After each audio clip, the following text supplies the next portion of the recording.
time not to break his concentration.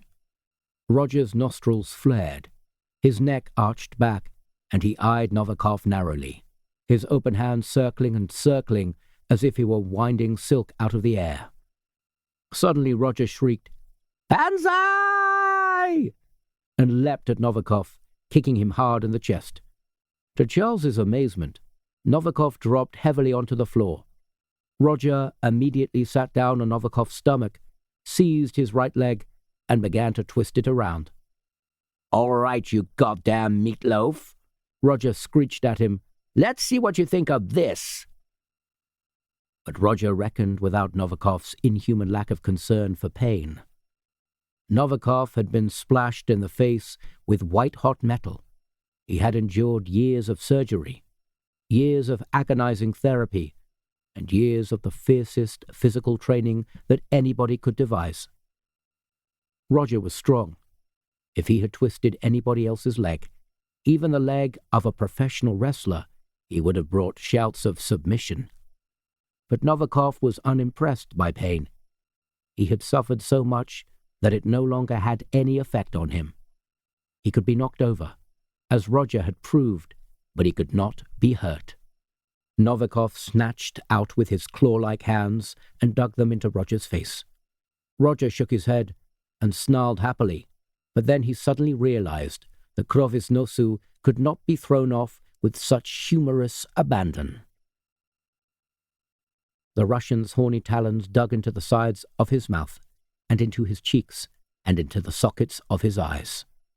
Roger's triumphant barking suddenly turned into a scream, like a man tearing the flesh off a peach stone.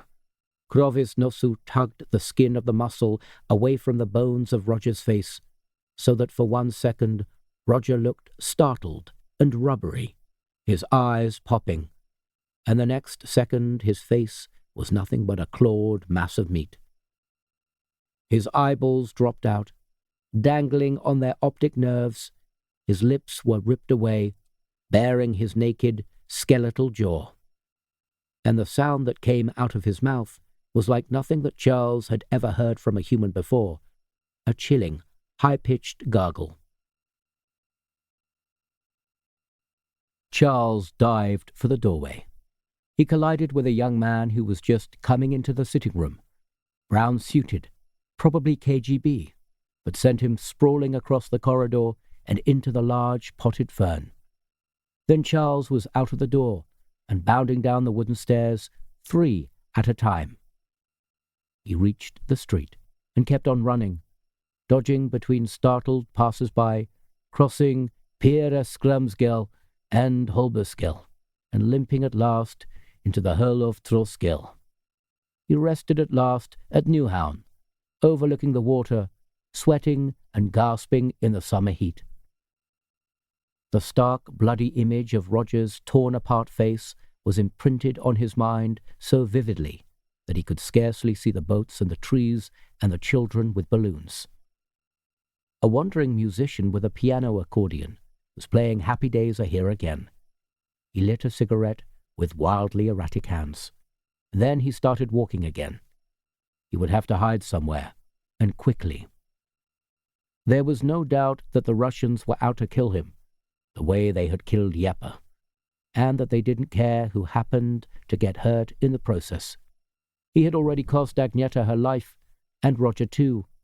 The shock and the pain of seeing them killed hadn't begun to sink in, but he knew in a strangely detached way that it soon would, and that it would be better for him to be hidden away when it happened. Him and a couple of bottles of Jack Daniels. He could only think of one place to go.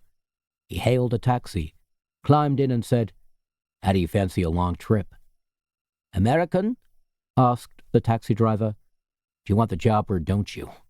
Charles snapped at him, already beginning to burst out into the grey sweat of total shock. "Sure. Where do you want to go?" "Drive north on 19, until I tell you to stop." "I'm going to want some money in advance." Charles reached into his shirt pocket, which was crammed as usual with crumpled notes, and sorted out 500 Danish kroner. "Here, now let's go." The taxi driver took the money, shrugged, and switched off his FRI light. He turned up Gottesgel, passed the spires of Rosenborg Palace and the Botanical Gardens, and drove alongside Sortedam Zoo with its waters glittering like necklaces. In the back seat, Charles closed his eyes and tried to convince himself that nothing had happened, that he was on his way somewhere else, that he had never heard of Novikov, or Roger for that matter, or Agneta. He opened his eyes. They were just crossing Fredensbro. Agneta, he whispered, and knew that he would never want to speak her name again. 18. Their driver spoke no English, but he told Michael that his name was Yakov. Lev, translating, explained that Yakov was a Lithuanian whose grandfather had hated the communists, and whose father had hated the communists, and who therefore considered that it was his family duty to hate the communists too. His grandfather had owned a garage in Sauliai in the 1920s, and had owned and run one of the first Buick Sixes that had ever been seen in Lithuania. His father had taken over the garage in 1935, and even though he had been bombed out during the war, he had taught Yakov everything that anyone could ever want to know about cars. Michael believed him. The Moskvich growled along the long, empty roads at nearly 100 miles per hour. Dark forests, flashing past like fairy tales, swamps and lakes gleaming between them in quick, half-seen instances like words that were thought but never spoken. It was their high speed that had saved them, that and their devious route eastwards, making sure that they created a ridiculous commotion as they sped through Skolkovo, blowing their horn and revving their engine and skidding their way through every traffic signal they came across, only to U-turn back north westwards. Once they had reached the eastern outskirts to Ivandevka, and then drive flat out to Puskino. They had turned due west at last, where the highway crossed the Voda River, and they had seen no highway patrol cars at all until they reached Dimitrov. There, in a back street, overlooking the Imer Moskvy Canal, they had driven their Moskvich into a tatty lock-up garage and abandoned it. A newish Volga 22 was waiting for them in the next street. Lev explained nothing to them, nothing about their route, nothing about how this new getaway car was ready for them. Rafina Konstantinova was still with them after all, and if they happened to be caught, she would probably tell the KGB everything they needed to know. Probably, but not certainly, for as they sped nearer and nearer towards the west, as the day went by and they still remained at large, Michael noticed that Rafina began to change. She talked more freely, with more vivacity. She stopped criticizing Lev and demeaning their chances of escape. It occurred to Michael that Rafina actually wanted to get out of the Soviet Union almost as much as they did. If she had to go, she might as well enjoy it. Beyond that western frontier, there was a world of cosmetics and perfume and fashion and food. There were books and films and uncensored newspapers and sex and shoes and rock music. They crossed the bridge over the Volga at Novozyvistoskvich at 3 p.m. on Friday. The land was flat and swampy, interspersed with low-lying forests.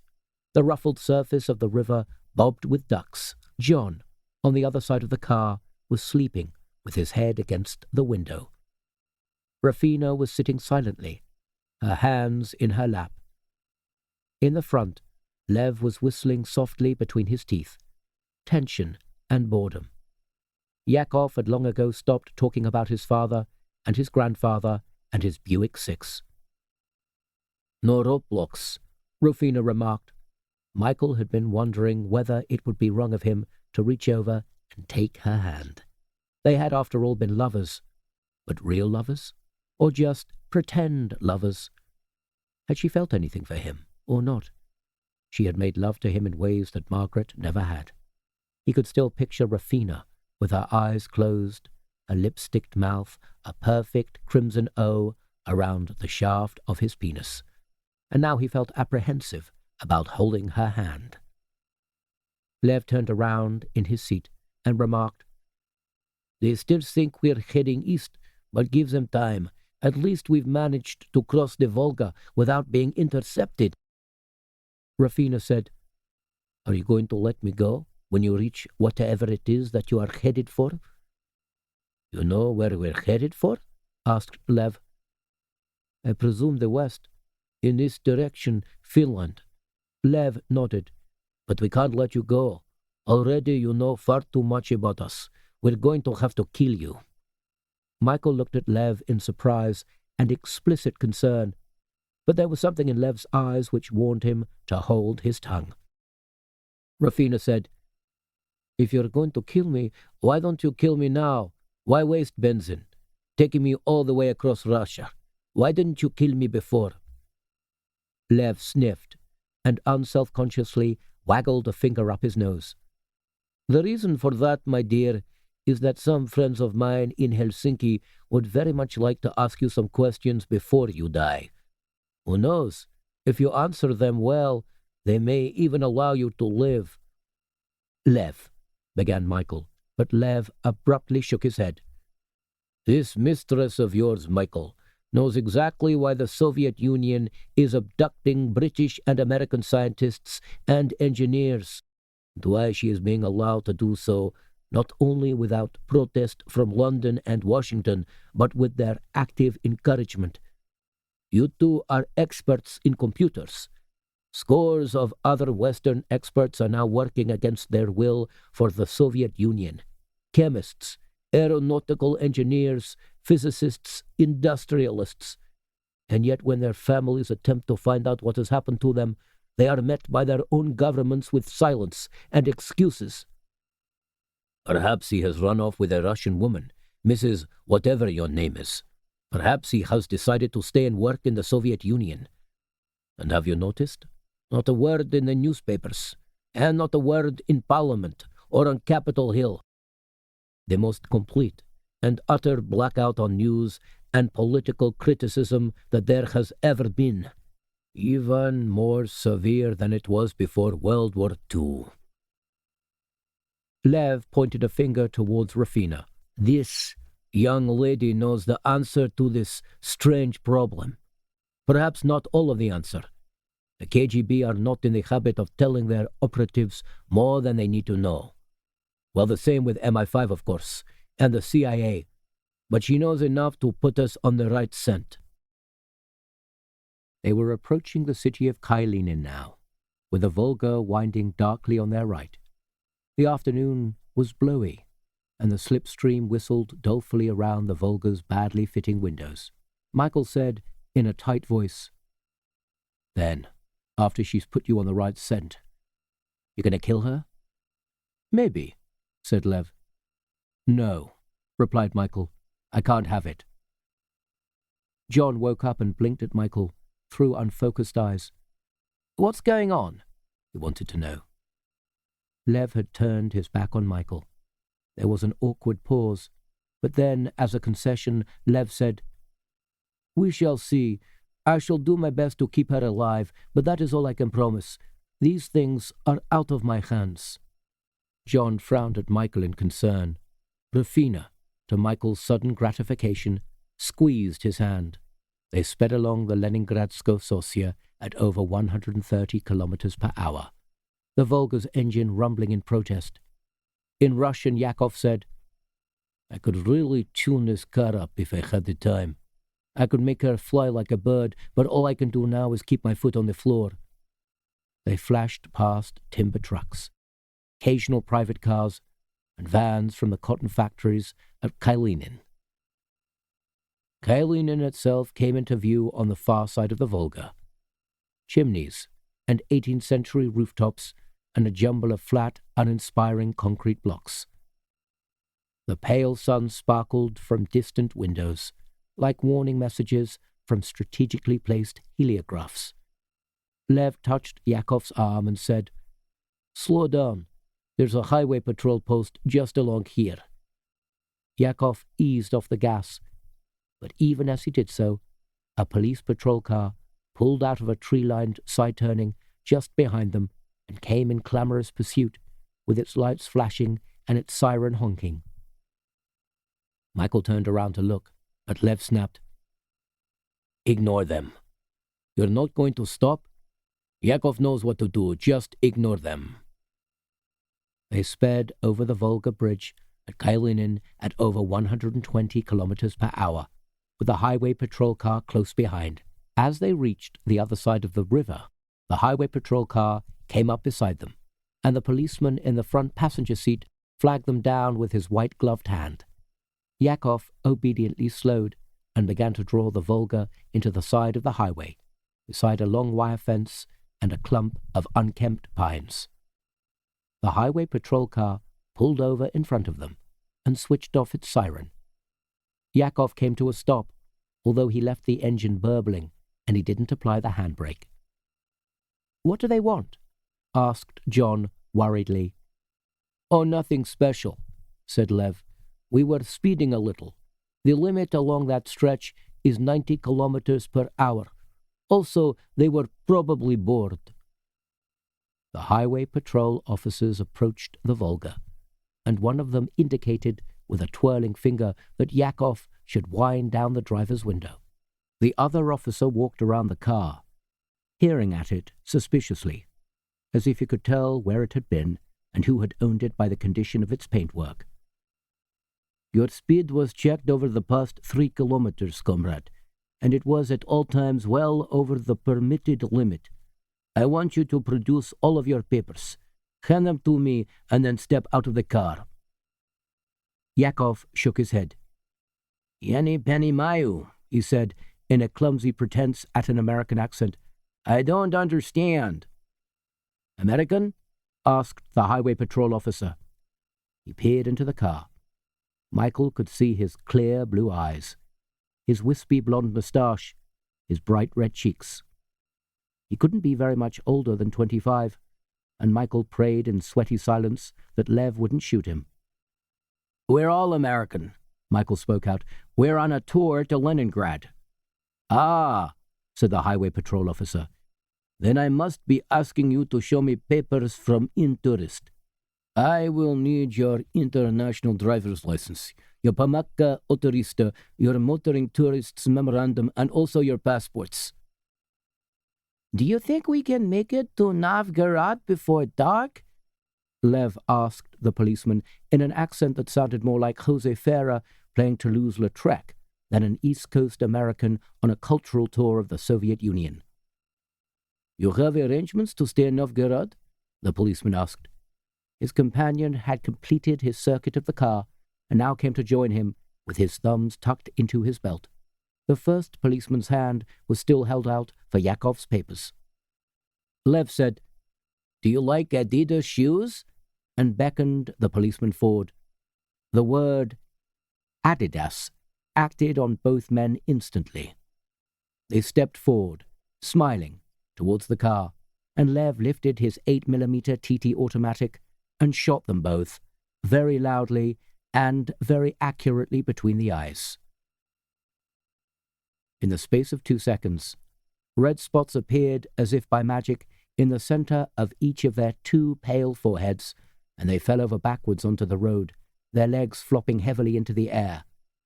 "Go," said Lev, slapping Yakov's shoulder. Yakov crashed the Volga into second, and they howled away from the side of the highway, leaving 4 black snakes of rubber behind them and 2 sprawled bodies.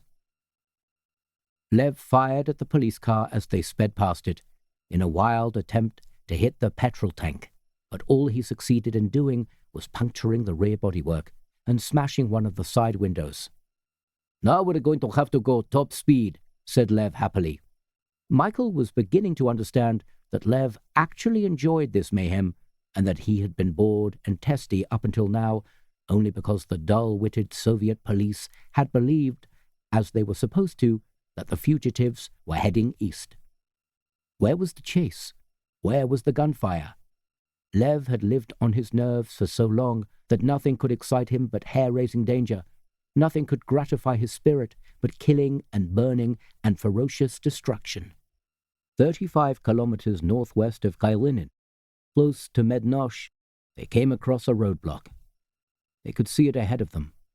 4 highway patrol cars drawn across the road, their headlights glaring, and Lev glanced behind them to confirm that 4 more cars had appeared out of the woods by the side of the highway to box them in from the rear.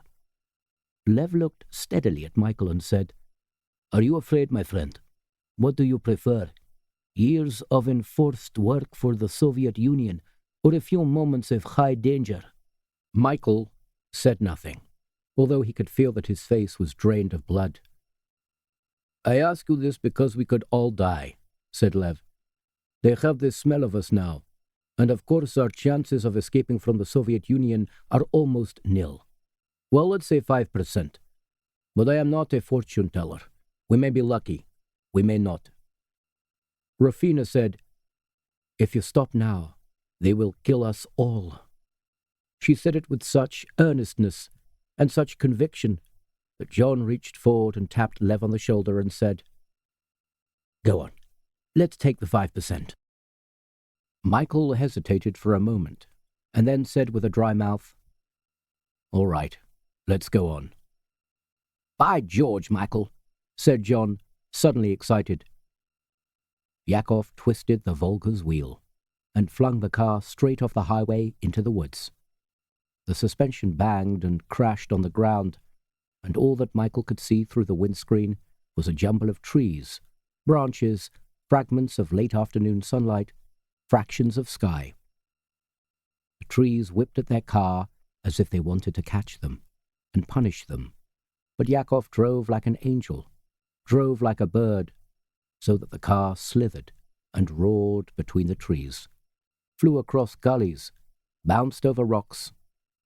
Michael had all the breath knocked out of him, and his hand bruised against the old-fashioned curved metal door handle. But Rafina was clinging to him tightly, and for a moment that was all he cared about. John said, "Christ!" and that was the first time that Michael had ever heard him take the Lord's name in vain. Yakov steered the Volga along the precipitous edge of a long gully, which overhung a tributary of the Tverka River. Michael peered down into the shadows. He could just about make out the white splashes of foam, 70 feet below. At times, the Volga's tires exploded against clods of earth, sending them tumbling down into the depths.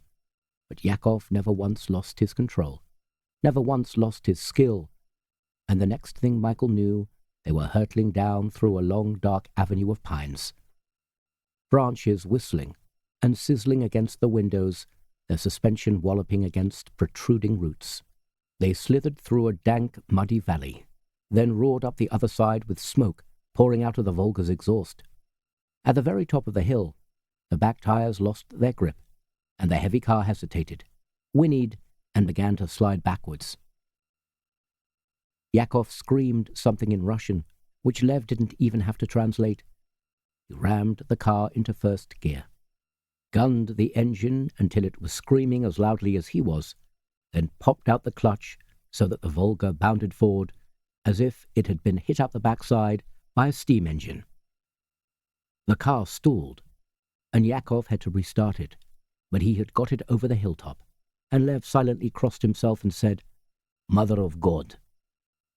Now they curved westwards, back towards the highway.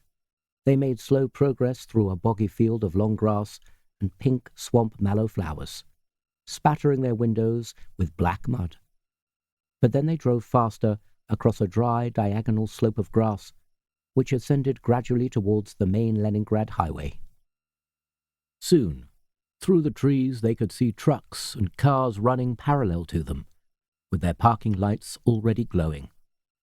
They had avoided the roadblock completely, and Lev said, as he lit up a paparosi, "They will still be searching those woods at Christmas." Yakov jammed his foot down, even though they were now driving across a slithery field of graded pebbles. The Volga hurtled towards the highway at nearly 110 kilometers per hour, ran up the side of the concrete pavement and catapulted onto the road with a jarring screech and a shower of sparks.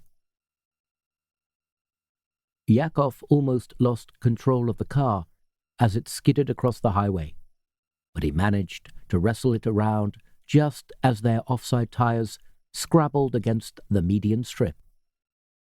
Then they were roaring north-eastwards again towards Leningrad, 120 kilometers per hour without lights, under a sky that was still quite pale and bright, but which strangely gave very little illumination to the land which lay beneath it.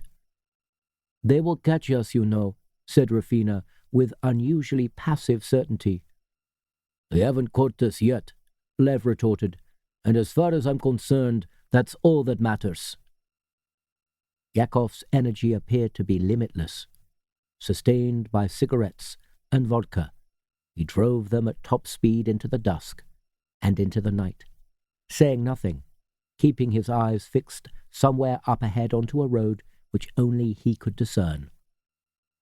Michael was exhausted. His eyes felt as if they had been rubbed with fine-grained sand, but for hours he couldn't sleep.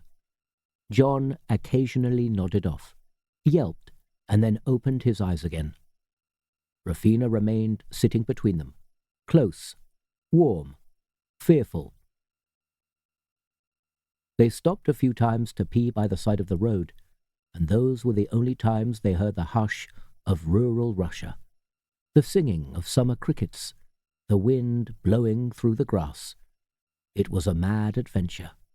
Michael was certain that they were doomed, that they would never be able to pass through Leningrad, and even if they did, that they would never be able to escape across the Finnish border. He never knew which route they took. Yakov drove without consulting any of his passengers, not even Lev. Somewhere, in the small hours of the morning, they must have stopped for benzine, because Michael remembered lights, and people talking in low voices, and the sharp smell of low-grade petrol. He opened his eyes once again, and saw a sign which said, "Belanza," but he had no idea where that was, and so he went back to sleep again. They drove through Leningrad at dawn, quietly and slowly, using all the back streets, approaching Letinier Prospect along Solitkava-Shedrino Ulitsa, and then once they had crossed the broad grey expanse of the Neva, with the sharp gilded spire of the Peter and Paul Cathedral shining at them from the west, driving at less than 30 kilometers per hour up Liznoy Prospect. Lev laconically jerked a thumb behind them as they passed under a railroad bridge. "That's the line to Finland. It leads straight into the Finland station." Michael said, "Why haven't they caught us yet? They must have a description by now." Lev shook a last cigarette out his paper packet of paparosi. "My guess is that they don't want to catch us. They want to watch us, see which way we go, what we're up to. Maybe they think we're going to lead them to somebody bigger." John rubbed his stubbly chin. "Perhaps that was why they kidnapped me in the first place, to flush you people out." Lev laughed abruptly. "Ha! We can never be flushed out, as you put it. This is because we are not an organization in the conventional sense. So yes, they may catch some of us and kill us, but they will never be able to flush us out. How can you flush out something which is inside your own soul, just as we are deep inside the soul of every country in which we work?" They were less than an hour from the Finnish border, driving at almost 110 kilometers per hour when they saw the first helicopter. It came from the east, probably from the helicopter base at Sivalsk, traveling low and fast. It overtook them and then circled around to the northwest, as if it were waiting for them. Soon after, another helicopter appeared from the same direction, and then a third from the southeast, from Leningrad. The three helicopters formed a triangle between them, and then followed the Volga 22 along the highway, keeping 400 or 500 meters distant, but obviously tracking and watching. "What do we do now?" asked Michael tightly. "We keep going," said Lev. I was right, you see. They left us alone after we managed to avoid that roadblock, because they wanted to see where we were going. They probably had a succession of unmarked cars following us all the way through Leningrad and all the way out here. Except that here, of course, we are going far too illegally fast for anybody to be able to follow us without arousing our suspicions. Well, they could hardly arouse our suspicions any less with those 3 helicopters, John remarked. You missed the point, Mr. Bishop, Lev explained. They are not concerned about us knowing that they are there. They are simply concerned that if we do, we might retaliate, in the same way we have done from the beginning. That is why they are keeping well out of our way. Somebody is going to have to explain this affair to the KGB, and when they do, they would obviously prefer not to have to account for more dead bodies and burned-out police cars than they can possibly help. They will stop us, though, said Rufina emphatically. Well, they will try, said Lev. They drove through Vyborg, and the helicopters clattered after them, still keeping their distance. Then they turned west along the wind-swept road that runs north of the ragged inlet called Vyborgsky Zaliv, on the last stretch of their journey before they reached the border with Finland. Michael, in spite of his anxiety, in spite of his tension, kept nodding off and dreaming that he was hurtling through strange black woods and whispering in unfamiliar streets to hooded strangers. You see, said Lev, in some other existence, any event that takes place in the Soviet Union always generates for some unfortunate official a strangling snake pit of red tape. That is why so much of Soviet life takes place under the counter. Policemen, highway patrolmen, clerks of court, they will do anything to avoid paperwork. Michael woke up. Rufina had touched his hand. Lev said, We have only a few minutes now before we reach the border. Michael squinted up at the sky. The 3 helicopters were still there, closer now, so that Michael could see their pilots, the white of their bone dome helmets. Rufina said, We will never be able to get across the border. There are too many guards. Frightened? Smiled Lev. You can always disembark here if you want to, and tell your masters that you were unwillingly kidnapped, which of course you were. Rufina glanced away. For whatever reason, whether she genuinely wanted to escape from the Soviet Union, or whether she considered it her duty to stay with the fugitives for as long as possible, so that she could discover more about Lamprey, she stayed silent. Michael looked at her, but her expression gave nothing away. High cheekbones, eyes as impenetrable as ink. They were in sight of the border post now. Michael could see the concrete buildings and the barriers across the highway. On either side of the road there were thick stands of firs, kind of trees in which wolves prowled in Russian fairy tales. Yakov slowed the car down to 50, then to 40, then almost to a crawl. The helicopters had been forced by the height of the trees to remain high above them, in the grey morning sky, and for a moment the 3 of them sped obliviously on towards the frontier, not realizing that the Volga had now stayed far behind. Lev said, There it is, the marker. And for the first time, Michael understood what extraordinary planning and organization had gone into their escape, what careful understanding of the Soviet police and how they would react. A single white splash marked one of the firs on the opposite side of the road. Yakov swung left, across the highway, and plunged the Volga into the trees, along an improvised track which once must have been used by woodcutters. Now Yakov pushed his foot down on the accelerator, and the battered car hurtled through the woods, out of sight of the helicopters, occasionally knocking loudly against tree trunks, skidding on banks of moss and fir cones, heading southeast, away from the border, but directly towards the Russian coast of the Gulf of Finland.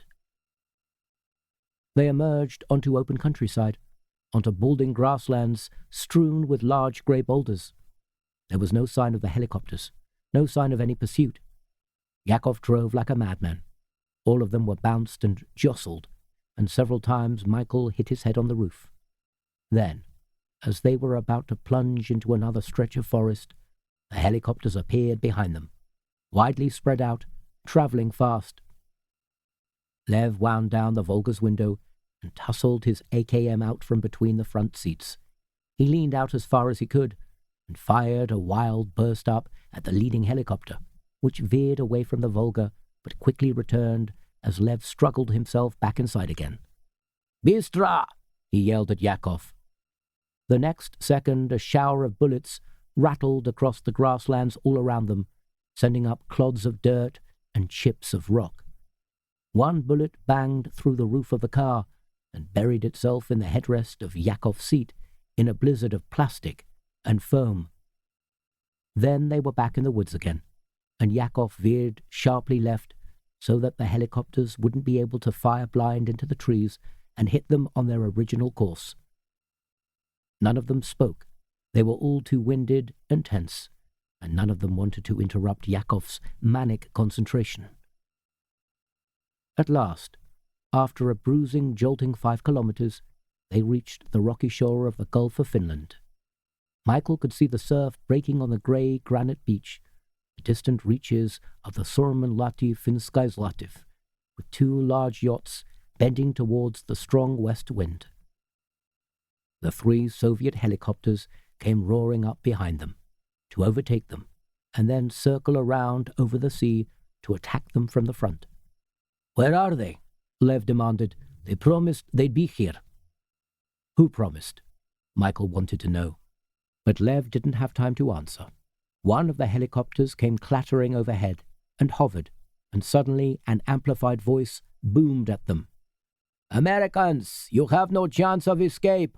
Abandon your car, step out with your hands above your heads, and you will be spared."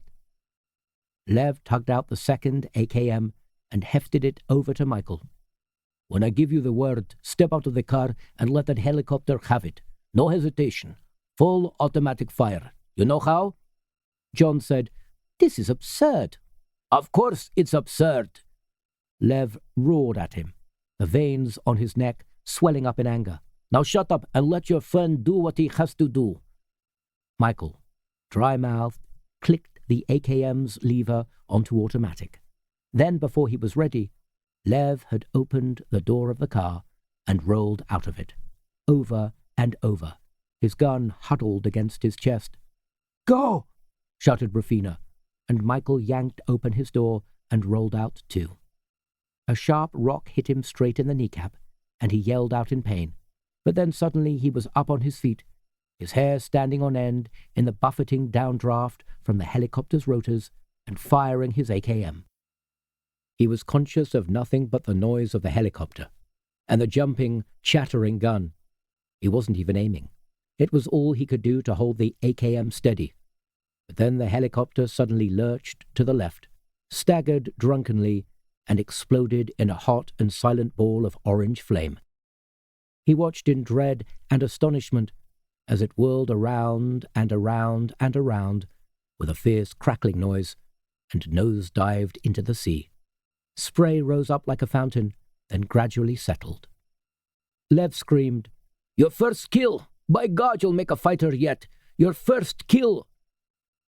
But now the other 2 helicopters were circling around towards them, and it was obvious that they were not prepared to take the risk of negotiating with them.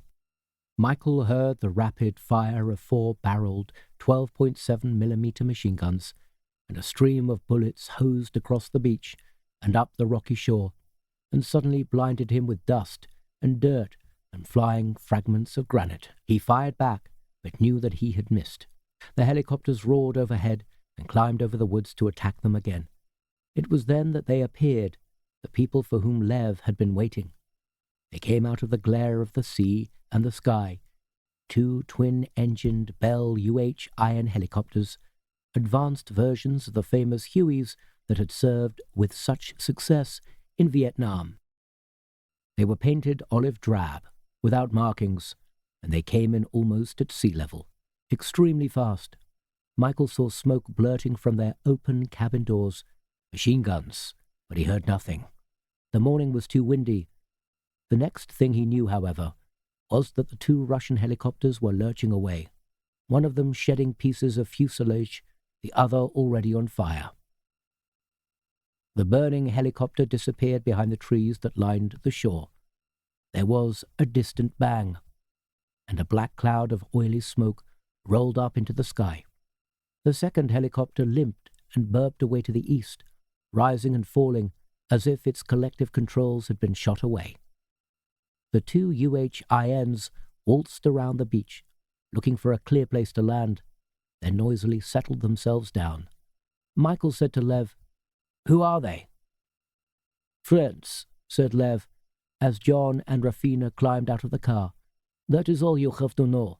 Come on, we must be quick." Michael took Rafina's arm and began to stumble towards the nearer of the two helicopters, which was silhouetted against the sparkling sea, its rotors still slowly turning. Rafina said, "Yakov, is Yakov coming?" They turned around. Lev was leaning against the Volga, staring into the driver's window. Michael whispered, "Oh no," and ran back across the rocky shore towards the car. Lev came forward and intercepted him, grasped his arm. "Hurry," he said. "But Yakov." "You know what the risks were, just as we all do. He has served us well." Michael twisted himself free from Lev's grip and walked slowly towards the car. One 12.7mm bullet had pierced the car's windscreen without even smashing it, leaving nothing but a single circular hole. There was a matching hole in Yakov's shirt, stained with blood that was already black. "A lucky shot, huh?" asked Lev. Michael said nothing, but turned away. He was beginning to understand that his experiences here in Russia had already aged him, quickly and remarkably. He was beginning to understand why Lev was so cynical. He took Rafina's hand, not gently, but simply because he had to, and led her down the boulder jacket shore to the waiting helicopters. John said, "Michael?" But Michael knew that he had outgrown John, outgrown toys, outgrown everything that had ever happened to him before. He made his way down the beach with his head lowered and wouldn't speak, although he had learned at last what courage really was, and why men and women risk their lives for the countries they live in, and why people cry when anthems are played, as they always should. 19. Golovanov said, "I should like a drink, please, Inga." Inga was standing by the window, her arms folded over her breasts, staring out at the garden. She had changed into a white, short-sleeved blouse and a very tight pair of black leather trousers, and with her white blonde hair braided into two loops, she looked even more Germanic than ever. "You know what the rule is," she said. "You may drink when you decide to talk. Otherwise, no drink, no food, nothing." "You know I have nothing to say. How can I tell you anything? A marshal in the Soviet army? I have dedicated my whole life to my country. I could not possibly betray her now." "Perhaps this is the time to betray her," Inga replied. "You have given her all of your very best years. Why give her your soul as well?" Golovanov made a face. "You, what do you know of souls?" Inga walked slowly towards him across the white-tiled kitchen floor. Her stiletto heels clicked methodically. "My love, I know a great deal about souls. All women do. And wasn't it your own writer Dostoevsky who said that once people ceased to believe in their immortal souls, that every living force in the world would dry up, including love?" "Yes, he said that." Inga leaned forward and kissed Golovanov on the forehead, a cool kiss like being touched by ice. "What lovers we could have been," she said. Golovanov accepted her kiss but didn't reply.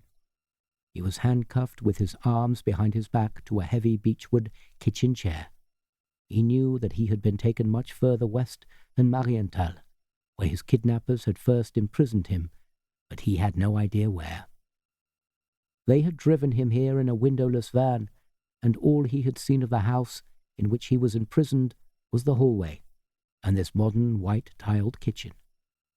At the far end of the kitchen, there was a window overlooking a red and white-paved yard, and beyond that, a wooden fence. On the horizon, there was a row of poplars, swaying in the warm afternoon wind, but they were all that Golovanov could see, and they might have been anywhere, from Minden to Münster. Inga said, "I don't want to cause you any pain, but you must talk to me soon, or my friends will insist that I do something more positive." "You should shoot me," said Golovanov gruffly. "Perhaps I should," she replied, stroking his shoulders. He flinched his head away from her. She was beginning to irritate and upset him, and he was feeling desperately thirsty. "But if I shoot you, you will not be able to tell me anything, will you? And that is the only reason you are here, to talk to us, to tell us what you know." "Don't play with me, Inga," Golovanov told her. She smiled. "I shall do what I like. Do you remember me telling you about my mother? What a dancer she was, how she could have been the very best, but she was always too aloof. Her dance instructors would shout at her to dance an entrechat this way or that way, but she always said no, no, my way is the best way. So she never became a legendary dancer, even though she was far better than Christa Müller or Hedwig Brandt. I am the same. I will never do anything but what I like. That is why you should talk to me, my dearest Timofey, because I will do to you whatever amuses me, and it will hurt you more than you can even begin to imagine. You were in the war, weren't you? You saw men hurt. How did you feel about it? Pleased it wouldn't surprise me that it wasn't you. Well, now it is you. Now it's your turn, and you should be very frightened." Golovanov tried to smile. "Obviously," he said, "I can tell you nothing." "In my life, nothing is obvious," said Inga. She stared at him for a long time, saying nothing, and he found the coldness and paleness of her eyes deeply disconcerting, as if she were an android without emotions and without any kind of conscience at all. He was frightened. There was no question about that. She was right. It was one thing to see your friend's skull blown apart, or watch him trying to heap his intestines back into his gaping stomach. He had seen all of those things and turned away, but it was quite different to know that you were going to suffer that agony yourself. Inga caressed Golovanov's cheek, outlined the curves of his ears. Then with one hand she began to unbutton her blouse, tugging it loose from the waistband of her black leather trousers. One breast was bared, then the other. Golovanov watched her fixedly, licking his lips from time to time because he was so thirsty. "Do you think there should be music?" Inga asked him. Golovanov shook his head. "I don't know what you're going to do to me, but do it. Do it, don't keep me waiting." She unfastened the cuffs of her blouse and then took it right off, hanging it on a hook next to the aprons. Golovanov thought that she looked extraordinary, like a woman out of a masochist's wildest fantasy. Huge milk-white breasts, gleaming black leather trousers, high spiky heels, and an expression on her face that could have frozen a river. "You have to think always of what will frighten people the most," she said. "I have been thinking about you for a long time." "My child, nothing frightens me, not any more." Inga smiled faintly. Then she knelt down and opened one of the kitchen cupboards. Golovanov looked at the swelling curves of her bottom beneath the shining black leather, the white, wide-shouldered triangle of her back. He thought, even if she kills me, I will go to whatever purgatory is reserved for communists and soldiers with her perfume still in my nostrils, the smell of leather, sex, and Cartier cologne. Out of the cupboard, Inga produced the motor section of a Moulinex blender. Then she searched through one of the drawers and produced other pieces, an orange plastic collar, a cast iron screw, and fitted them together. "What are you going to do?" joked Golovanov. Blend me into tomato juice? Perhaps if you gave me a glass of vodka first, I could be a Bloody Mary. Inga finished assembling the blender and plugged it in. She didn't smile. I'm surprised that you can laugh, she said. She held up the Moulinex, and Golovanov saw that she had put together the pieces which made it into a meat grinder. He stared at her, and she stared back. The air between them almost crackled. Not my hands, he said in a hoarse whisper. I wasn't thinking of your hands, she said. You had better kill me, he told her. She shook her head. I have to have some answers to my questions first. Golovanov swallowed dryly. You know that this kind of torture is in direct contravention of the United Nations Declaration of 1975. Is that what they tell you whenever you visit Lubyanka? Golovanov said nothing. Inga stepped forward until she was standing right over him, and their knees were touching. Black leather against uniform khaki, he closed his eyes. While his eyes were closed, she leaned over him and pressed her breasts with her hands against his face. Her stiffened nipples were pushed against his eyelids, against his cheeks, and brushed his lips. Then she leaned forward even more heavily and almost suffocated him in the soft, perfumed depths of her cleavage. He felt her hand unbuttoning his trousers. He felt her fingers prise his penis free and stroke it over and over and over until it hardened. Now, she whispered, drawing back, all you have to do is to tell me why the Soviet army is still on full alert and what you plan to do.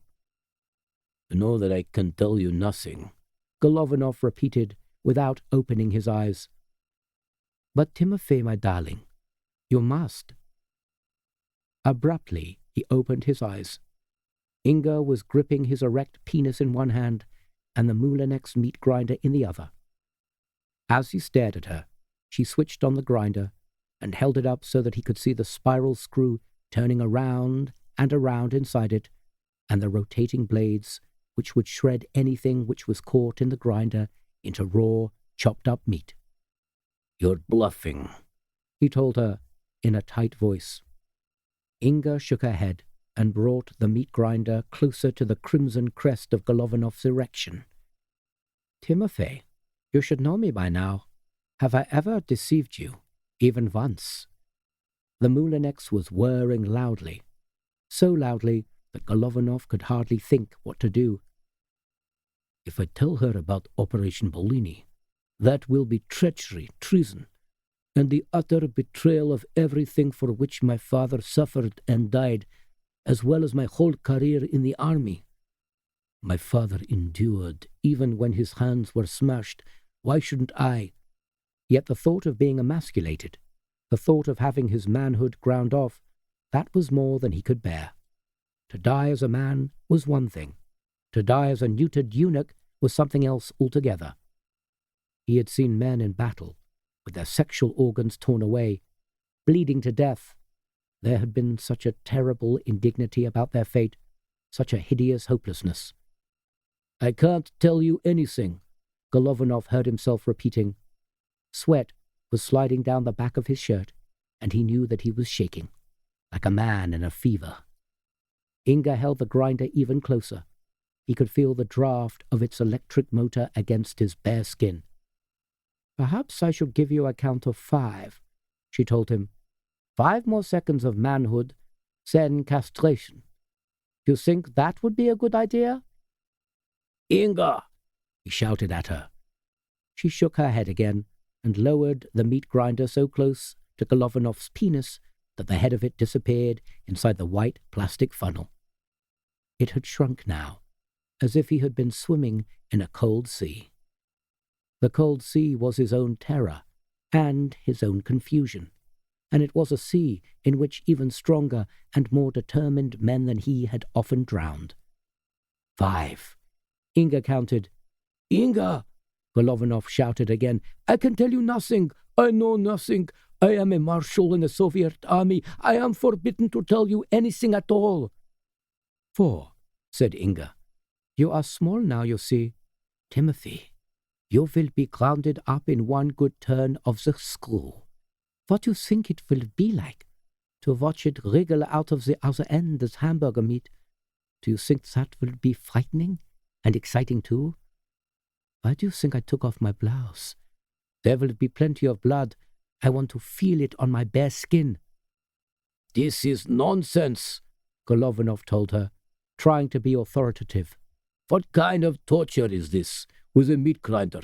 I have never seen anything so absurd in my whole life. Now turn it off, and let's talk some sense. 3, said Inga. Golovanov said nothing. Inga said 2. Inga, listen to me. You know that I am a very powerful man, very wealthy. If you behave yourself, I will show you my appreciation. I will give you money, a car perhaps if you want it, a fur coat. But let us for a moment talk sense. Inga slowly shook her head, smiling all the time. Russians never talk sense, Timofey, you know that. They are the masters of double talking. I don't want sense. I simply want the truth. Inga. But then Inga said, 1, and lowered the meat grinder just a little more, so that Golovanov suddenly felt the edges of the rotating screw against the sensitive flesh of his flaccid penis. This is your very last chance, Inga told him. Her voice was so neutral and serious that the sweat on Golovanov's back was chilled, as if somebody had suddenly opened a door behind him. He knew without question that if he didn't agree to tell her about Operation Bellini, he would never again be able to call himself a man.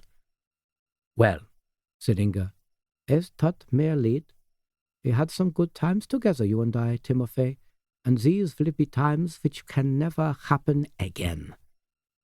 She reached out and stroked his forehead, and when she did that, he was completely convinced both logically and emotionally that she would do it, that she would grind his genitals up, kiss him, and caress him while she did so. He said, "Stop," in the roughest of whispers, and she frowned at him kindly and said, "Are you sure? Do you really want me to?" "Stop," he said again, a word of aspirate shame. "First tell me," she insisted, without taking the Moulinex away. "It is an arrangement," he said, although he could scarcely believe that the sound he heard in his ears was his own voice. Was that really him, Marshal T.K. Golovanov, telling this half-naked woman all about Operation Bellini in some unfamiliar kitchen in West Germany? It didn't seem real, and perhaps that was how he was able to do it. He must have been dreaming. He must have drunk too much Moskovoskaya. That was it. He was drunk. He was spending the evening with Commander Zulikov, and he had drunk too much vodka. But Inga said, "Tell me," and when he opened his eyes again, she was still there, and the meat grinder was still poised over his penis. "There has been an arrangement made," he said. "An arrangement." "What arrangement? By whom?" "Between the Soviet Union and the United States, with the active participation of the United Kingdom." "Tell me quick, before I get impatient." "It was done with the best of all political intentions. You must know that. It has probably saved the world from nuclear war. We were right on the brink, you know, right on the edge. The intolerable pressures that had built up over the years were too much for the old system. The world was like an antiquated steam boiler which was just about to burst open its casing." Inga said nothing, but switched off the meat grinder. In the silence that followed, Golovanov spoke slowly and dully, like a tired scholar reciting his history books for the 7th time. "It was intolerable for the Soviet Union to live with American cruise missiles on the same continental soil. The threat was too great, the danger too close. It gave to those old men in the Kremlin a terrible black neurosis, a persecution complex. Imagine if you lived in a house, and every time you opened the door, there was a hostile stranger waiting for you outside in your garden with a loaded gun. You would naturally keep a gun yourself, to protect yourself from whatever he might do, but your gun would never diminish your fear. It is hard for those in the West to understand the historical anxiety which causes the Russian people to be so belligerent. But if you had been standing beside me at Stalingrad, you would know. The Germans invaded us. The Germans destroyed our homes and slaughtered us in thousands. The war for us was more terrible than you can ever imagine. Inga said insistently, I want to know about this arrangement. Very well, you shall, agreed Golovanov. Just as the Kremlin feels neurotic about American forces on European soil, so the White House feels neurotic about communist insurgents in Central America. It was therefore suggested 2 or maybe 3 years ago at a series of secret meetings that the world should be redivided, that communist expansionism in the Americas should stop, in return for which all British and American forces should be withdrawn from Western Europe. I don't understand, said Inga. It's really very simple, Golovanov told her. The Soviet Union is to be allowed to take over administrative control of West Germany, Scandinavia, Holland, Belgium, France, and parts of Austria, without any opposition from British or American forces.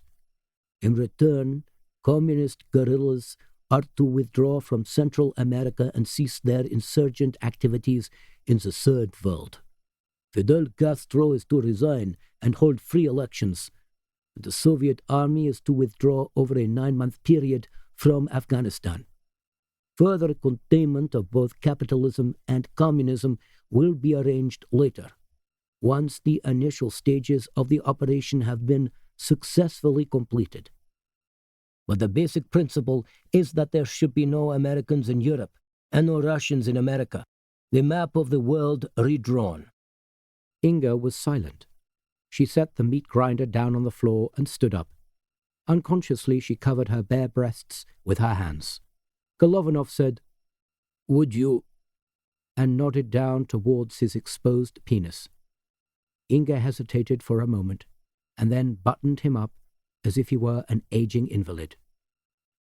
It is all for the best, you see, Golovanov told her.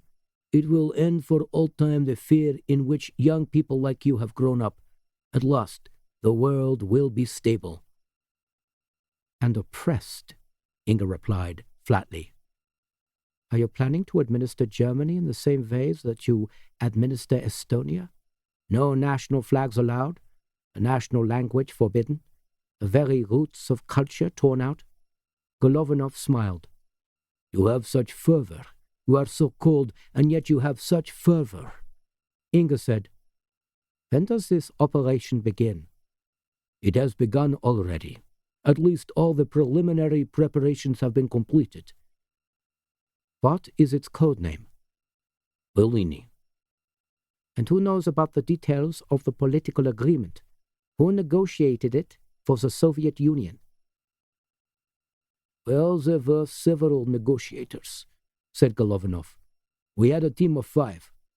Their leader was Marshal T. On the American side, there were 6 or 7 negotiators, I believe, including the Deputy Secretary of State and the Undersecretary of Defense for International Security. The British sent 3. Inga said, Where did these negotiations take place? If they were so high-powered, why did we not get to hear of them? Golovanov made a face. Why you did not get to hear of them, I cannot say. You must look to your own efficiency for that. But I know that they were carried out very secretly in Copenhagen. Even our own security people were kept in the dark. Even now, even though our army is ready to occupy Western Europe, only the most senior of our officers are aware of what is happening, and even they believe that we will be taking West Germany only. They do not yet know that we will only stop when we have reached the sea. Inga walked across the kitchen and picked up the telephone. She did not put her blouse back on yet. That would have been a signal to Golovanov that he was no longer under threat of torture. She said quickly, "The old bear has come out with some kind of story. If it is true, then Frederick must know about it at once. No, I have no verification." She listened for a moment, and then she said, "What do we have in Copenhagen? Do you have a number? All right. Very good." Inga hung up the phone and stood looking at Golovanov without saying anything. "May I have a drink now?" he asked her. "You must tell me more. You must tell me when the Soviet army intends to cross the frontier." "I have told you all I know, and you must realize that much of what I have told you could be changed now that you have abducted me. Certainly the Stavka will have changed the date." Inga drew up a kitchen chair and straddled it. "You must tell me more, very much more." Golovanov shook his head. "Do you want the meat grinder again?" He shook his head again. His throat was crowded with emotion, so that he could scarcely speak. "I only want to die with whatever honor is remaining to me." Inga touched his cheek. "My poor love," she said. Tears rolled down Golovanov's face and dropped onto his shirt. "Kill me," he begged. "No," she whispered. "Never." 20. Morton Locke was about to leave his office for a lunch appointment with the Secretary of the Army when his intercom flashed.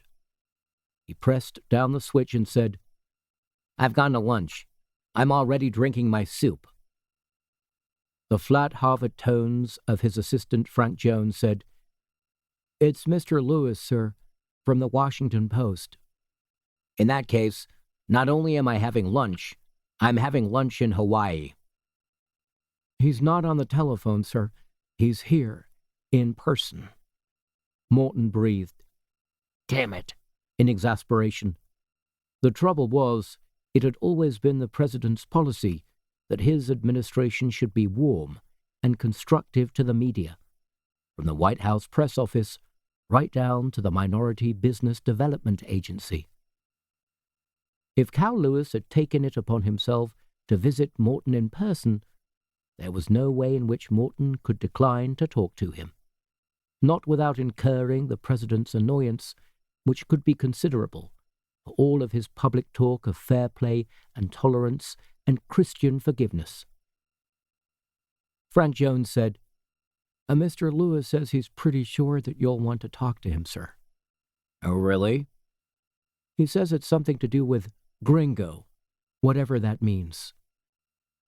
Morton frowned at the intercom, as if it had unexpectedly relayed a message from another planet. "What does he know about gringo?" he demanded. "That's what he's come here to talk to you about, sir." He could hear Frank confirming it with Cal Lewis out in the reception area. "Very well," said Morton. "You'd better show him in. And call the Montpelier. Tell them I'm going to be late." "Yes, sir." Cal Lewis appeared, smiling a broad smile. He was heavily built, 50-ish, with crinkled gray hair and a crumpled but expensive gray suit. "Good of you to see me, Morton," he said, looking around unimpressed at Morton's wood-paneled office with its photographs of Florida sunsets. Morton had always fancied himself as a photographer, and all the prints were his. They betrayed an incurable taste for the exotic and the lurid, a visual and emotional obviousness that characterized more than one member of the president's administration. "Have a seat," Morton offered, still smiling. Cal Lewis sat down and crossed his legs. He smelled of cigars, but he didn't ask if he could smoke. "Where did you get to hear about gringo?" asked Morton, coming straight to the point. "Oh, here and there," said Cal. "You know, sources." "Have you talked to Ken Maxwell?" Ken Maxwell was the White House press secretary. Cal nodded. Ken Maxwell was not at all helpful. In fact, Ken Maxwell denied any knowledge of Gringo. He asked me if it was a remake of Pancho Villa. So why come to me? Because somebody knows about Gringo. And considering what kind of an operation Gringo happens to be, then that somebody would seem to me to be you. Morton slowly and over-precisely rearranged the papers on his desk. He didn't look Cal Lewis in the eyes, not once, and Cal Lewis noticed it. It's very difficult for me to make any comment unless I know who told you about Gringo and how much you know, said Morton without expression.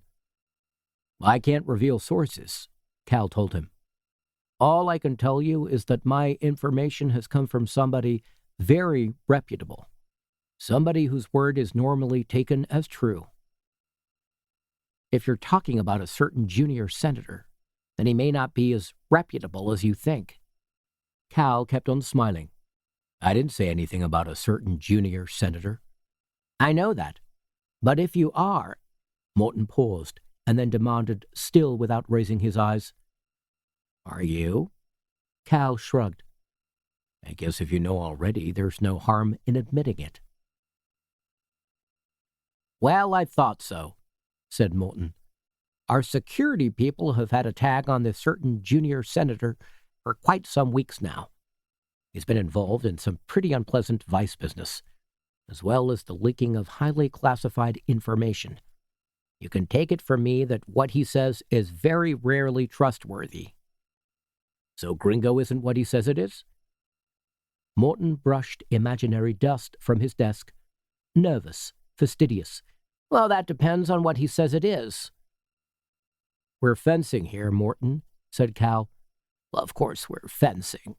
You believe you have some important classified information, albeit from a dubious source, and you want to know whether it's true or not. Well, I don't have to tell you anything.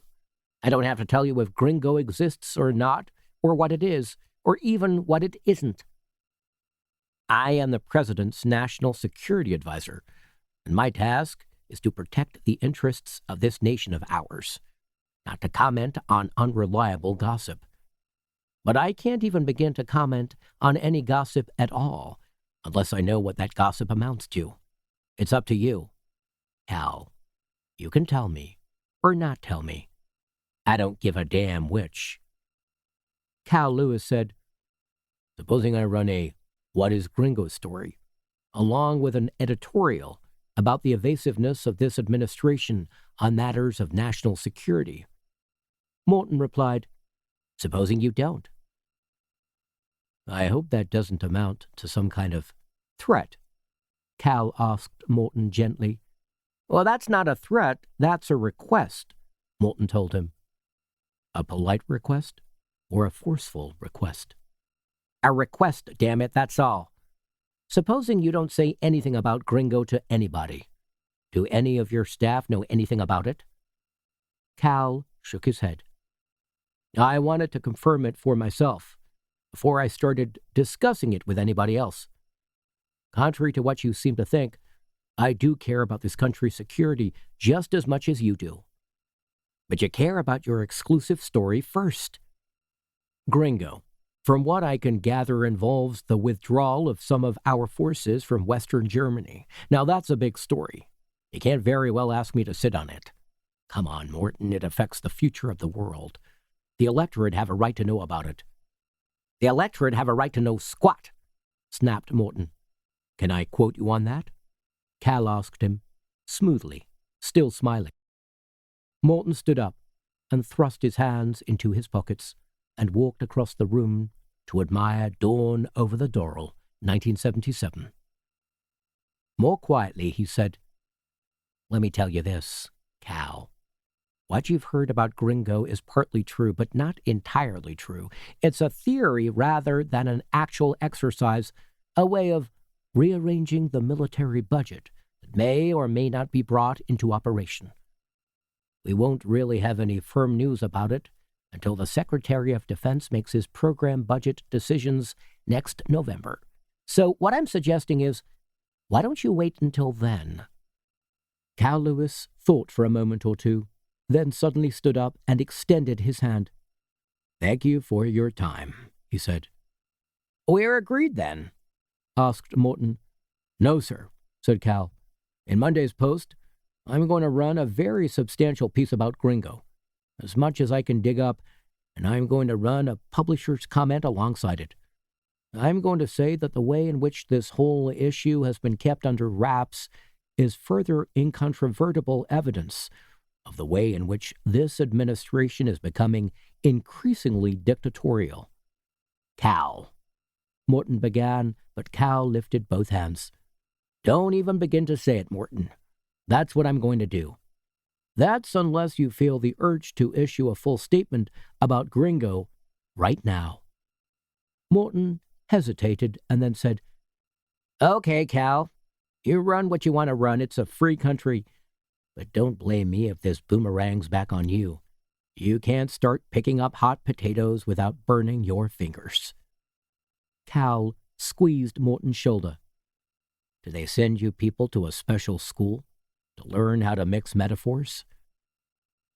After Cal had gone, Morton called Frank Jones and asked him to have his limousine brought around to the front of the building. Then he picked up his own private line and dialed the Federal Bureau of Investigation on 9th Street. When the switchboard answered, he said, 1075, and waited until the extension was picked up. Denuzio, said a harsh voice, like cold water washing over gravel. Ernest, asked Morton. It's Morton Locke. Good morning, said Denuzio. How are your shin splints today? Morton wasted no time on formalities. Ernest, we have a serious difficulty with the matter in hand. Yes, it seems that Daniel spoke to Cal Lewis sometime this week about our business in Europe. That's right. Well, Lewis was round here a few minutes ago, and he's threatening to run a major news story about it. He says Monday. Yes, but I'm concerned that he's going to go straight back to his office and discuss it with his editorial staff. No, they don't know yet. At least he says they don't. Well, no guarantees, of course. Denuzio said, Leave it to me, Morton. I'll get Sinkowicz onto it right away. Will you do that? And what are you doing about tracking down Daniels? If he's been talking to Cal Lewis, he could have been talking to every damned newspaper and television proprietor in America. Denuzio said, We've made a little progress in that direction. One of our people has located Esther Modena's mother in Indianapolis, and we put a tap on her phone. So far, she's had 3 calls from Miss Modena in 2 days. None of them long enough to trace, but don't worry. If she's calling Mom that frequently, we'll get her pretty soon. I want Daniels as a matter of total urgency, you know that. Yes, sir. I know that. We won't let you down. It's not in our nature. Morton put down the phone. Almost immediately, the intercom buzzed to tell him that his car was waiting. He straightened his necktie and brushed the dandruff off the shoulders of his dark suit. He trusted Ernest Denuzio as far as he trusted anybody. In the past, Denuzio had arranged for the systemizing both of Jimmy Hoffa and of Karen Silkwood. Perhaps his only notable failure had been Ralph Nader during the Corvair days. Nader had changed an appointment and missed one of Denuzio's ambushes by a matter of minutes. But Cal Lewis shouldn't be any trouble. Cal Lewis was predictable, unwary, and trusting. And there was no question about it. This was no longer a world for the predictable, the unwary, and the trusting. During Saturday afternoon, an extraordinary silence fell over London. Apart from a few private cars, the streets were almost deserted. There were no buses, no tubes, no heavy lorries. Drivers and maintenance staff of London Regional Transport had walked out on strike at midnight on Friday. 2 rail unions, ASLEF and the NUR, had called out all of their members 2 hours later. The National Union of Public Employees had withdrawn all but emergency services from hospitals, ambulance stations, and fire brigades. The giant Transport and General Workers' Union had called an official strike of lorry drivers, loaders, and goods handlers. The Defence Secretary, who had returned to his home in Cheyne Walk, Chelsea, for a bite of lunch and a quick bath, found that it was possible at 3 o'clock that afternoon to walk along the middle of the road on his way back to Westminster without any fear of being knocked over. All the way along the embankment, as far as he could see, there was no traffic whatever.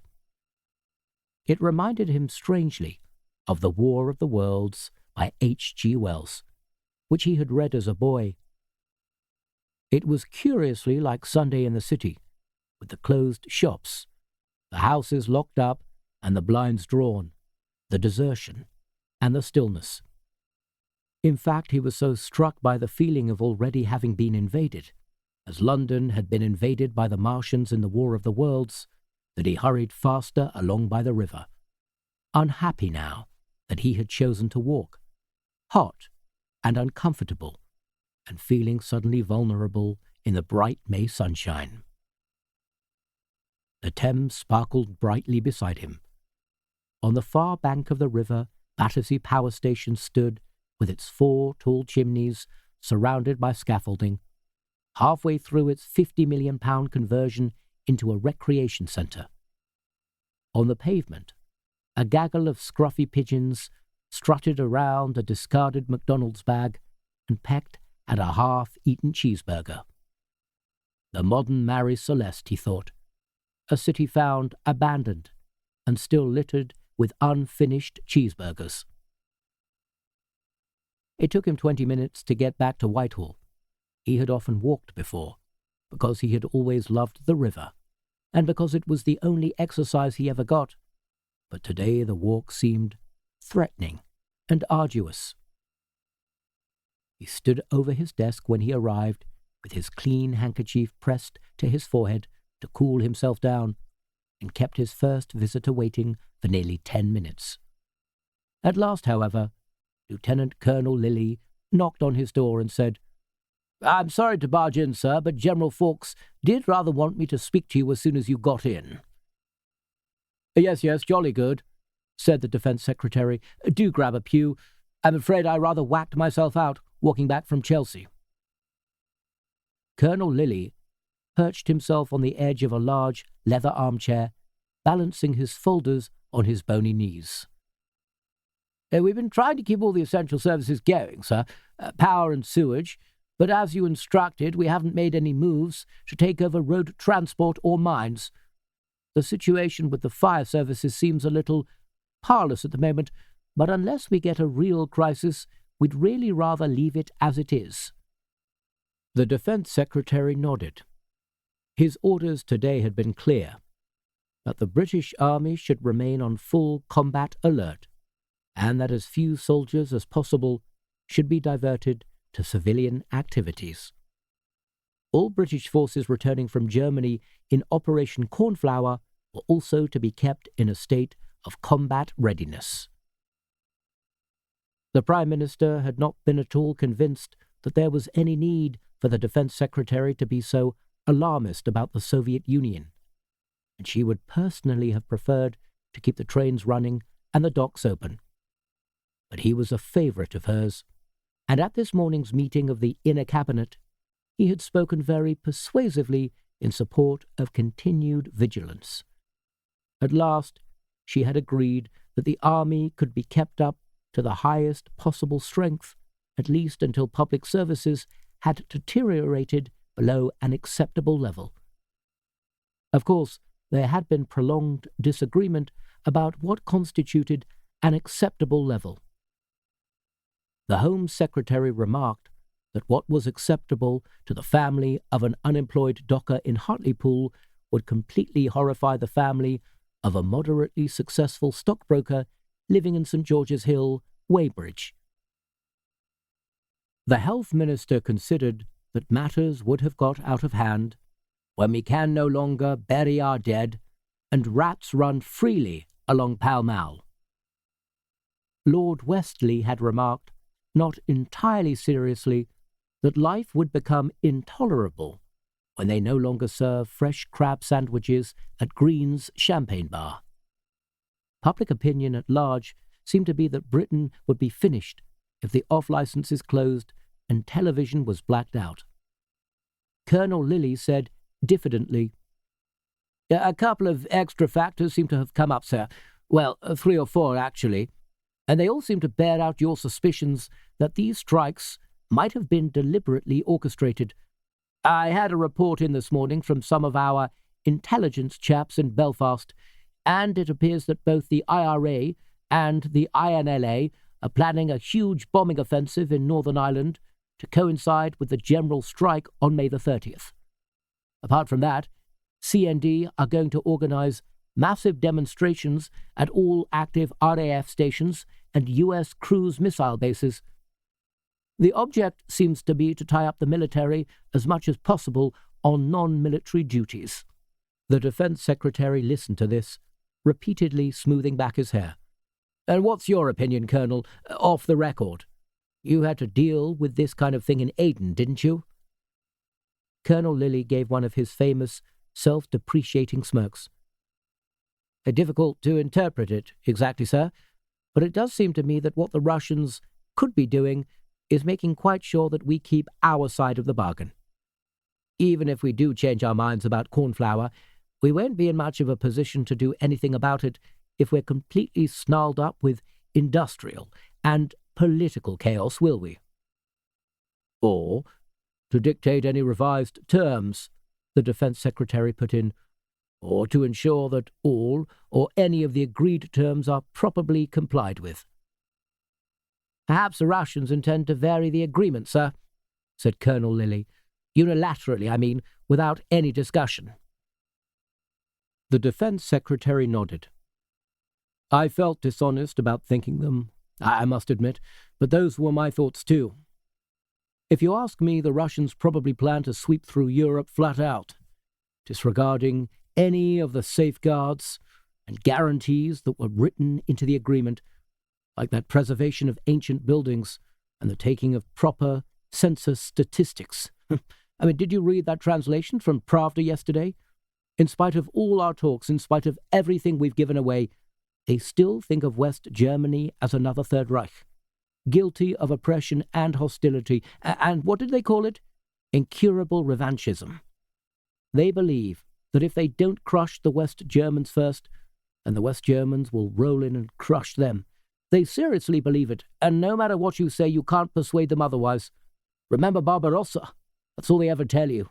That's like saying remember Hastings and refusing to speak to the French. Colonel Lilly was quiet for a moment, and then he remarked, "I must say, sir, that I didn't think I'd ever see the day." The Defense Secretary closed his eyes for a moment to show that he understood. "I know how the General Staff feel about this, Colonel, but one has to change with the times. One has to adapt oneself to completely new concepts of international security. The political tension in Europe is dangerously high, insanely high. The military balance is close to critical. All we could see ahead of us on our present path was nuclear confrontation, either sooner or later, but quite inevitable. What is about to happen now will suddenly release that tension, and I think that all of us will breathe more easily." "All of us who remain on the western side of the fence," said Colonel Lilly, trying without success not to sound too impertinent or aggrieved. "Don't let the Iron Lady hear you say that, Colonel," said the Defense Secretary. "She's put her heart into this. The final solution for the nuclear problem. I've heard her practicing her speech for next week." "Oh, yes, sir," said Colonel Lilly.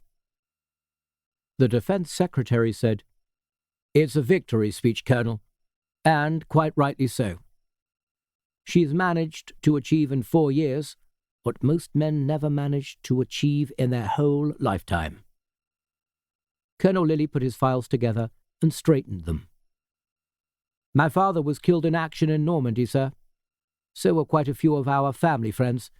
It just rather appears to me that—" The Defense Secretary silenced him with a sharp, lift of his eyebrow. This was not the time for sentiment or for scoring easy political points. Outside the window, where the sun fell through the balustrades, making curved patterns like faces and candlesticks, London lay dusty and silent. Pigeons wheeled over an empty Trafalgar Square, where the fountains had been switched off to save power and water. "Could you give General Fawkes my compliments?" said the Defense Secretary. "Oh, and could you tell him something interesting?" "Yes, sir. I found out this afternoon that my Aunt Beatrice and he had the same nanny. At different times, of course." Lieutenant Colonel Lilly stood up, a jackdaw in army uniform. "Yes, sir. I'll tell him that. What a coincidence, sir." At almost the same moment, in his grey painted office in Bonn, the West German Chancellor received a scrambled telephone call from the Commander-in-Chief of the Bundeswehr, General Heinz Escher. The Chancellor was sitting at his desk with a white towel draped around him while he was shaved by his personal barber. Apart from a hunting lodge in the Breisgau, which badly needed redecorating, being shaved by a barber was the only luxury he allowed himself. General Escher's voice was choked and tense. "Herr Chancellor, I have just received unofficial intelligence that the Soviet army is planning an imminent advance into the Federal Republic." The Chancellor was silent for a moment or two. The razor scraped at his left cheek, cutting swathes of pink skin into the white shaving soap. "What does unofficial mean?" he asked at last. "The source was apparently the rebel intelligence network they call Lamprey," said General Escher. "A coded message was received about 20 minutes ago at Paderborn. It had all the necessary authenticating codes which Lamprey usually use to identify themselves. It said simply that they have reliable information that the Soviet army intends to advance into West Germany at any moment." "Are we in touch with Lamprey?" the Chancellor wanted to know. "Can we contact them again? Ask them more questions?" "They say they will call again at 1600 hours. "What do our own intelligence people have to say?" General Escher said, "I've talked to them already, sir. They have no evidence to support Lamprey's claim." "Lamprey includes both Western and Communist agents, doesn't it, General?" "So we are led to believe, sir." "Then this intelligence could well have been sent to us by a Russian." "Yes, sir, I suppose so." The Chancellor raised his chin so that his barber could shave underneath it. He said nothing while the razor scraped its way around his Adam's apple. At last, however, he wiped his face with the towel and waved the barber away. "I want the Bundeswehr on full alert," he told General Escher. "This could be nothing more than a provocative piece of counterintelligence or a plot by the Greens to make us look ridiculous. On the other hand, it could be true. And what with the British and the Americans moving their armor around like some ridiculous party game, this would be the worst possible time for us to have to face up to any kind of military confrontation." He opened his desk and took out a bottle of Johnny Walker. "When Lamprey called back at 1600 hours, I want to have them connected through to me. If for any reason they refuse to allow this, make sure that they are asked where they acquired their information and how they can authenticate it." He banged down the phone, then jabbed the button on his desk, which called his private secretary. "Ella, I want the Soviet ambassador round here at once. I want General Oliver on the telephone. I want the cabinet convened for an emergency meeting. I also want to speak to Brigadier Smith-Hartley. That will do for a start. Ask Martha for some coffee, and don't think of going home." He sat for a while, watching while his barber cleaned and put away his razors and his brushes. He didn't open his bottle of whiskey. "Willie," he said at length, "if you were to be drinking in your favorite Bierstube with your friends, and all of a sudden you were faced with a large and angry fellow who wanted to hit you on the nose. What would you think if you looked around to your friends for help and found that they had conveniently left you on your own? Willie was an old man. He looked up with eyes as black and glittering as a crow's. Well, sir, I would think that my friends were cowards, perhaps, or else I would think that they were quite pleased to see me beaten. Yes, Willie, said the Chancellor. That is what I would think too. David Daniels, about 10 minutes later, was returning from the Safeway market just north of White Plains with 2 bags of groceries. He balanced one of the bags on his upraised knee as he fumbled his keys out of his coat pocket and opened the door of the apartment. Esther, it's only me.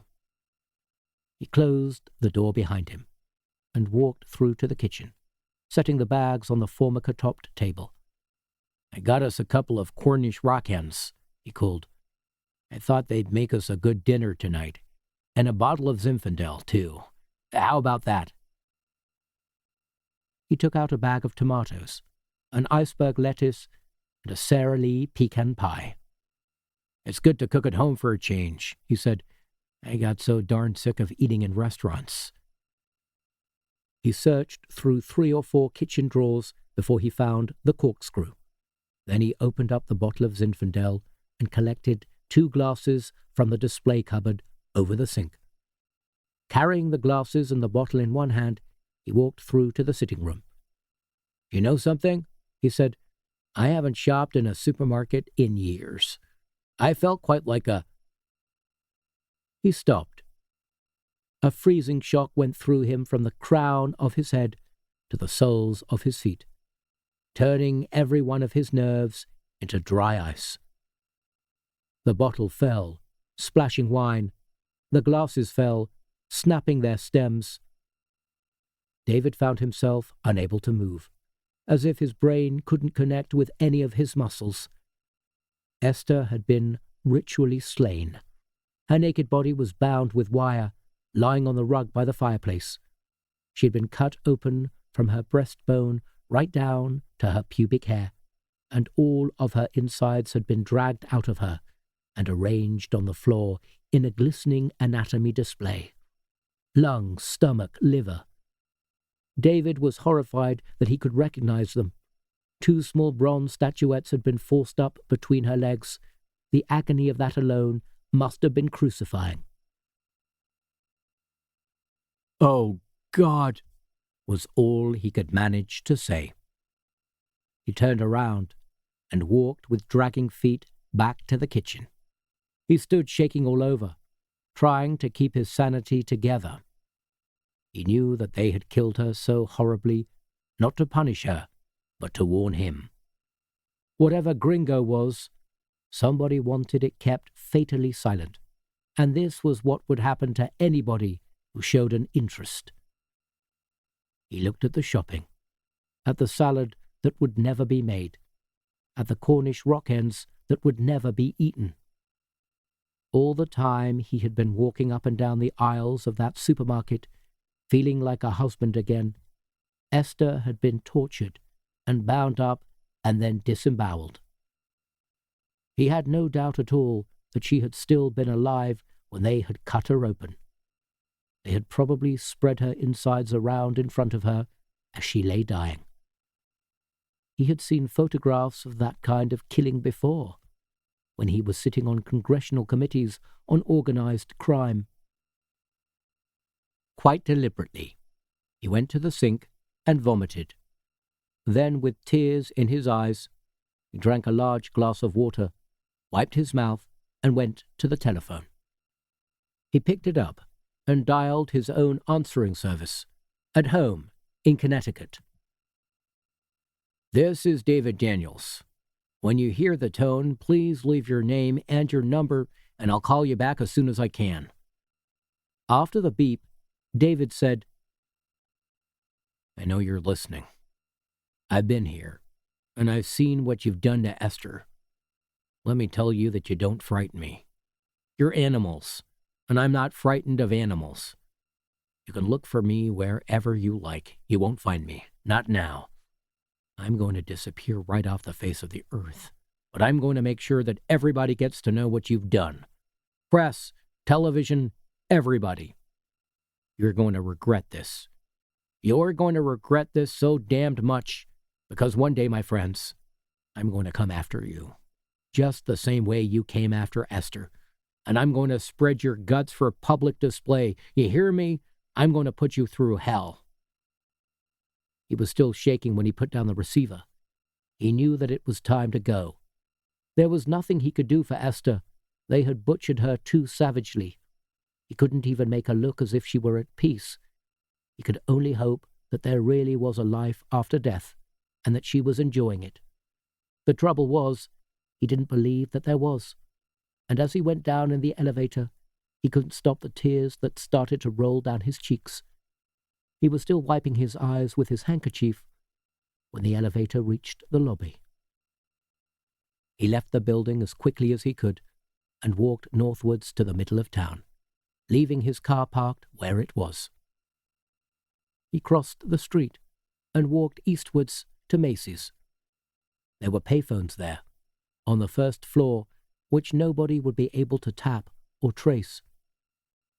He realized as he walked that his life was going to be like this every day and every night from now on, talking to his friends from obscure telephones, staying in untraceable motels. His only hope was to break the story of Gringo wide open in the media, and even then he knew that he would remain a target. He went to the first payphone and pushed in his dime. He dialed, and as he waited for an answer, he glanced around him apprehensively. He didn't even know who was after him. It could be that mild-looking man with the bald head, trying on a pair of gloves that were still tied together, or that black woman in the flowery dress and upswept spectacles. He knew that if he were organizing a hit, he would choose the most unlikely killer imaginable. The phone was answered. A suspicious-sounding voice said, "Yeah, who is this?" "Ray, this is David Daniels." "Oh, well, hi, David. How are you doing?" Ray Malloy was the only CIA executive that David knew at all well.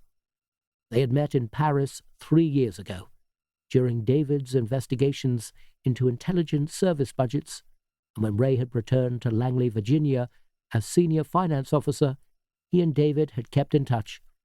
Occasional drinks together, 1 or 2 fishing trips, and a couple of dinner parties. David said, "I'm in trouble, Ray." "Oh, really?" "Well, I seem to have upset somebody heavy, that's all I can say."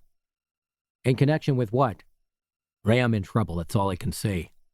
I don't even know for sure why I'm in trouble. I just want one favor." "Boy, you are in trouble, aren't you?" "Yes, Ray, I'm in trouble. Now, please, could you do this one thing for me? Do you remember we were talking a few months ago about those people in Canada? The ones who went across the border to hide from the FBI? Yeah, that's right. Well, do you think you could please tell me how to get in touch with them?" "Well, that could be tricky. It might take some money, too. Listen, I've got plenty of money. Just tell me how to get in touch." "Okay, then. Hold on for a moment. I'll look it up in my notebook." Tense, shivering, sweating, David waited while Ray went to check the number. What if Ray were in with the people who were looking for him, too? What if he were only making him hold on so that they could get a trace on his number? He kept thinking about Esther, about the way in which they had ripped her open, and he knew without any doubt at all that they would do the same to him. A warning to anybody else who might be interested in Gringo. At last, however, Ray came back to the phone. "It's a Vancouver number. That's where they hang out as far as I know, Vancouver. You call this number and they tell you to meet them someplace. That's all I know. 604-531-2299. And don't ever tell anybody I told you. You got it? And until you're clean, please don't call me again. That's nothing personal. Just that I'm engaged to be married now, and I'd quite like to make it through to my wedding day." David said, "Thanks, Ray. I'll be in touch." There was no reply. Ray Malloy had hung up with a loud click. David used 2 more dimes. One to call his accountant, Lenny Stein, and have $50,000 transferred to Barclays Bank in Vancouver under the name Walter Ross. The other to call his housekeeper, Cora, and ask her to close up the Connecticut house for the rest of the summer, drawing the drapes so that the furnishings wouldn't fade. Cora said, "You are all right, Senator?" "I'm okay," he told her. He wished he didn't have to lie. He left Macy's and crossed the street to the Avis office. He used his wizard card to rent an LTD and asked the girl behind the desk if he could leave the car in Orlando, Florida. If anybody checked his rental, which they certainly would, they would be waiting for him at the Avis office in Orlando, and he hoped they enjoyed their suntan. He drove northwest, crossing the Hudson shortly after 2 o'clock that afternoon and heading for Binghamton on Route 17. His plan was to cross into Canada at Niagara as quickly as possible, since he guessed that his pursuers would find it more difficult to operate quite so openly north of the border. It was possible that he was wrong, in which case he might be getting himself into even deeper trouble, because his route through Canada from Niagara would take him on a wide northern circuit of Georgian Bay and Lake Superior, through Barrie and Sault Ste. Marie, and all the way through Wawa and Marathon to Thunder Bay. He would lose well over half a day driving around that way, but he preferred to get out of the United States by nightfall.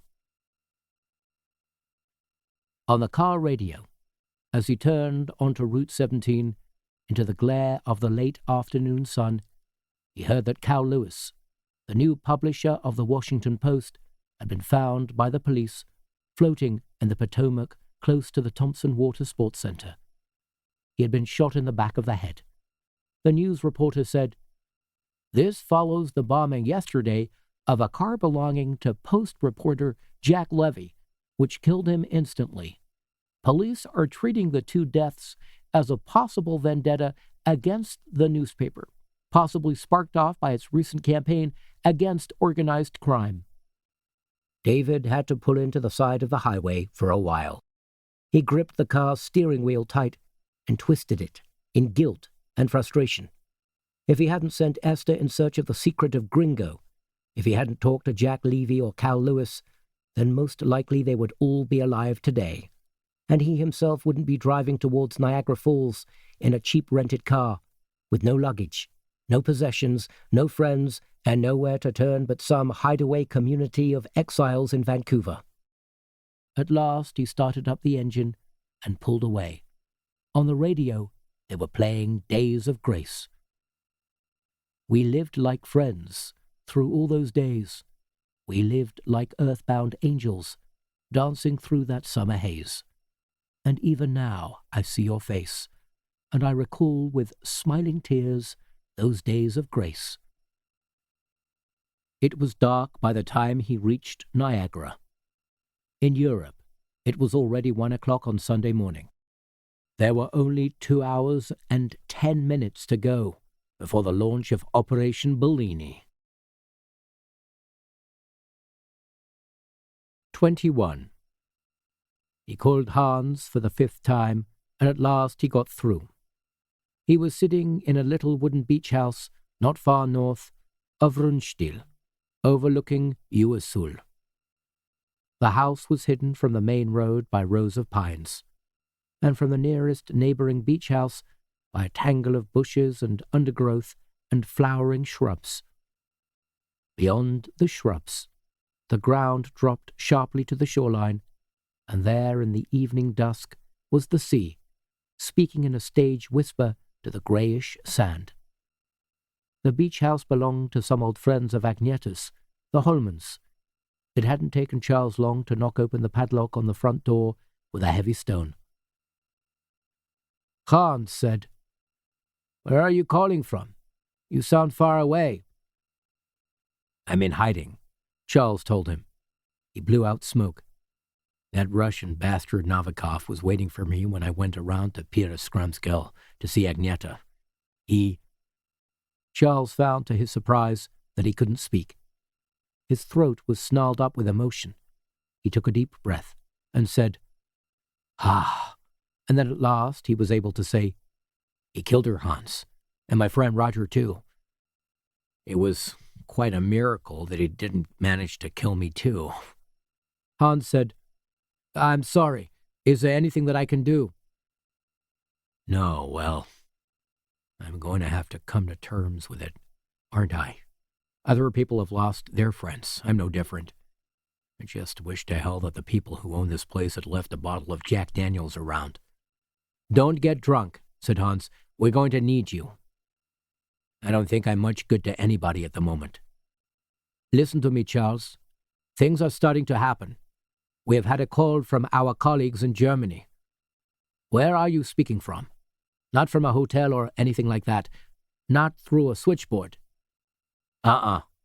Private line." "Well, that's good, because our colleagues in Germany have managed to persuade Marshal Golovanov to talk." "They have? Well, if it isn't all lies, I congratulate them. What did he have to say for himself?" Hans spoke slowly and seriously. "He said that the recent Russian maneuvers were only a prelude, a way of bringing the Soviet army up to full strength and combat preparedness without alarming the West Germans. He said that the Soviet army is about to invade the Federal Republic of Germany. He couldn't clearly say when. Perhaps the date has not yet been finally fixed, but he did say that it will be done with the agreement and the assistance of Great Britain and the United States. In other words, as the Soviet army advances, the British and the Americans will systematically withdraw, for the sake and stability in the world as a whole. West Germany will be offered to the Soviet Union as a sacrifice." "I don't believe what I'm hearing." "Well, it came from Marshal T. Golovanov himself, a man not given to fantasy, and he was interrogated by Inga Schultz, who is one of the most skillful agents when it comes to questioning." "I'd like to meet her." "Anybody who can get Golovanov to talk must be quite something." "You probably will," said Hans. "She is bringing Marshal Golovanov to Copenhagen with her, mainly to get him out of West Germany, in the event that a Russian invasion actually takes place, but also to help us interpret whatever we manage to elicit from the computer at Klarland and Christensen." Charles reached over and coaxed another cigarette out of the pack. Only 3 left. He was going to have to get some more soon, and a bottle of whiskey. He wasn't going to be able to survive through the night on applesaft and long-life milk, which was all that the Holmans had left in their tiny icebox. "This is the other good news," Hans explained. "One of our Russian agents has brought out of Russia 2 Englishmen, both computer experts. They are in Helsinki just at the moment, but he is going to have them flown to Copenhagen in about an hour, as soon as all the necessary formalities have been completed." "He got them out of Russia? What were they doing in Russia in the first place?" "They were showing some of their computers at the toy fair, apparently. But the Russians were attempting to coerce them into staying and working in the Soviet Union. It appears that several computer experts and well-qualified engineers have been lent to the Soviet Union recently by Britain and the United States against their individual will. All of which tends to confirm Marshal Golovanov's story that there is a conspiracy here to sacrifice Germany." "Listen," said Charles, "I'll come back to Copenhagen, but for God's sake let me have a bodyguard this time, and get me a gun. Can you get me a gun?" "Of course. What do you want?" "Nothing stupid. Novikov's a 200-pound berserker, and that's putting it mildly." "We'll have 1 or 2 Uzis here, if you're interested." "I'll take 2. I'll take 3 if you got 'em. Where do you want me to meet you?" Hans said, "Come to St. Hans Ger Nar Suten, down at the Sortedamsend. Ring the bell marked Rasmussen and wait." "How long will it take you to get here?" "I'm at Runstill. Give me an hour." Hans said, "Okay," then paused for a moment and said, Agneta was your girlfriend, wasn't she? That's right. Are you sure you can manage after what's happened? Charles said, I can manage. If I get drunk, all I'll be able to do is forget about it for an hour or two. If I come and help you, well, maybe I'll be able to do something about it. Maybe I'll be able to catch up with that Novikov bastard and twist his head off. Would you like us to have somebody clear up for you around at your friend's apartment? Asked Hans soberly. We have an undertaker we use. Blower. He's very discreet. Will it cost much? I think this is one service we can let you have for free. All right then, said Charles. I appreciate it. But do you think she could possibly be buried? She didn't want to be cremated. I don't know why. Blower does very tasteful burials. I'm sorry to say that we've had to use him quite a few times. Okay, Charles told him dryly. He felt as if his brain had been sandblasted. Charles pressed down the telephone cradle, waiting for the dialing tone, then called Taxa Van Beaten. I'm at Rundstedt, yes. Can you send a car up to get me? Listen, I don't care what it costs. Sure. Okay. Soon as you can. Then he sat on the floral-cushioned bamboo sofa in the middle of the sitting room and smoked and waited, watching himself in the dark glass of the French windows. After a while, tired of waiting, he switched on the radio. He had always known somehow that he would never be free of this business. Once you were involved, you could never escape, because what could you do? Turn your back on the political connivance that you had especially been taught to recognize? Ignore the men in the grey suits when you saw them walking through the cities of the world, armed, lethal, and prepared to kill anybody who didn't abide by their master's political ethics? Lamprey had grown up because so many intelligence agents had at last refused to believe that there was any difference between one side and another, not a difference worth dying for. The enemy, as far as Lamprey was concerned, were the bureaucrats, whose political and financial survival depended on international hostility, the great machineries of unfought war. The enemy was human aggression and human fear. Since 1945, sufficient conventional arms had been produced by both East and West to fight 400 wars of the size and scale of World War II, and that wasn't counting the immense nuclear arsenals produced on both sides. Only Lamprey had seen the true absurdity of it, and the full scale of the tragedy it represented. Security was nothing but another word for fright, and hundreds of billions had been spent by Washington and Moscow in guarding themselves against shadows and illusions. Charles was not idealistic about arms control, nor hopeful about it either, and Hans seemed to be equally cynical. But what could you do? Pretend that it didn't matter?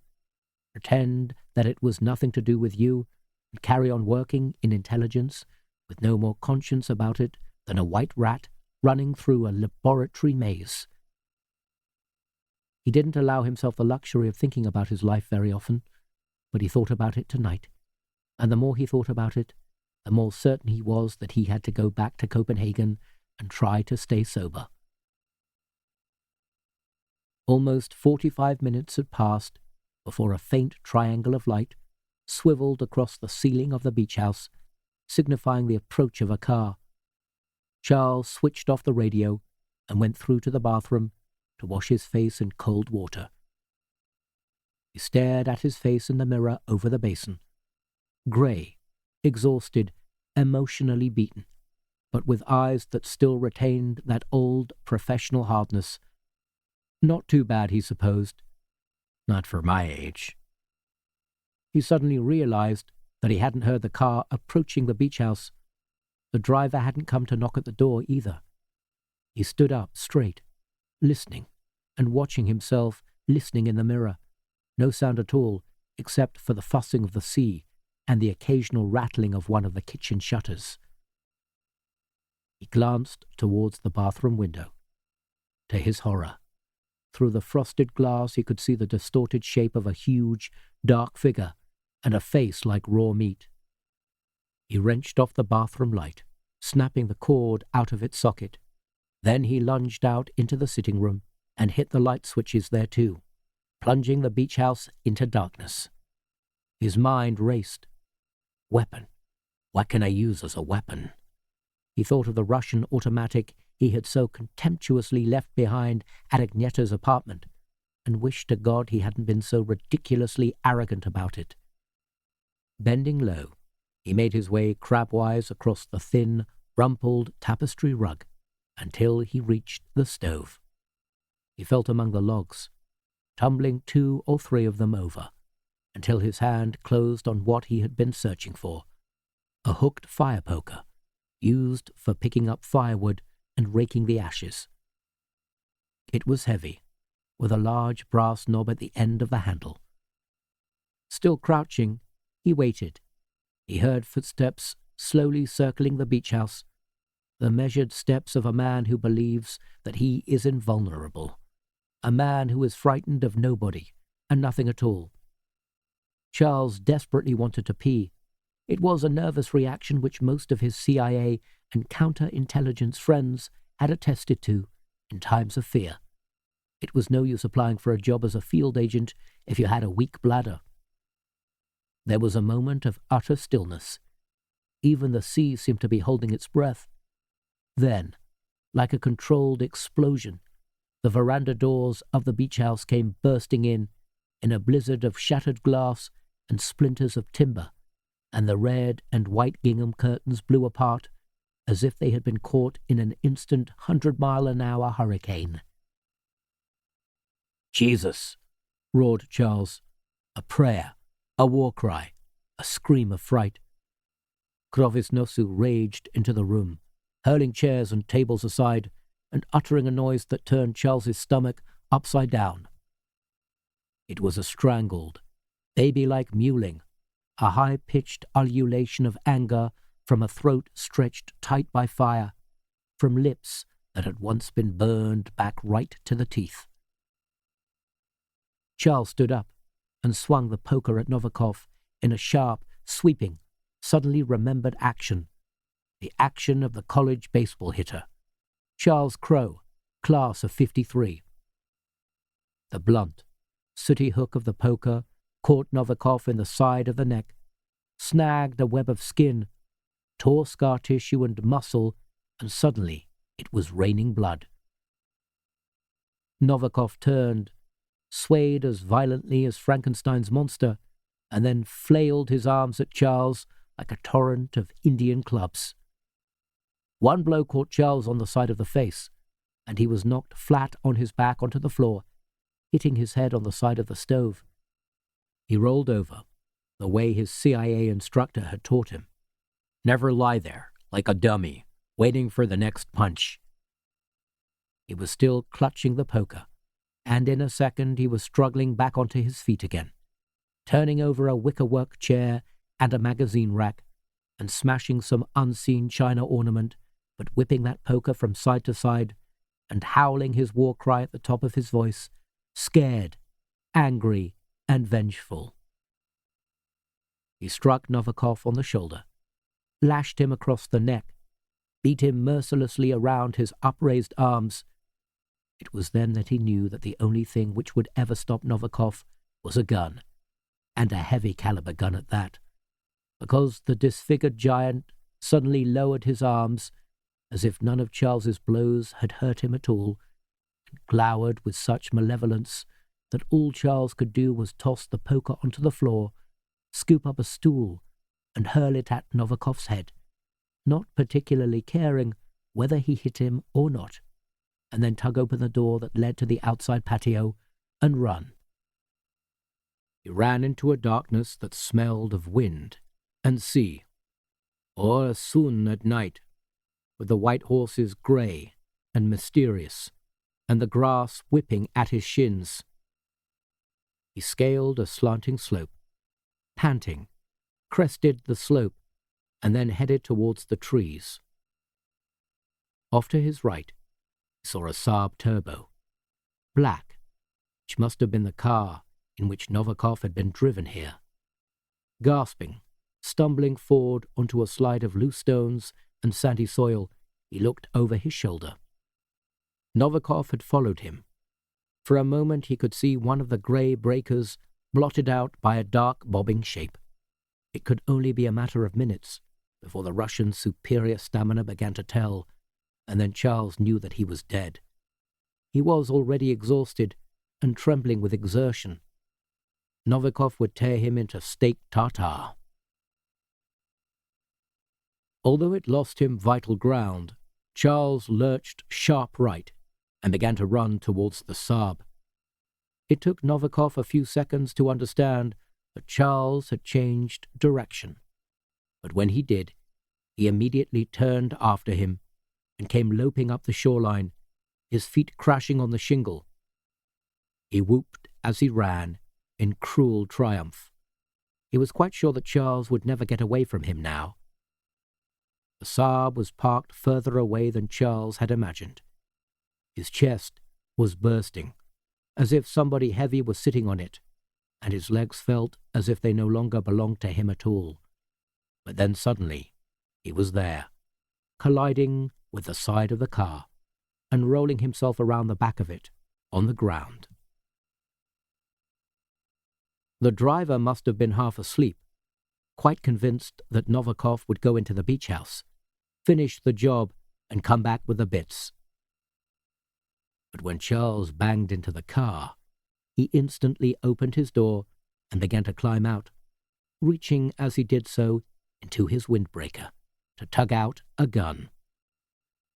Charles hit him straight in the belly with a Chinese blow known as shui mu, after the demon who had been persuaded to eat noodles, which then turned magically into chains and wound themselves around his entrails. The blow was advanced, unarmed combat, and didn't always work. At least, it had only worked for Charles once before, and that was in the gym. Tonight, however, the driver gagged, coughed, and collapsed heavily onto the ground, his abdominal muscles locked tight in reactive spasm. Charles ducked down to pick up his gun, and then twisted himself into the Saab's front seat. At the same time, Novikov came running up to the car, snatched at the passenger door, and with a grating crunch of protesting metal and springs, tore it halfway off its hinges. There was no time to shoot. Charles turned the key, gunned the Saab's engine, released the handbrake, and slammed his foot wildly down on the accelerator. The car bounded forward, bouncing and jostling over the rough beach, with Novikov running beside it, and the wrenched off door clattering along like the tin cans on a wedding car, still attached by its electrical wires. Charles slewed the car around, its tires frantically spinning for grip on the loose dry sand. Then he was heading back towards the highway, through the trees, and even though Novikov was running hard, there was no possibility that he would be able to catch up now. Charles switched on the headlamps and narrowly managed to avoid a deep gully and a half-hidden tree stump. He glanced up at his rear-view mirror. Novikov was still pursuing him, dark and heavy, like a marathon runner out of a nightmare.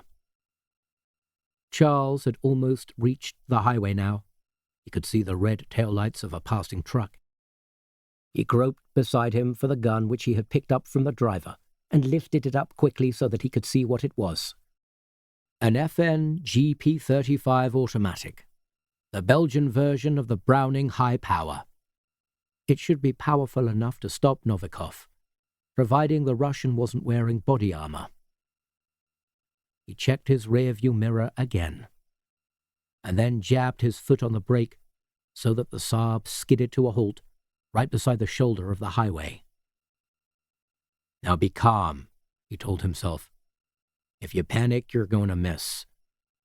He climbed out of the car, leaving the engine running, and hurried around to the far side of it. He cocked the automatic, rested his forearms on the roof of the car, and took careful aim at Novikov's silhouette as he came jogging up from the beach.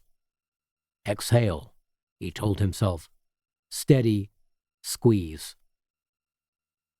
One shot cracked off into the night.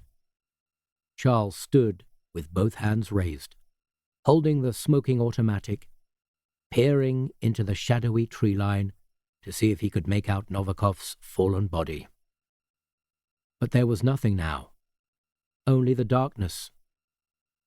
He waited a moment longer, and then walked back around the car. A Volvo Estate drew up beside him, just as he was about to start off again. The light on the roof proclaimed that it had come from Taxaringbin.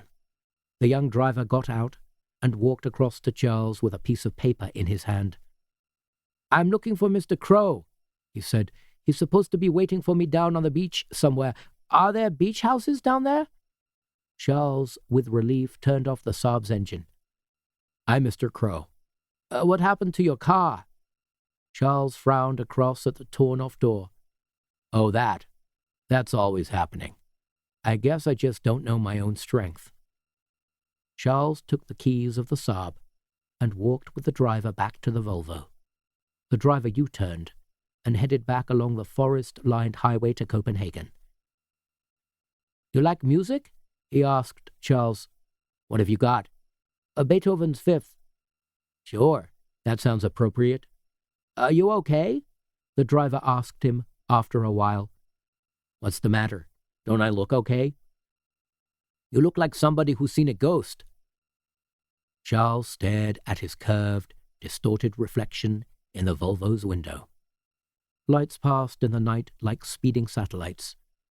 "I never believed in ghosts," he said, more to himself than to the driver. Then, "Can you spare a cigarette?" 22. "General Abramov is here, Comrade General."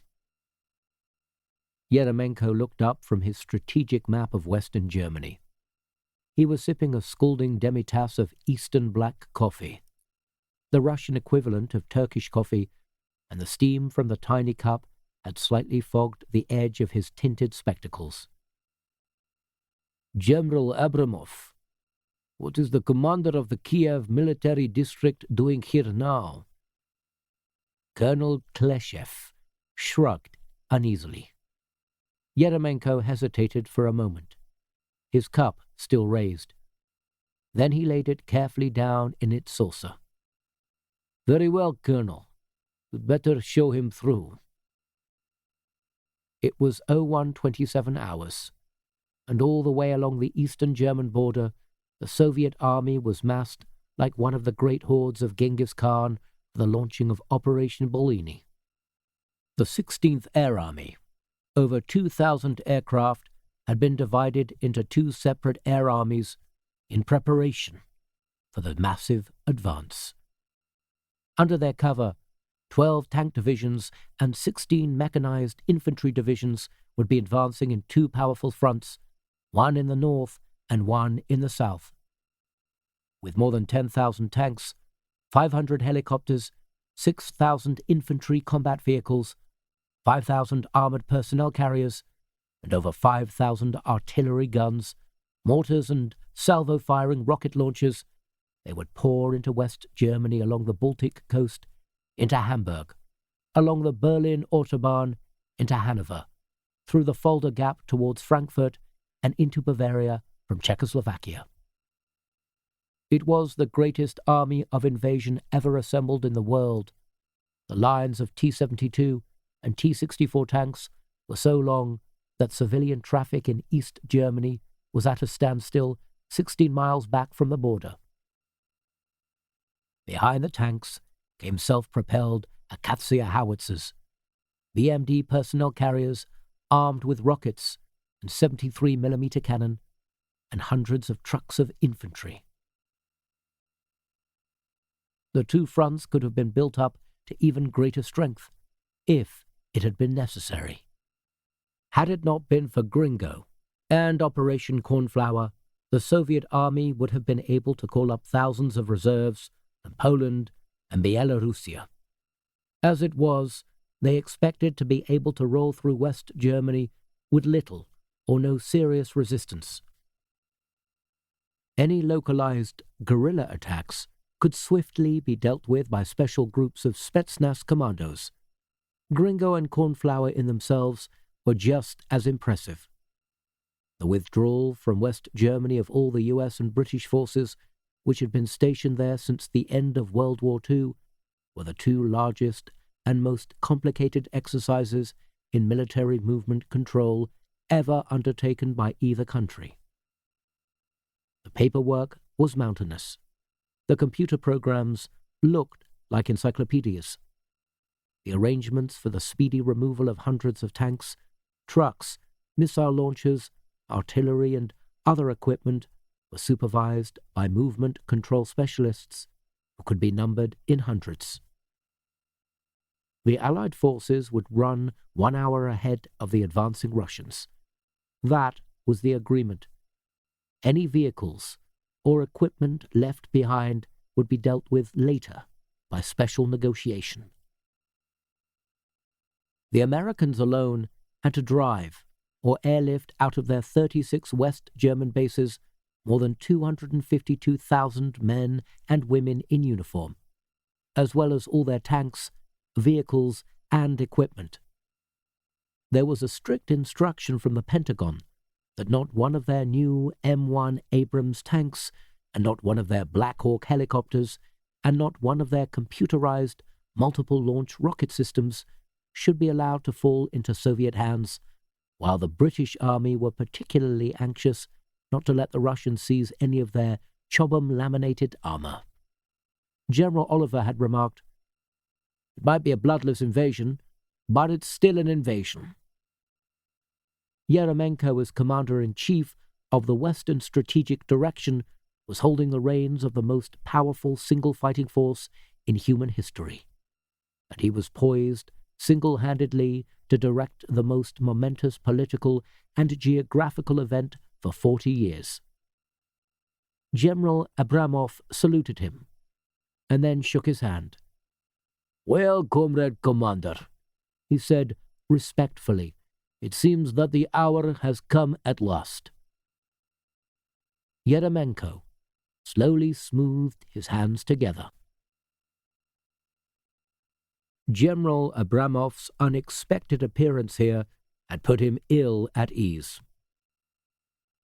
The commander of the Kiev military district was, in times of war, the commander of the Southwestern Strategic Direction, with direct responsibility for taking over the armies of Subcarpathia, Hungary, Romania, Bulgaria, and the Black Sea Fleet. Although the armies of the Southwestern Strategic Direction were not actively involved in Operation Bellini, they were all on standby, at full operational strength, and at the very moment when Bellini was going to be launched, Yeremenko would have expected Abramov to be waiting at his headquarters in case he was needed. The Kremlin still did not entirely trust the Americans, in spite of the Copenhagen Agreement. Supposing the Pentagon suddenly decided to hit back, the old men of the Defense Council still had a terrible fear of cruise missiles and of sudden capitalist treachery. Remember Barbarossa. "Who is in charge now at Kiev?" asked Yeremenko. "General Bokorishkin. He was promoted today from Belorussia." "Well, Bokorishkin's a good man, a very sound young officer. He was at the Military Political Academy, wasn't he, once upon a time?" Abramov nodded. Yeremenko had never liked Abramov. He was very dark, like a Jew. Even his name sounded Jewish. Although he shaved twice a day, his chin was always blue, and there were dark curly hairs peeking out of his nostrils. His eyes always seemed to Yeremenko to be too closely set, as if he was slightly mad. He was overweeningly ambitious, too, as far as Yeremenko was concerned, and what made this ambition worse was that Abramov was a particular favorite of the Kremlin hierarchy. "I came from Kiev by helicopter," said Abramov. "Ah," replied Yeremenko, with an exaggerated lack of interest. For any particular reason? Abramov suddenly smiled and then laughed. The army has never once sent me anywhere for no reason. Then you are here to assist me, is that it? Not exactly, said Abramov. He looked around the room, at the lights, and the smoke, and the groups of officers who were following the progress of the assembling Soviet tank forces. A large clock on the far wall, its face dimly illuminated, announced with a juddering second hand that Operation Bellini was 1 hour and 10 minutes away. Is there somewhere we can talk for a minute or two? Asked Abramov. Yeremenko looked at him intently. Abramov seemed almost embarrassed. Comrade Kutakov wished me to have a word with you, he said. Yeremenko lifted his left arm as mechanically as a PT instructor and focused on his wristwatch. I'm very pushed for time, Comrade General, but, well, a minute or two, no longer. They went through to a small, brown, painted anteroom. There was a row of cheap varnished chairs, like a dentist's waiting room, a table stacked with files, and a portrait of Lenin. Yeremenko stood with his hands clasped in front of him and said, Well, how can I help you? Normally, of course, this would be done differently, said General Abramov. But this is a critical moment, and the Stavka is anxious to cause as little disruption as possible. I am here, Comrade General, to relieve you of your command of the Western strategic direction and to request you to return to Moscow immediately for further instructions. Yeremenko stared at Abramov as if he were unable to believe that he existed, as if he were an apparition from some long-forgotten dream. I think there must be some mistake, he said, flatly. I'm sorry, Comrade General. No mistake. I have my written orders. They were brought here by helicopter to meet me when I arrived. But I am the Commander-in-Chief of the Western Strategic Direction. I am the architect and chief executive of Operation Bellini. They are ready, comrade. The tanks, the infantry, 1,000 upon 1,000. They are out there now in the night. They are all under my command.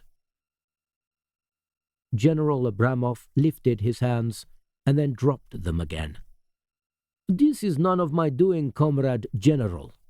You can take my helicopter back to Moscow. They are refueling it now. Why? Demanded Yeremenko in a whisper. I was told to say nothing further, Comrade General. Please, you have my regrets. I can give you no more. Why? Yeremenko roared. Why? Abramov looked unhappy. If I tell you, well, don't repeat it. But it is all because of Marshal Golovanov. Golovanov? That old has-been? And anyway, he's gone now. Probably murdered and served him right. Abramov shook his dark blue jowls emphatically. No, Comrade General, not murdered. He was interrogated, so we understand, and we also understand that he talked. The federal German government has been told about Operation Bellini, and the Bundeswehr is apparently preparing to defend West Germany to the last, even if the British and Americans withdraw. Well? Yeremenko demanded, with extraordinary petulance. What fault is it of mine, if Golovanov could not be loyal to his country? And as for the Bundeswehr, we can crush them like an egg. I am not afraid to fight. I am a soldier. General Abramov laid a hand on Yeremenko's shoulder. Nobody has cast any doubts on your bravery or your capability, Comrade General. That you must understand, but the Stavka see it as an error of judgment to allow Marshal Golovanov to consort with that German prostitute. She was a double agent, working against the KGB. And I was supposed to know that? All I was doing was catering to the old hog's animal appetites. What else could I do? If it was anybody's fault, it was the fault of the mill lot, not briefing me. Abramov said soberly, The KGB did not know that she was a double agent either. There have also been some demotions at Dzerzhinsky Square. I'm afraid, however, that Marshal Golovanov's kidnapping has caused serious embarrassment in the Defense Council, and that you have been perceived as the scapegoat. Yeremenko was white. He walked across the room diagonally, and then walked back again. He took off his tinted spectacles. Operation Bellini, he said. Without my direction, it could never have happened. I repeat, Comrade General, that nobody has doubted your ability or your patriotism. Well, said Yeremenko, it seems that I have no choice. I'm afraid not, said Abramov, trying to be solicitous, but secretly relieved. Yeremenko walked to the door which opened into the corridor and beckoned to one of his guards. The guard came clumping into the anteroom and stood there with his machine gun in his hand, looking bewildered. What is your name, boy? Yeremenko asked him. Gorshkov, sir. Yeremenko turned around to General Abramov and smiled. Comrade General, Private Gorshkov is to be your keeper for a while. I don't understand. You are not to leave this room. Private Gorshkov will stand guard over you. If you attempt to escape, Private Gorshkov will shoot you. Do you understand that, Private Gorshkov? The unhappy soldier nodded. Yes, sir. Yeremenko jabbed a finger at Abramov and said, Just because he looks like a general. Private Gorshkov, just because he has scarlet and gold on his uniform. That does not make him any less of a traitor. So don't let him frighten you with threats of what he will do to you. Don't let him sweet-talk you either. Your duty is to guard him, and guard him well, and if he tries to escape, to kill him. Yes, sir, said Gorshkov, swallowing. Abramov called clearly, Ivan! Yeremenko turned. Abramov said, This will be the death of you, Ivan, if you try to carry it any further. Bellini is mine, comrade, Yeremenko told him in an expressionless voice. Not any longer. And the Stavka have made substantial changes in tactics now that the Bundeswehr is ready for us. They are all contained in my orders. Airborne drops of Spetsnaz diversionary troops. New routes of attack. If you attempt to carry out the original maneuvers, you will cause a disaster, both politically and strategically. Yeremenko stood for a while holding the door handle, his lips pursed tightly in thought. Then, without a word, he nodded and walked back to the bustling, crowded strategy room, where his coffee was still hot. Colonel Kleshev looked around in surprise. I understood that General Abramov was staying here, sir. Yeremenko waved a dismissive hand. He has just gone to relieve himself. A long journey from Kiev. He studied the map of the German border. Then he said, He brought me the order that Operation Bellini was to start right away.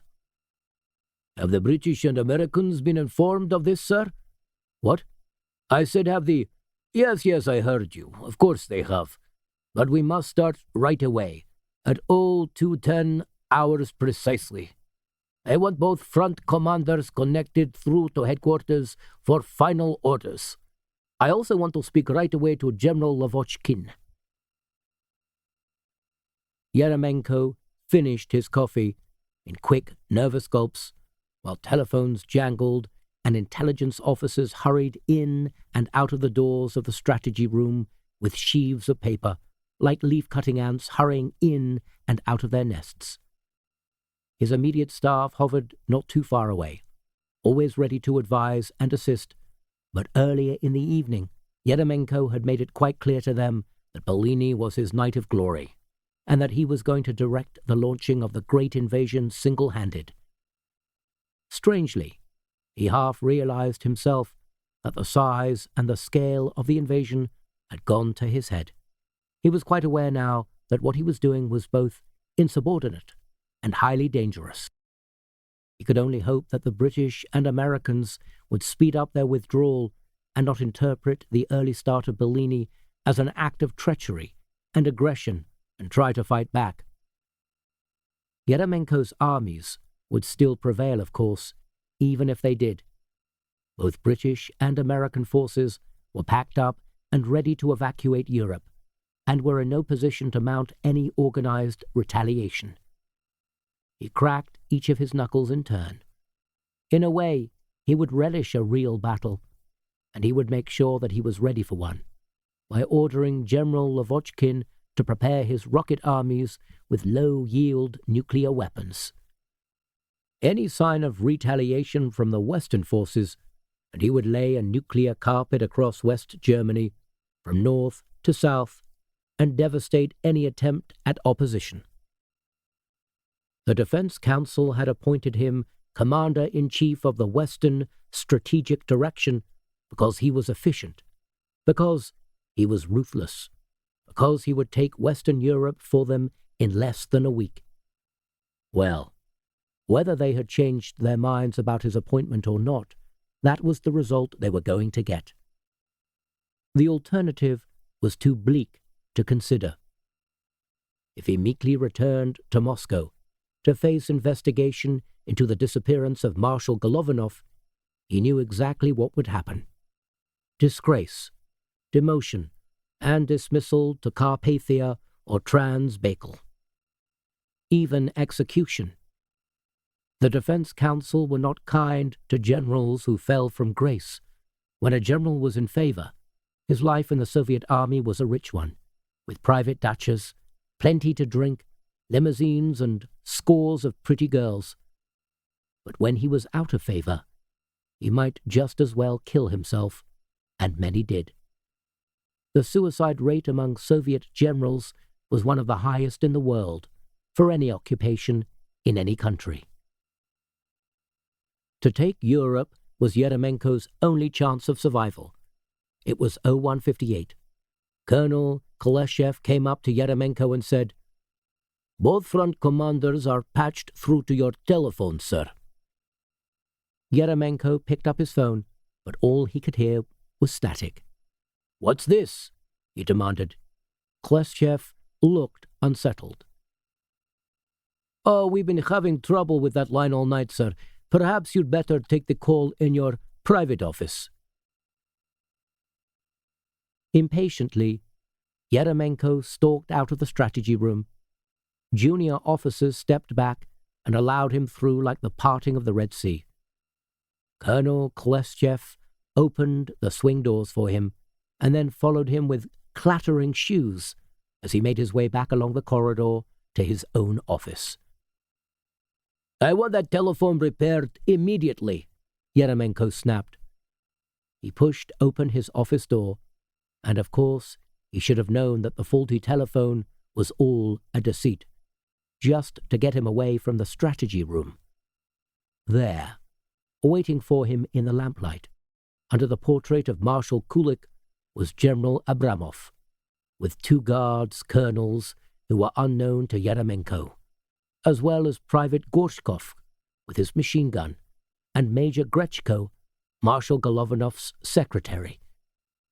"Please, Comrade Commander-in-Chief, come in," said General Abramov. Yeremenko walked slowly to the center of the room. He took off his spectacles. Behind him, Colonel Kuleshchev closed the door. Major Grechko stepped forward and saluted. "I have to tell you, sir, that you are relieved of your command of the Western Strategic Direction, and that you are under military arrest. I have instructions to take you back to Moscow immediately." Well, well, said Yeremenko. Whom can one trust? Major Grechko didn't attempt to answer that question. I am an officer of the KGB, sir. It seems that I have failed then, doesn't it? Said Yeremenko. It seems as if the old bear caught up with me at last. Well, well. The interests of the Soviet Union and the interests of the party must always come before personal ambition, Major Grechko recited.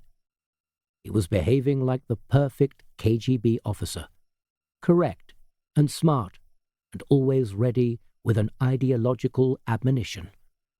But also, in a way, he was behaving like the sheriff at the end of one of his favorite westerns, summing up 90 minutes of gunplay with a well-honed moral.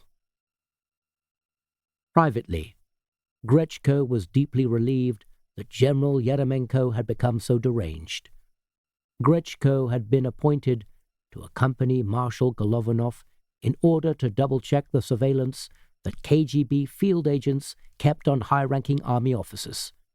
His failure to identify Inga Schultz as a double agent was going to land him in serious trouble, particularly since it had led to Marshal Golovanov's abduction. With any luck, his rescue of General Abramov and his arrest of General Yeremenko would redeem him. Time is short, said General Abramov. Colonel, will you show me through to the strategy room so that we can get Operation Bellini started on schedule? Yeremenko said nothing as General Abramov and his entourage left his office. Major Grechko stood in the lamplight, watching and waiting. I understand that the helicopter is fueled and ready, Comrade General, he said at last. Yeremenko looked up.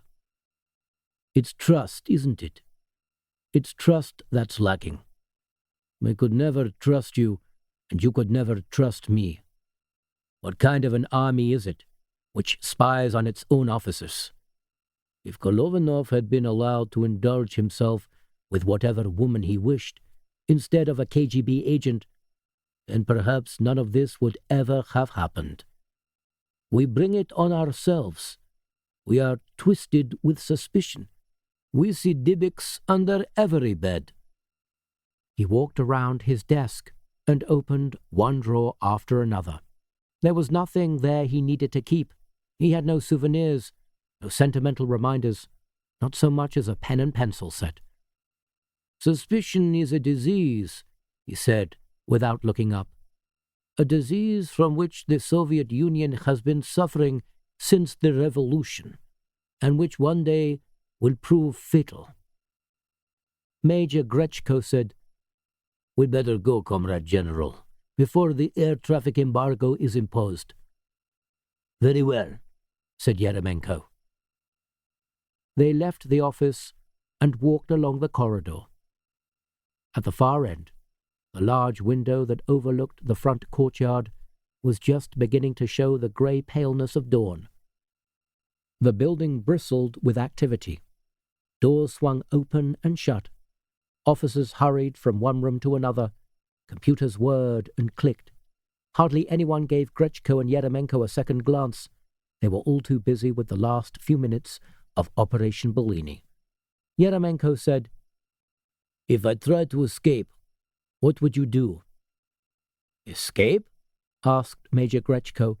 Yes, if I knocked you down and ran, what would you do? I would chase after you, I suppose. Yeremenko looked at him narrowly. Would you shoot me? Major Grechko said, You're not asking me to shoot you, are you? Because I won't. I have instructions to take you back to Moscow alive, and that's what I intend to do.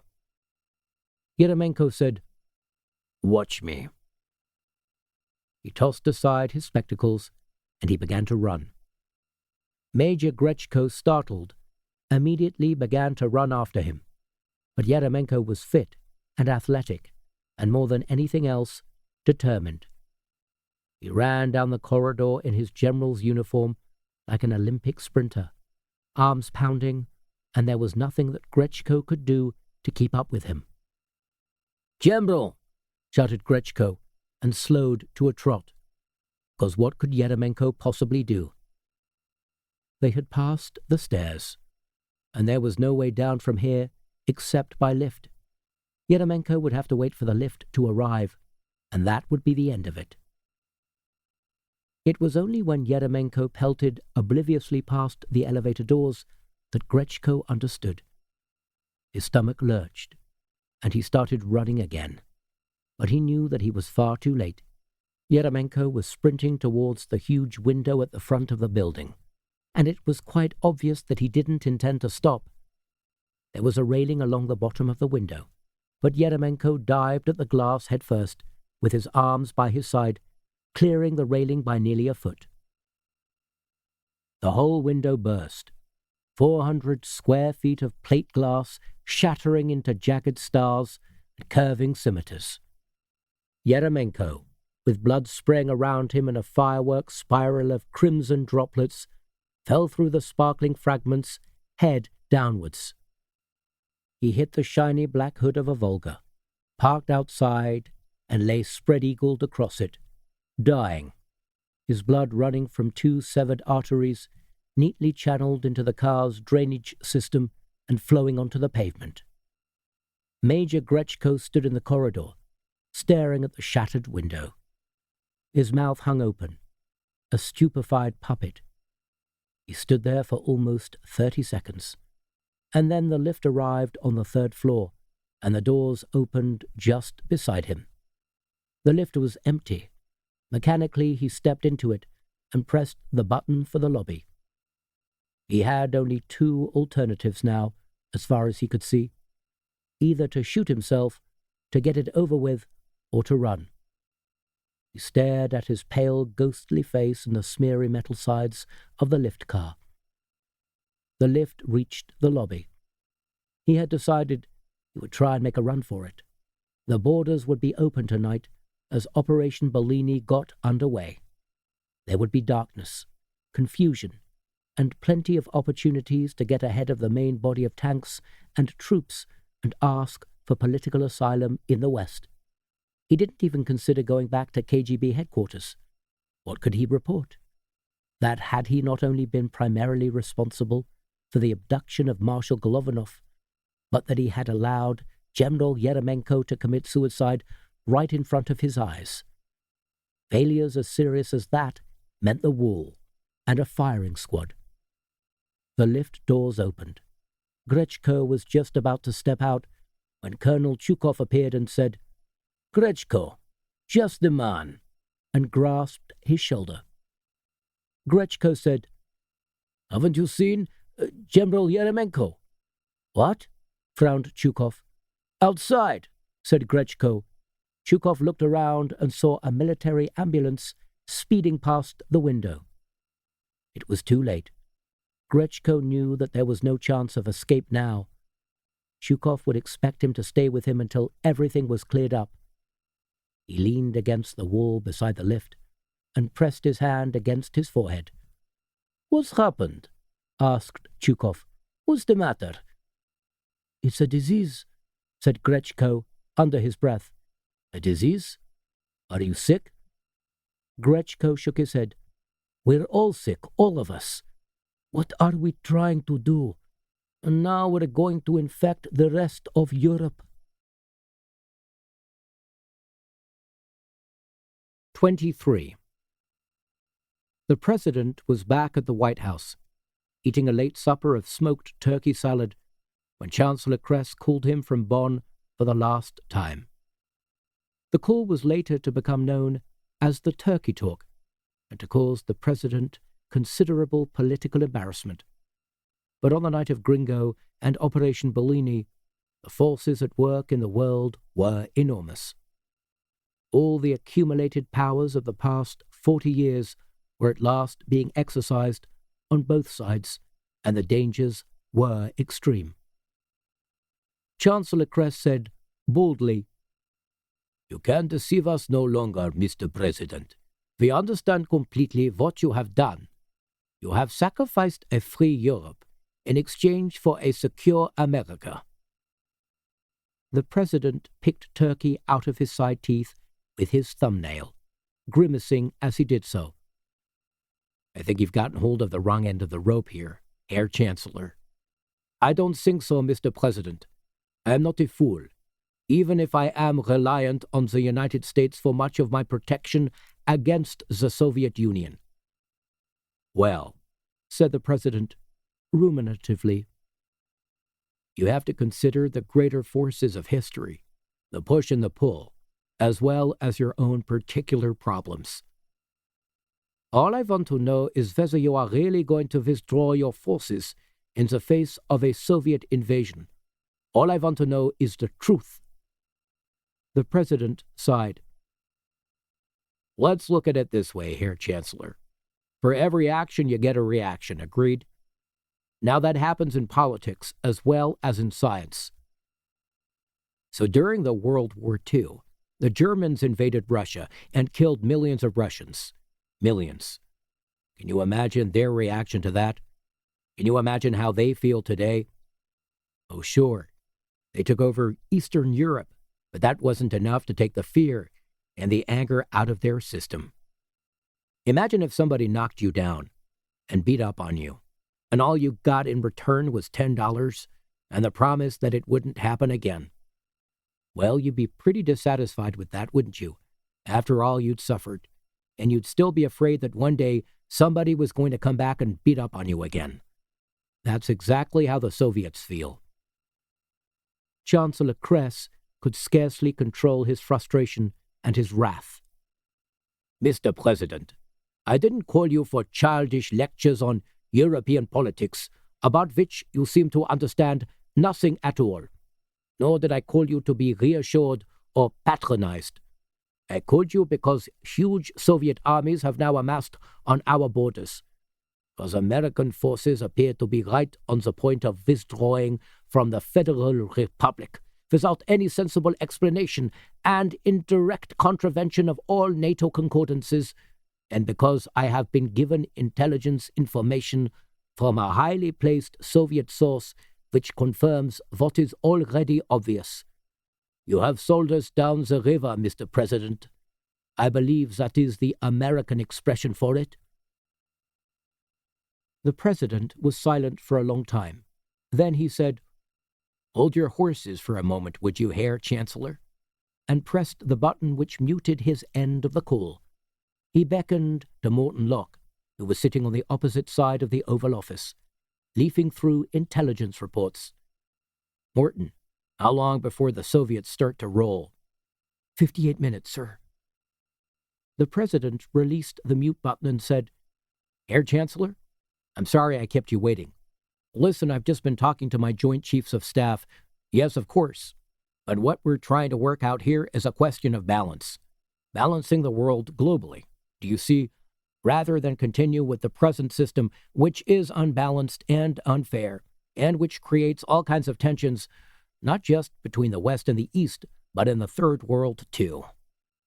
He took a drink of grapefruit juice, and then said, I have to admit to you that we have been having secret talks with the Soviet Union over the question of reducing our military presence in Europe. Well, yes, you know that already. But what that will do is increase security in Asia, in South America, in Latin America, in Australia, and in Japan. The Soviets need to feel that they were no longer directly threatened from Western Europe, and that is precisely what we have conceded to them, in return for guarantees that they will no longer directly threaten the Western Hemisphere. Chancellor Kress said tautly, Mr. President, the Russians are going to invade us. The very minute your forces have gone, we will become a subjugate nation. Now please, the president told him. Just because the Soviet army happened to be exercising their divisions close to the East German border. Well, they do that quite often, don't they? I can't see how that amounts to any specific threat. Chancellor Kress sparked, You are lying to me in your teeth. I find it impossible to believe anything that you say. You are abandoning us to the most oppressive regime in the history of the Western world. You are a hypocrite and a deceiver. You listen to me, Herr Chancellor, the president shouted back. Times have changed, and the world has changed, and any politician with the minutest sense of responsibility towards the human race has got to change along with them. How much longer do you people in West Germany want to go on living under the shadow of nuclear annihilation? Tell me that. How much longer are ordinary men and women going to be frightened to have children in case they get incinerated before they grow up? Chancellor Kress retorted, You think we are frightened of nuclear bombs? That is how much you misjudge us. We are far more frightened of the oppression of the Soviet Union. At least with the bomb, you are killed, and that is the end of your suffering. Have you ever been to Estonia? Have you seen what the Soviets have done there? The old national flag is forbidden. The language is forbidden. The folk songs and the culture are forbidden. Everywhere you go, you are greeted by the huge number 40, which reminds you that this country has been oppressed by the Soviets for 40 years, and they intend to continue for another 40, and yet another 40. Herr Chancellor, please, said the President wearily. No, Mr. President. I now see you Americans for what you are. You have become deluded by your own movies. You believe that it is enough to be sentimental, without the real substance of loyalty or love. You believe that it is right to be ambitious, without counting the cost of your ambition to other people. You believe in freedom without responsibility, and success without guilt. You cannot see the squalor that surrounds you in your own country. How can I expect you to care about us? Now listen. The President tried to interrupt. No, Mr. President, no. I do not wish to listen to any more of your cotton candy cant. History will assess you best for what you are and what you have done, but I have to say this. I am a pragmatic man. I know that the Bundeswehr cannot hold back the Soviet army on its own. They want to, believe me. My generals are all ready to fight. But the result of unilateral retaliation would be the pointless massacre of many thousands of excellent young Germans and many civilians, besides the risk of inviting nuclear attack from the Russians. You say that I am only concerned with my own small affairs, but I am not. For it would take only one nuclear bomb to be dropped for others to follow. So perhaps to that extent you are right. And it is better for the German people to be oppressed than the whole world to be destroyed. But I will ask you one question, and if you answer this question with no, I shall order the Bundeswehr to put down their weapons, abandon their tanks and remove their uniforms and go home to dress themselves in civilian clothes. I shall order the Bundeswehr to melt away, as if it had never existed. If you answer yes, however, then I will order them to stand firm and to fight bravely and hard alongside the men they always used to believe were their allies. The President dabbed his mouth one-handed with his napkin. He said nothing, not because he didn't have anything to say, but because this conversation hurt him and upset him more than he could have explained to anybody, even the First Lady. He knew what he was doing to Chancellor Kress. He knew what he was doing to the Germans. But he was the President of the United States of America, and as such, he had a prime duty to protect the interests of the United States. Gringo had been mooted over 2 years ago, and ever since then he had agonized over it, and suffered sleepless nights for the very first time in his life. Tonight, he was having to face up at last to the consequences of his decision, and so were the West Germans. Chancellor Kress said, The question is, will you abrogate your agreement with Moscow and protect us from the Soviet army, or not? The President paused thoughtfully. Then he said, Otto, come on. I can still call you Otto, can't I? Let me think favorably about this. Give me a break, An hour, that's all I ask. Maybe I can work something out. On the other side of the office, Morton pinched his thumb and his forefinger in a circle of approval. 52 minutes, he whispered. Then we're clear. Chancellor Kress said, Very well, Mr. President. 1 hour and 1 hour only. Then I disband the Bundeswehr and announce to the rest of the world what has happened. The President said, I hope you're being equally strict with Britain. Oh, yes, said Chancellor Kress. The Prime Minister is next on my list of calls. Otto, said the President, I hope you understand that what happened here and why it had to happen. Yes, said Chancellor Kress. His voice was as bitter as burned Arabica coffee. I believe that I do. At number 10 Downing Street, the lights had been burning all night. It was nearly 2 o'clock in the morning, which meant that Operation Bellini was due to commence in fewer than 12 minutes. The Defense Minister was in constant touch with the Department of Defense, and the Department of Defense, in turn, was in close touch with the British forces in Germany, and also with the Defense Council in Moscow, who had appointed an incongruously cheerful English-speaking general called Nikolai Glinka to liaise with the British. It was a strange and nervous night. The Prime Minister sat at her desk, a supper tray untouched. The Defense Secretary glanced several times at her chicken breast sandwiches and her congealing Scotch broth and wished that he had the nerve to ask her if he could have them. General Fawkes had made occasional appearances, but each time he had seemed to be increasingly befuddled by lack of sleep. And eventually Brigadier Mount Avery had taken his place, all beams and smoothly shaved chin, pleading that General Fawkes had been summoned elsewhere, meaning, of course, bed in Shepperton. British intelligence had reported just before midnight that Bonn had somehow received advanced warning of Operation Bellini. This was hardly any surprise, since modern communications were so sophisticated and Bellini was such a massive military maneuver. If there was anything unexpected about it at all, it was that it had taken the Germans so long to understand they were being sacrificed to the greater cause of global peace. But Whitehall's assessment seemed to be that the leak to Bonn had come too late for the Bundeswehr to be able to take any effective retaliatory action. Faced with 19 divisions of fast-moving Russian armor and artillery, it was unlikely that Bonn would consider it prudent to put up a fight. The Prime Minister was agitated. She had always known that this would be the worst moment, both politically and strategically, not to mention emotionally. This was the moment when the Federal German Republic would realize how completely it had been betrayed. But what choice had there been?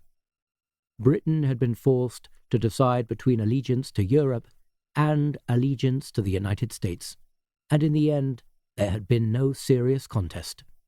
The United States was richer. The United States was far more powerful. The United States spoke English. When Britain had first entered the common market, they had talked about going into Europe, as if they were somehow not part of Europe already. There would be moments in the coming week that would be just as traumatic, when the Dutch and the Belgians and the French quickly began to realize that they had been sacrificed too. By next weekend, coastline across the English Channel would be Soviet territory, the autonomous oblast of Western Europe, and they would be flying the red flag at Boulogne instead of the tricolore. The Prime Minister thought, if only it weren't too late, if only there had been some other way. But the enormous build-up of nuclear weaponry in Europe and the huge enlargement of the Soviet Navy had both made it impossible for the political map of Europe to remain as it was. Something had to give. Something had to be surrendered.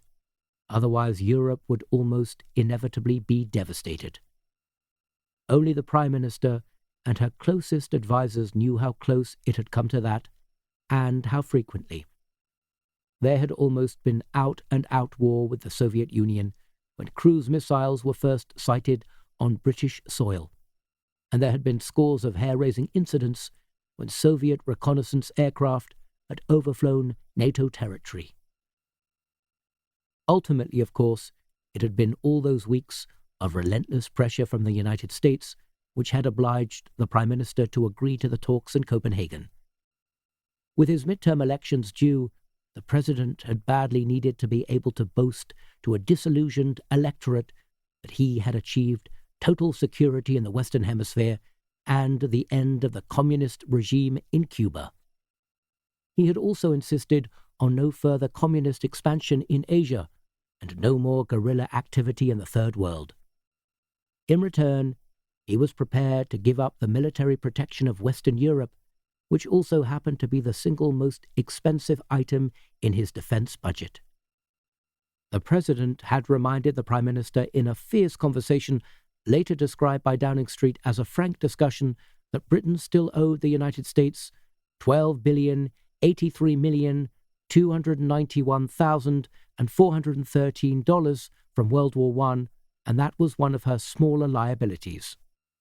It had been made quite clear to the Prime Minister that if she was not positively in favour of the Copenhagen Agreement, she would be deemed to be against it, with all the unpleasant political consequences that this would bring down on her. Tonight, she remarked to her ministers, "I must say that I would feel a great deal easier about the Russians advancing into Europe if we didn't have all of these strikes. How seriously do you think they might have affected our ability to defend ourselves?" The Defense Secretary swept back his hair. "Hard to be exact, Prime Minister. I mean, if Britain actually were to be attacked, it's quite conceivable that the unions would do their patriotic duty and call all the strikes off at once. But things have changed since World War II. There are some very strong links between the unions and the Soviet Communist Party. In the last miners' strike, the Russians collected 50,000 rubles to support them, and they won't forget that in a hurry. Our nuclear strike capability won't be seriously affected. Trident will remain just as effective, but as far as beating off any kind of conventional attack is concerned, well, we would be very much weaker." The Home Secretary noisily cleared his throat and threw out one hand as if it were a cricket glove that he was trying to toss back into his kit bag. "Yeah, it all seems fairly quiet tonight, Prime Minister, on the industrial front. No new walkouts, Pickett's docile enough, and even Albert Grange is keeping his mouth shut. I wouldn't say the chances are all that hopeful, but, well, we may be seeing the reflection of the light at the end of the tunnel, if not the actual light." The Prime Minister didn't seem to be at all amused or reassured. "What if the Kremlin don't keep their word? What if they continue to threaten us even after they've taken over Europe?" "Well, that rather depends on the continued support of the United States," said the Foreign Secretary, breathing on his spectacles and polishing them briskly with his handkerchief. He looked across at the Prime Minister with watery eyes. "Come on, Prime Minister, we've discussed this 1,000 times. We're caught between Syra and Carabtis. This is the only way through." "I hate to think what future history books will make of this," said the Prime Minister, bitterly. "I should think that they'll be rather complimentary about it, since they'll all be Russian," said the Foreign Secretary. The Prime Minister gave him a look which made him wish that he had kept his cynical little joke to himself. "We do have the Copenhagen Agreement," he reminded her. "An agreement to which Britain was only a secondary party, but an agreement nonetheless." "The Potsdam Agreement was an agreement. In the Potsdam Agreement, the Soviet Union promised to honor the nationality of Latvia and Estonia and Lithuania." "With respect, Prime Minister, that's history." The Prime Minister turned away sharply. "Not to the people who live there." The Home Secretary sighed. He wished he were at home in Buckinghamshire, asleep. He missed his dogs and his wife. He wouldn't even get his usual Sunday breakfast with the newspapers and home-cured bacon. "I really think that we have to make the best of a rotten situation," he said. "Perhaps the greatest problem has always been that Britain ought to have been located off the American coast, rather than the European." "Look, I know we're talking about changing the map," replied the Defense Secretary, "but that's rather an extreme sort of alteration, don't you think?" The Prime Minister said, "I can't believe that it's come to this." She could sense for herself the authority she had lost over her cabinet since she had been forced to agree to Operation Bellini. They behaved like mischievous public schoolboys these days, tossing metaphorical paper darts around the common room and chalking up insults on the blackboard. Her own political spirit, although she didn't yet dare to admit it, had been broken forever. All she could see ahead of her now was a caretaker's job, making sure that Britain remained reasonably free and reasonably profitable. After all, the United Kingdom would now be the only buffer politically, economically, and geographically between the Soviet Union and the United States. All of her time would be spent resisting the bullying and the cajoling of both. It was dangerous, unpleasant, and hideously frightening. But perhaps she would be able to save the lives of the 56 million people for whom she was personally responsible. The intercom buzzed. "Brigadier Mount Avery," said the Prime Minister's secretary, tersely. Brigadier Mount Avery came in, with his swagger stick under his arm, his chestnut moustache gleaming, dressed as immaculately as if he were on his way to salute a visiting head of state. "Prime Minister," he said, inclining his head, his words clipping out like metal staples. "We've just had the code message from Stuttgart that everything's ready to go. Apparently the Bundeswehr have been kicking up all kinds of fusses, talking about suicide missions and so forth, but the last I heard, they'd been ordered to stand down." "Thank you, Brigadier," said the Prime Minister. "I've heard the same thing from Bonn." "But they don't seem to know yet how close we are to 0 hour," the Brigadier remarked. "No," said the Prime Minister, soberly.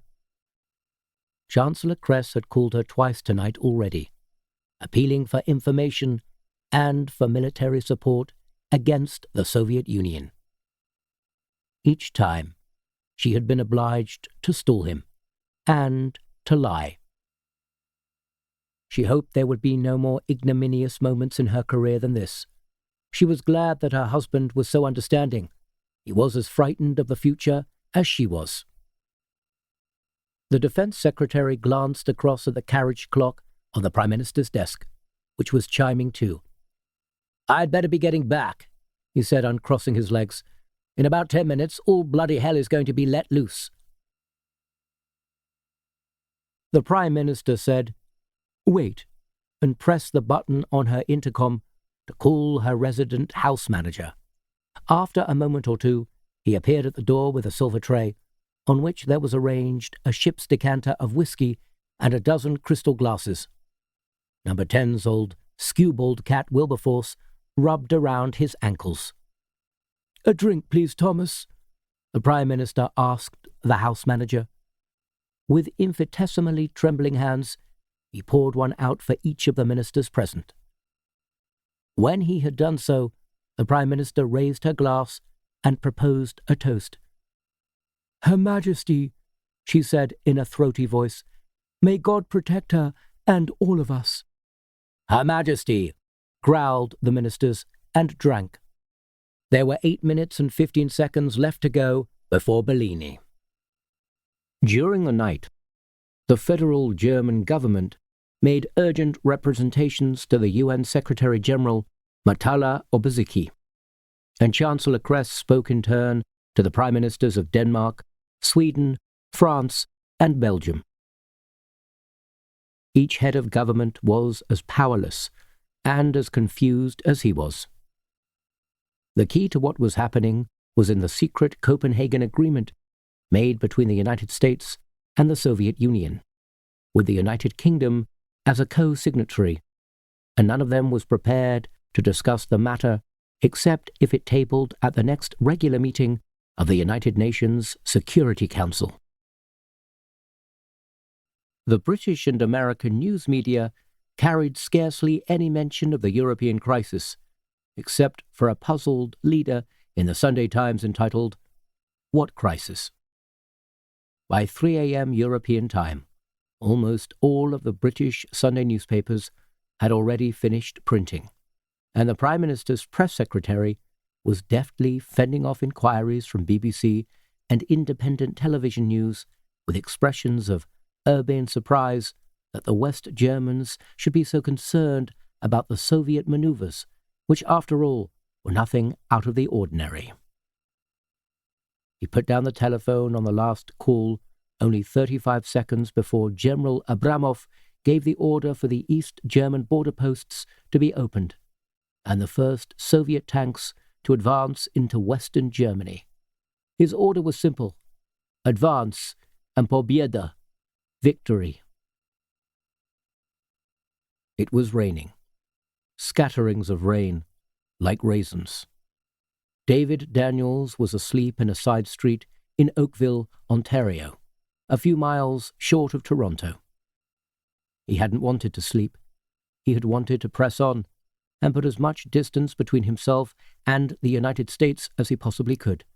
But it was a good 2.5-hour trip from Niagara to Toronto, and despite his determination to drive through the night, the shock and the exhaustion of the past day began to tell on him, and at last he turned off Highway 5 into the lakeside suburb of Oakville, population 4,327, climate wet, and turned into a neat dead-end street and closed his eyes. He dreamed of blood. He woke up 2 or 3 times, trembling and muttering to himself. There was blood everywhere, all over his face, all over his clothes, congealing between his fingers. He woke up, and the blood was gone, but he was still sitting cramped in his rented car, and it was still night-time and raining, and he was still a fugitive from his own guilt and from the U.S. government's hounds of hell. At 3 o'clock in the morning, when Operation Bellini had already been underway for nearly 6 hours, he turned on his car radio, but all he could get was Bruce Springsteen singing The River and crackly country and western. He wished to God that he had been blessed with the foresight to buy himself a few sandwiches and a bottle of whiskey. He didn't even have a razor, and he was beginning to feel very sore and prickly and derelict. He decided to move on. Maybe when he reached Toronto, he would be able to find himself an all-night diner and somewhere to shave. Out here in Oakville, in the middle of the night, there was nothing but the stars and the lake and the pattering rain and the huddle of neat suburban houses. He was about to start the LTD's engine when he noticed a black Ford Tempo waiting under the single streetlight at the corner of the dead end. He leaned forward in his seat so that he could examine it more closely in his rear-view mirror. He was sure that it hadn't been there earlier when he had first parked here.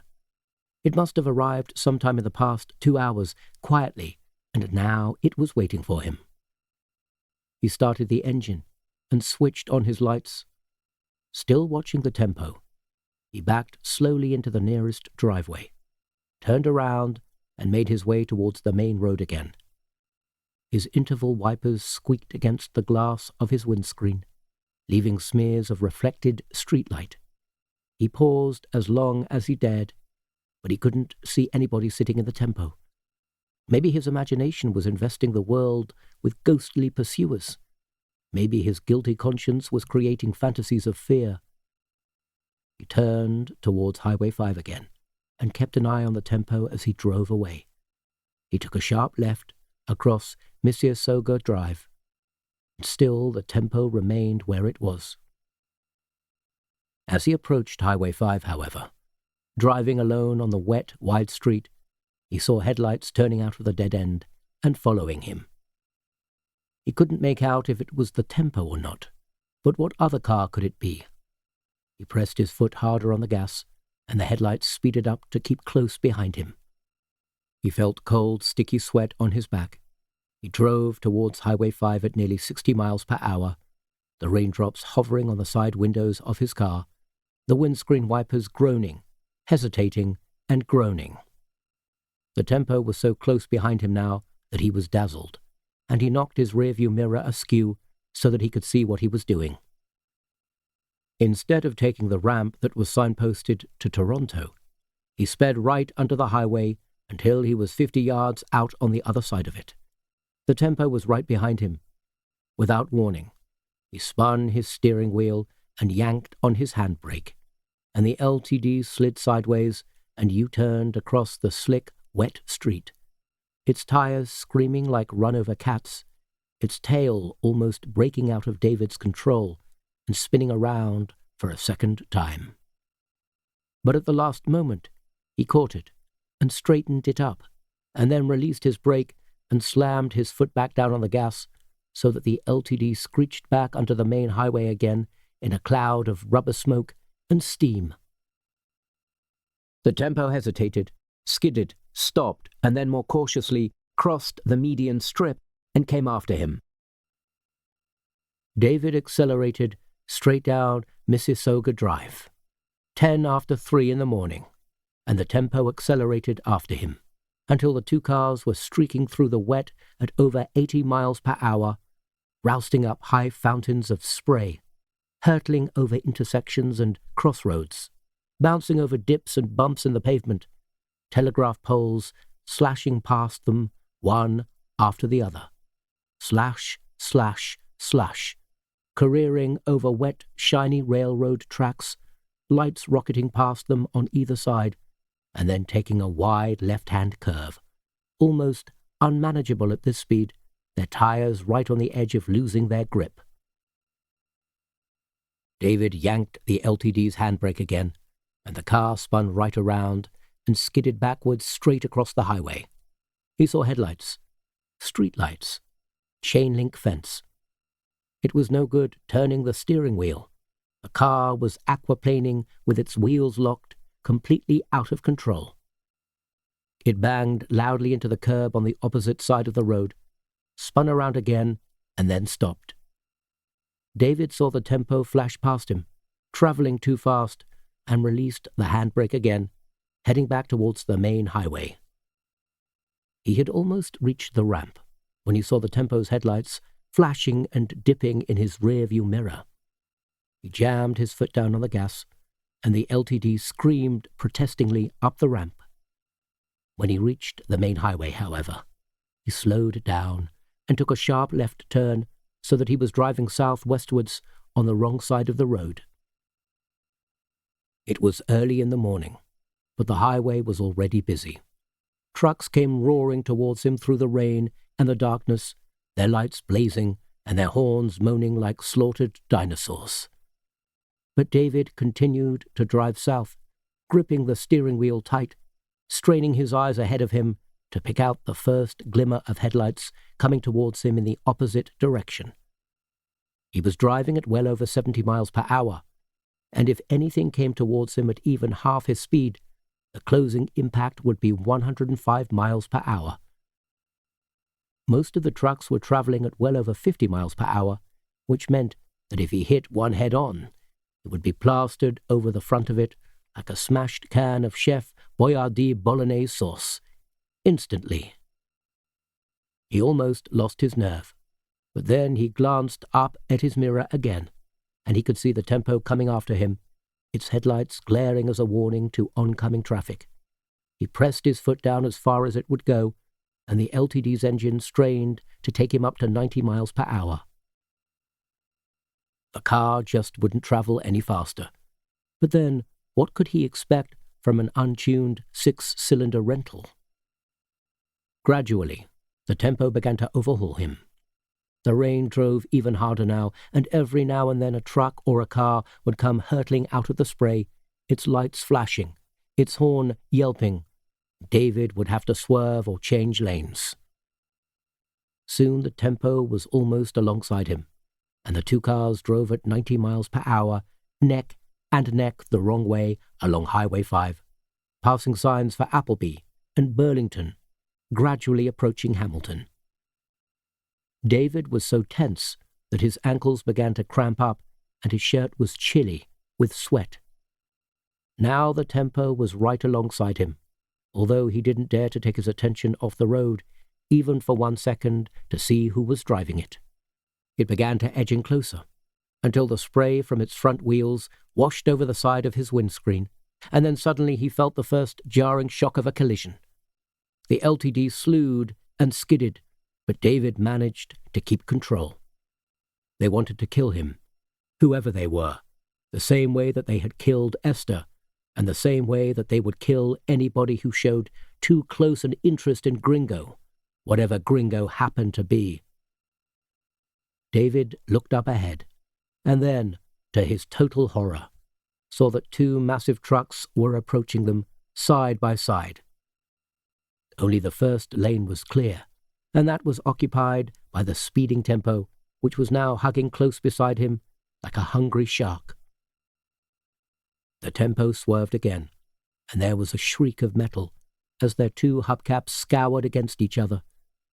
David twisted the wheel around, first left, then right, but he couldn't stop the LTD from skidding madly from one side to the other. His windscreen was blurred with truck headlights and rain. He could hear the truck klaxons blasting at him, but the LTD had completely lost its grip on the highway now and was slowly spinning at 90 miles per hour. He thought, God, this is it. I'm going to die. It happened like a well-choreographed ballet. The LTD, as it spun, struck the rear end of the tempo. The tempo deflected, skidded out of the fast lane, straight into the path of the oncoming trucks. David's LTD skidded the other way into the median strip, into gravel and grass and scrubby bushes, and at last, with a spine-jolting collision, into the steel crash barrier, crushing the front fender and shattering the windscreen, dumping fragments of broken glass into David's lap as if they were bucketfuls of crushed ice. He didn't even have time to turn around to see what happened to the tempo. There was a noise beside him like 1,000 agonized monks shouting out the Kyrie eleison, and that was the noise of a Kenworth Trans-Orient's air brakes clutching desperately at 18 hurtling wheels and 22 tons of tractor and trailer and canned salmon. Then there was a bang as loud as a bomb going off, and there were pieces of car flying through the rain, curved segments of fender and wheel housing, and a sudden drenching of blood-red rain. David shakily forced open the LTD's door. He stood in the wet, next to his shattered car, and knew with some relief that all he had to do now was wait for the police to come and get him. The tempo had been smashed open, and only its seats and its rear wheels clung to the front of the truck which had hit it, crushed and black like fragments of insects. The dead bodies of the driver and his passenger lay sprawled on the pavement more than 50 yards away, with that blotchy, butchered look common to all victims of accidents and assassinations. The truck driver came over to David. He was 6 feet 3 inches tall, with a big moustache and a face as white as wedding cake. "You crazy bastard," he told David in a tight, high voice. "You crazy bastard, I saw what you done." David looked up at him, the rain dribbling down his chin. "I did what I had to do," he said, tiredly. "You did what you had to do? Those guys are dead. Those guys are stone-cold dead." "Yes," said David.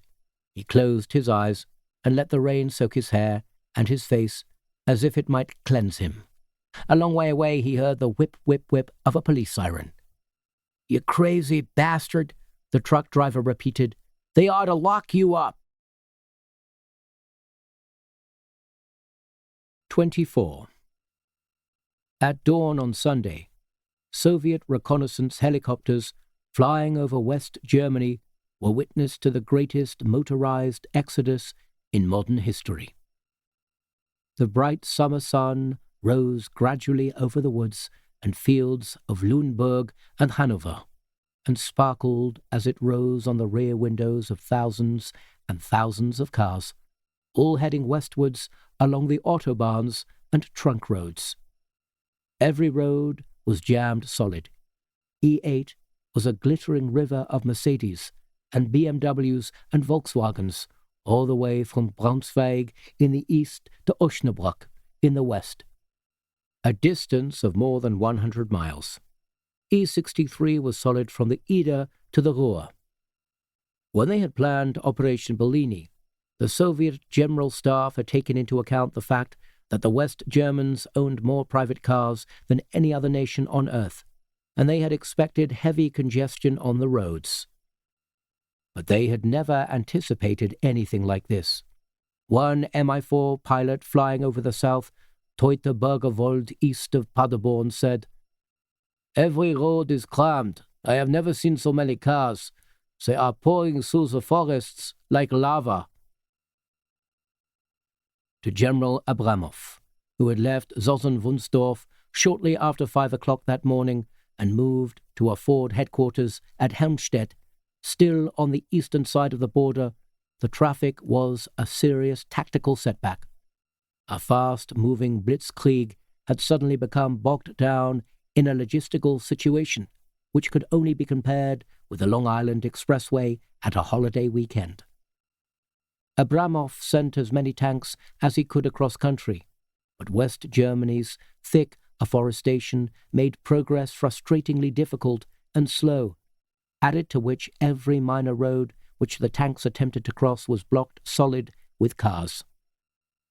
On E3 between Hamburg and Bremen, T-72 tanks of the 3rd Shock Tank Army were completely halted by private cars.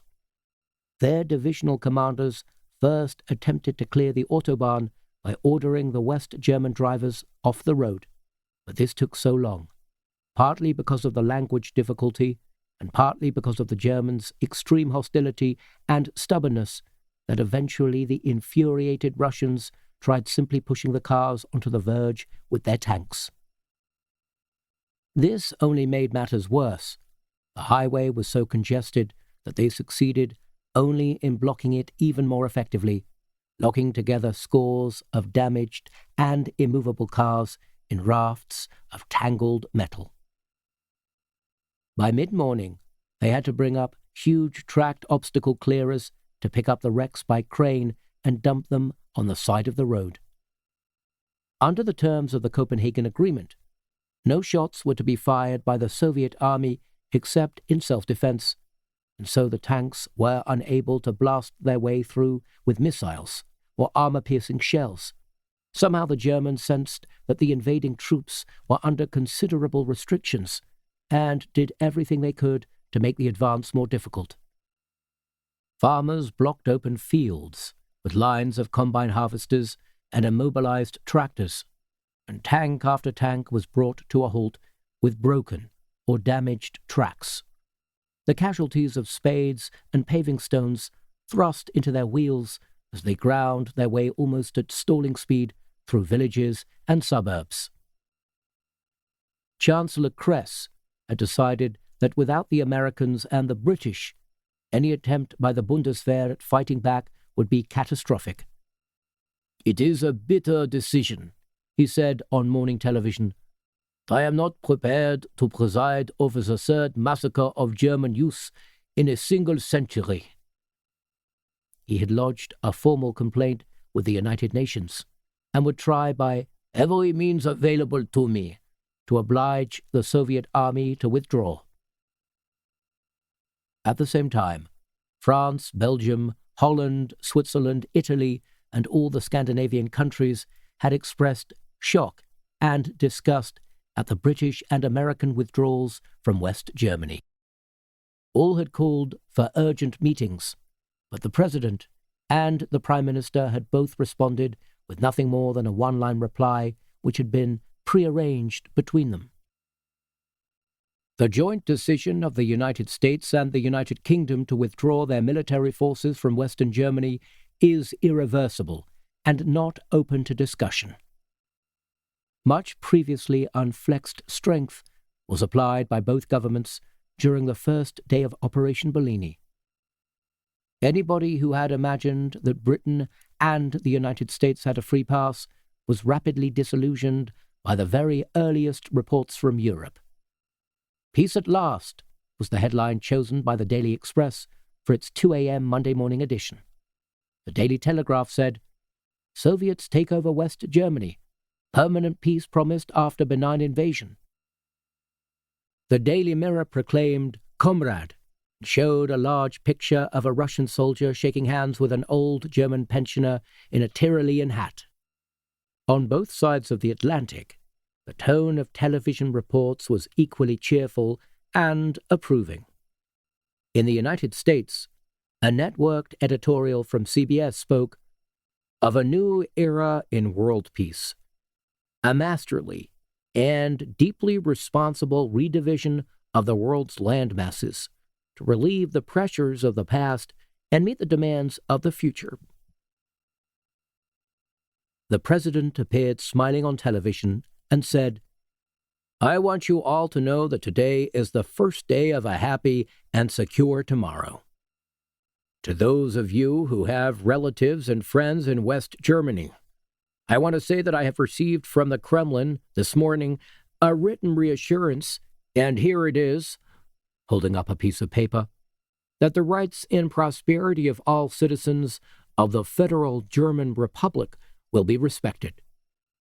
The president paused for a moment, and then he said, more seriously, in political terms, all that has taken place in West Germany today has been a change of management. One security force has been replaced by another, but the implications in terms of world peace are of course far greater than that. At last we can sleep easy at night. At last we can look ahead with complete confidence to the prospect of bringing up our children, and our grandchildren, and our great-grandchildren. My fellow Americans, today a great shadow has been lifted from the face of the world. The curse of the 20th century, the nuclear bomb, has at last been lifted. The president finished his address by promising that fresh nuclear disarmament talks had already been arranged with the Soviet Union and were expected to start momentarily. In northern Europe, Sunday afternoon was warm but overcast. Gradually, the Soviet army pressed forward, and by 7 o'clock they had managed to advance as far as the Weser. In the south, they had managed to clear most of the civilian traffic off E4 and push through the Fulda Gap as far as Hanau on the eastern outskirts of Frankfurt. General Abramov decided not to enter any major cities until daybreak the following day because of the risk of freelance snipers and vandalism. He reported back to the Stavka that the day's progress had been disappointingly slow because of unforeseen traffic conditions and because of the political restrictions placed upon the army, but that it had been comparatively uneventful with few casualties. In all, 72 Russian soldiers had died and 109 had been injured, almost all of them in traffic accidents. As the sun began to sink, the fleets of Russian tanks and BMP infantry fighting vehicles came to rest. On heathland, in wide fields of spring wheat, in silent villages and deserted towns. The evening air was heavy with dust and with the sharp smell of burned diesel and gasoline fumes. There were more than 6,000 BMPs in the group of Soviet forces Germany, and their high-output engines had been blaring all day. There had been hundreds of tanks and hundreds of trucks and scores of self-propelled howitzers, as well as literally millions of private cars. More fuel had been consumed in West Germany in a single day than was normally used throughout the whole of Europe in 2 weeks, 140 billion barrels. Refugees flowed westwards all through the night, although the retreating British and American forces had done everything they could to persuade German civilians to stay in their homes. The refugee problem had been discussed at length in Copenhagen, and it had been agreed that a huge disruption of the civilian population would be unavoidable, especially since the Russians would not be permitted to land Spetsnaz parachute commandos ahead of their principal line of advance. However, once the refugees had realized that the Soviet army was going to occupy the whole of Western Europe, it was expected that the majority of them would return home. There would be nowhere else for them to go except to Britain, and Britain had already showed her indifference to the refugees by forbidding the landing in the United Kingdom of any Lufthansa aircraft, quite apart from the fact that all of her air traffic controllers were out on strike. It was a day of little bloodshed, but enormous fear. The fear crossed the European continent like a dark wave across the ocean, and that evening, as the Soviet tanks at last came to a standstill, everybody prayed. In Scandinavia, lights burned in government buildings all through the night. The Swedes had no doubt that the Russians would also try to take over Sweden and Denmark and Norway. The Finns had already conceded defeat and opened their borders to the Soviet army so that a representative tank force could drive into the center of Helsinki and park in serried ranks along Mannerheiminte, the main shopping street. The Finnish correspondent for the New York Times, Aro Hampa, wrote in his private diary, "I understand rationally why the government has allowed the Soviet army to drive without resistance into Helsinki. They could not face the prospect of another war of attrition with the Russians, not another Viipuri, not another Lake Ladoga, not another bombing of Helsinki. There are times when you look back into your mind and you have to say, not again." But walking this evening all the way from Musegaten to Ertoja Shilnaden, beside rows and rows of Russian tanks, I felt an emotional fury so great that I could scarcely prevent myself from pounding with my fists on the armor of each one of them and crying out, "Mita te olete tenet malini. Meta sina olete nut suda malini." What have you done to my country? What have you done to my heart? 25. In Copenhagen, however, on the 4th floor of a shiny grey office block on Torvensalsvej, just across from the Landbeholskolen, an extraordinary meeting was taking place. An extraordinary meeting that would have extraordinary consequences. The office had been borrowed from the Frederiksberg Paper Company, whose managing director was a longtime friend of the man who called himself Hans. It was quiet, air-conditioned, decorated in dark blue. On the walls were rows of shiny abstract lithographs by young Danish artists. The furniture was made of white leather and curved beechwood. Michael and John and Lev had been the first to arrive. Rafina was being kept in a house in the suburb of Brøndshøj, west of Copenhagen, for questioning by two of Lamprey's Danish agents, one of whom had been a double KGB agent for nearly 9 years. Michael and John were both exhausted, and even Lev was red-eyed.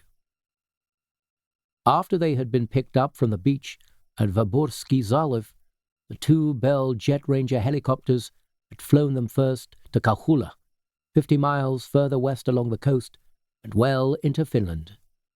And then, after refueling from a parked tanker, they had been taken to a small private airfield at Kirkkonummi. From there they had been flown through the night in a Learjet belonging to Suomi Cardboards and landed in the early hours of the morning at Lidoj in Denmark, an hour's drive by rented car from Copenhagen. The Finnish helicopter pilots who had rescued them from the Soviet Union were friendly and amusing. During the winter months, they said, they flew food and mail up into Lapland. During the summer, they took any work they could get, and that included rescue missions for lamprey. At Kirkkonummi, while they were waiting for their plane, Michael had talked to the younger of the two, whose face under his huge multicolored knitted hat was entrancingly troll-like. He had asked him whether the risks of flying illegally into the Soviet Union were worth taking. The young man had grinned and laughed. "Meden is de vam eine Moskvat mele gewin. Sin una dat helo on racha kuin roska. he otavat mitahe huluavat valtiota helo onvara antiolota. Sitapetsi ustavani ya minate ame kaikeme eta russa nete javad na retta vilta. Ustavani daishtel vi parussa. Lev had briefly translated. Lamprey always paid the pilots very well, because Lamprey had almost unlimited financial resources, the intelligence budgets of nearly a dozen different countries. What was more, they would do anything to cock a snoot at the Russians. The older of the two pilots had fought during the war at Viipuri. The older pilot, who had been smoking a small black cigarette, had spat out of the side of his mouth onto the linoleum floor. Then he had grinned and said, Allah ole huolisosi minusta, en sarnut huva kashvastuta. Michael and John showered in the green-tiled executive bathroom at the Fredericksburg Paper Company, and a blonde girl called Krista brought them clean blue shirts and CNA slacks and new pairs of nylon socks.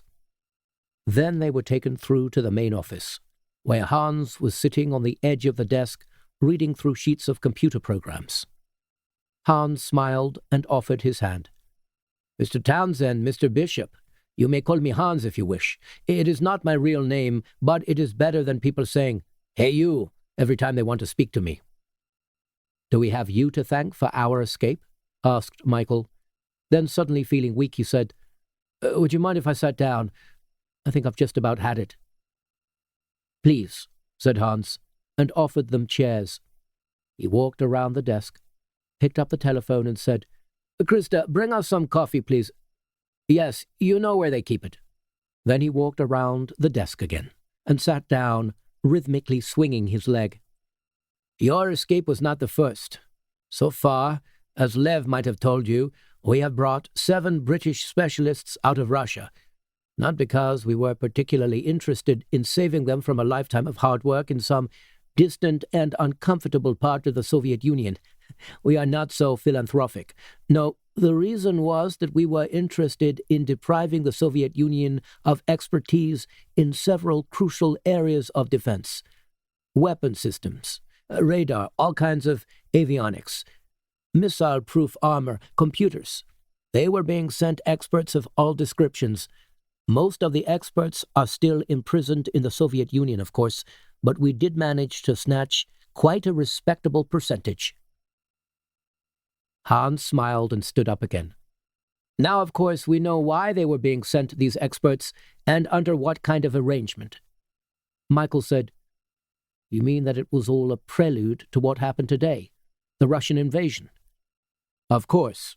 The sharing of high-tech information was unquestionably part of a package deal which the Americans and the British must have come to with the Kremlin. It seems to us that the deal has many ramifications, some of which have been obvious, like the withdrawal of American and British forces in the face of the Soviet incursion. Others have not been so obvious, like the very careful protection of ancient monuments. I had word today from one of our people in Bremen that a special detachment of the Soviet army was protecting the shooting Guildhouse, and presumably they are protecting the Rat House too. So you see, this military operation has been very carefully worked out, down to the last details, and it was plainly a major part of the agreement that there should be very little bloodshed and no damage to property. The ultimate war, my friends.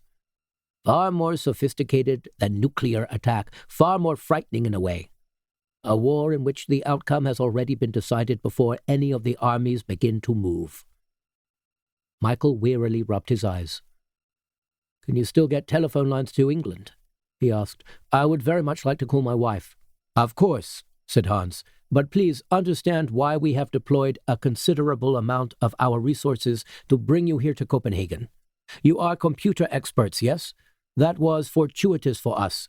It would have been even more fortuitous if you had fallen into our hands a week ago.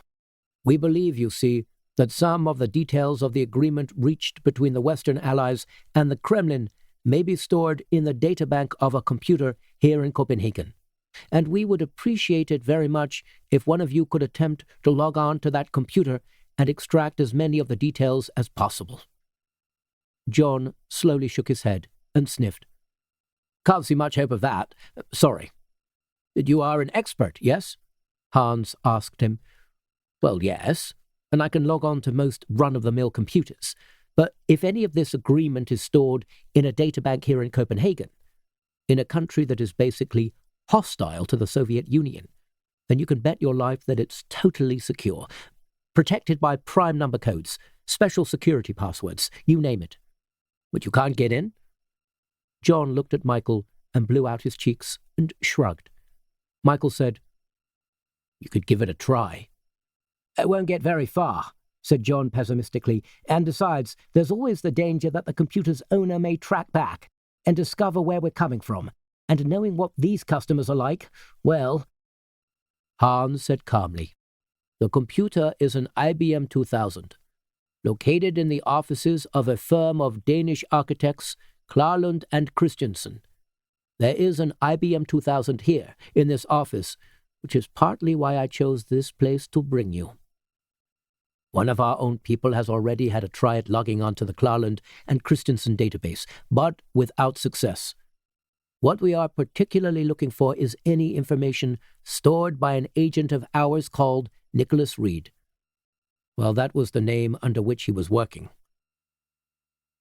We think that perhaps he may have left us some information which will be helpful." John looked unhappy. "I'm very tired," he said. "I'm not at all sure I could do it, not without codes, not without half of an inkling what the codes might be." Hans looked at his fingernails. "We are questioning the Russian lady you brought from Finland with you, Miss Konstantinova.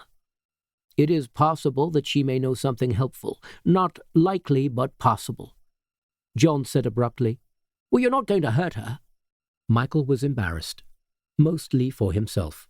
He began to see now that right from the moment they had been met by Rafina at Sheremetyevo Airport, John had taken a fancy to her. Well, they both had. But whereas Michael had been reasonably good-looking and reasonably confident, John had been tongue-tied and bespectacled and clumsy and unable to compete. Yet he still cared for her, and he showed it without shame. Hans smiled. His smile was like the slow-burning fuse of a stick of dynamite. "We never hurt anybody," he said. Then, still smiling, "You believe that, don't you?" "I want to call my wife," said Michael. Anything to change the subject. John took off his glasses and wiped his eyes. "Well, if you're going to do that, I might as well take a look at this computer. No point in us both wasting our time."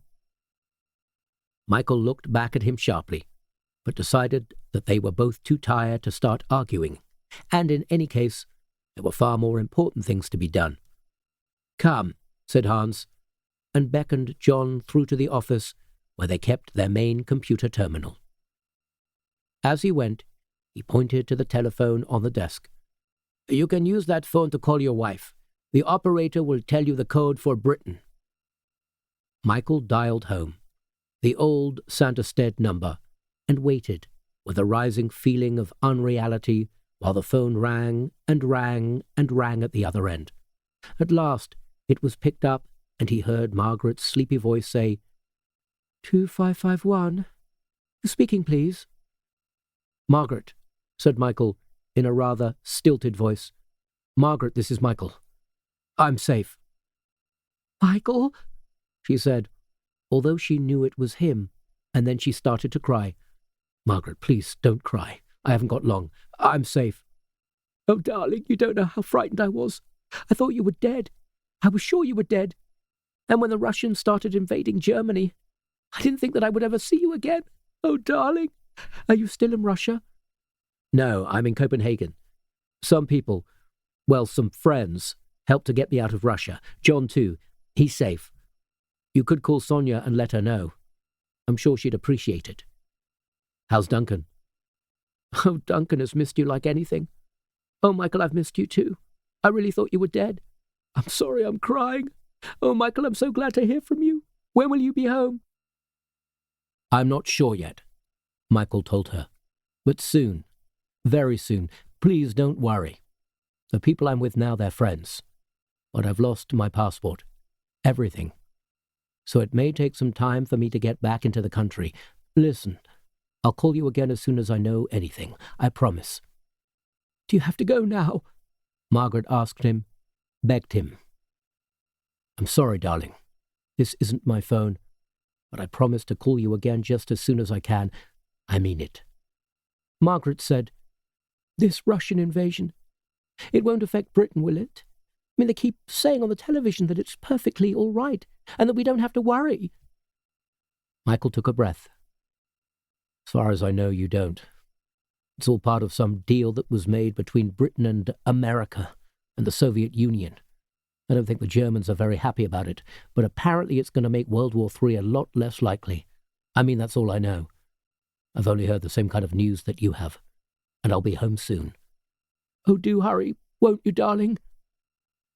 An odd and mischievous picture came into Michael's mind. A picture of Rufina standing in front of the mirror at the Rosia Hotel, naked, her crimson, nippled breasts cupped in her hands, her pubic hair black and shaggy. She was the first girl that Michael had ever known who didn't shave under her arms. Somehow that seemed faintly unhygienic and dangerous. Yes, said Michael. Yes, I'll hurry. Keep my love to Duncan. Tell him I miss him. At that moment, the office door opened, and a 50-ish man in a crumpled linen suit walked in, unshaven, with bruised cheekbones, and demanded, Where's Hans? I'm on the phone, said Michael. I can see that, the man retorted, in a dry American accent.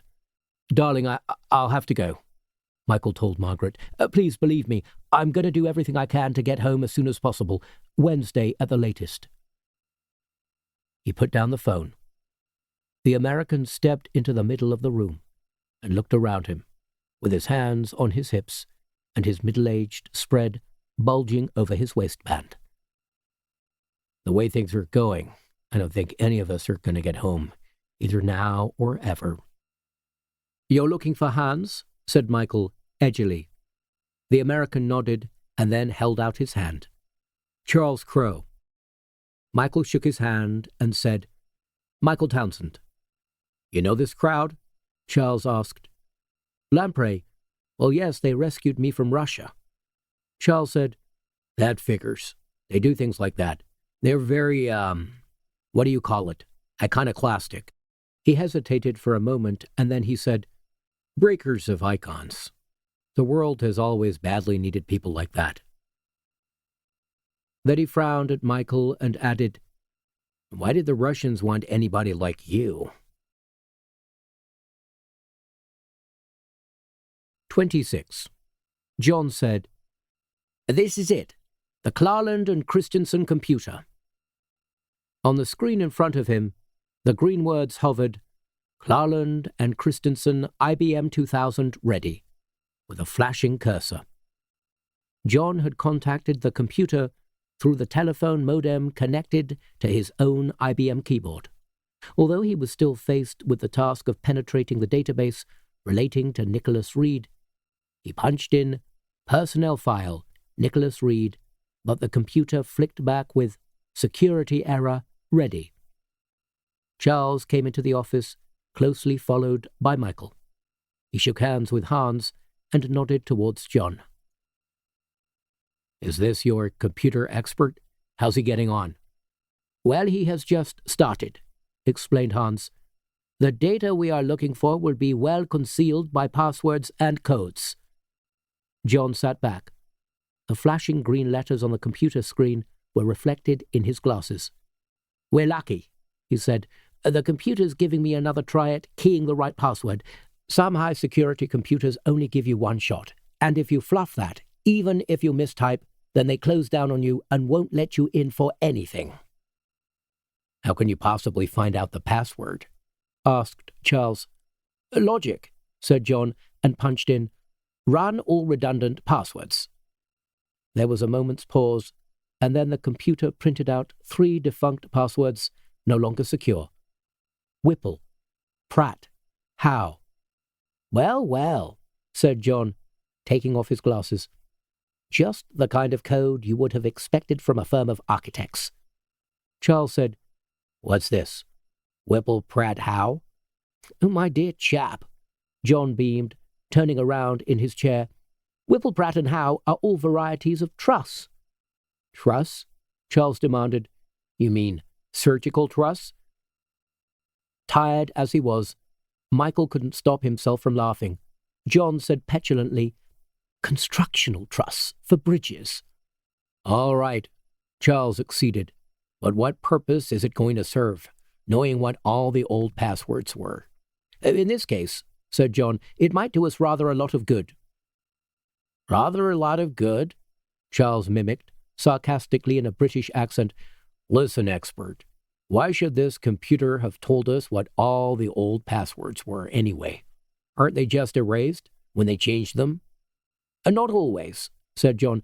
Quite a few companies use a cycle of 10 or a dozen passwords and store the passwords that they don't happen to be using at any particular moment in the computer's memory.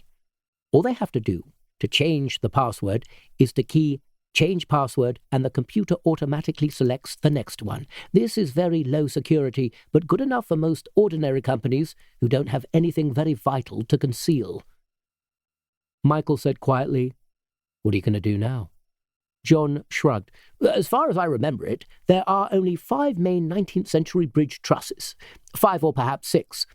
If that's what they've chosen, then today's password must be one of 2 or 3 remaining types of truss.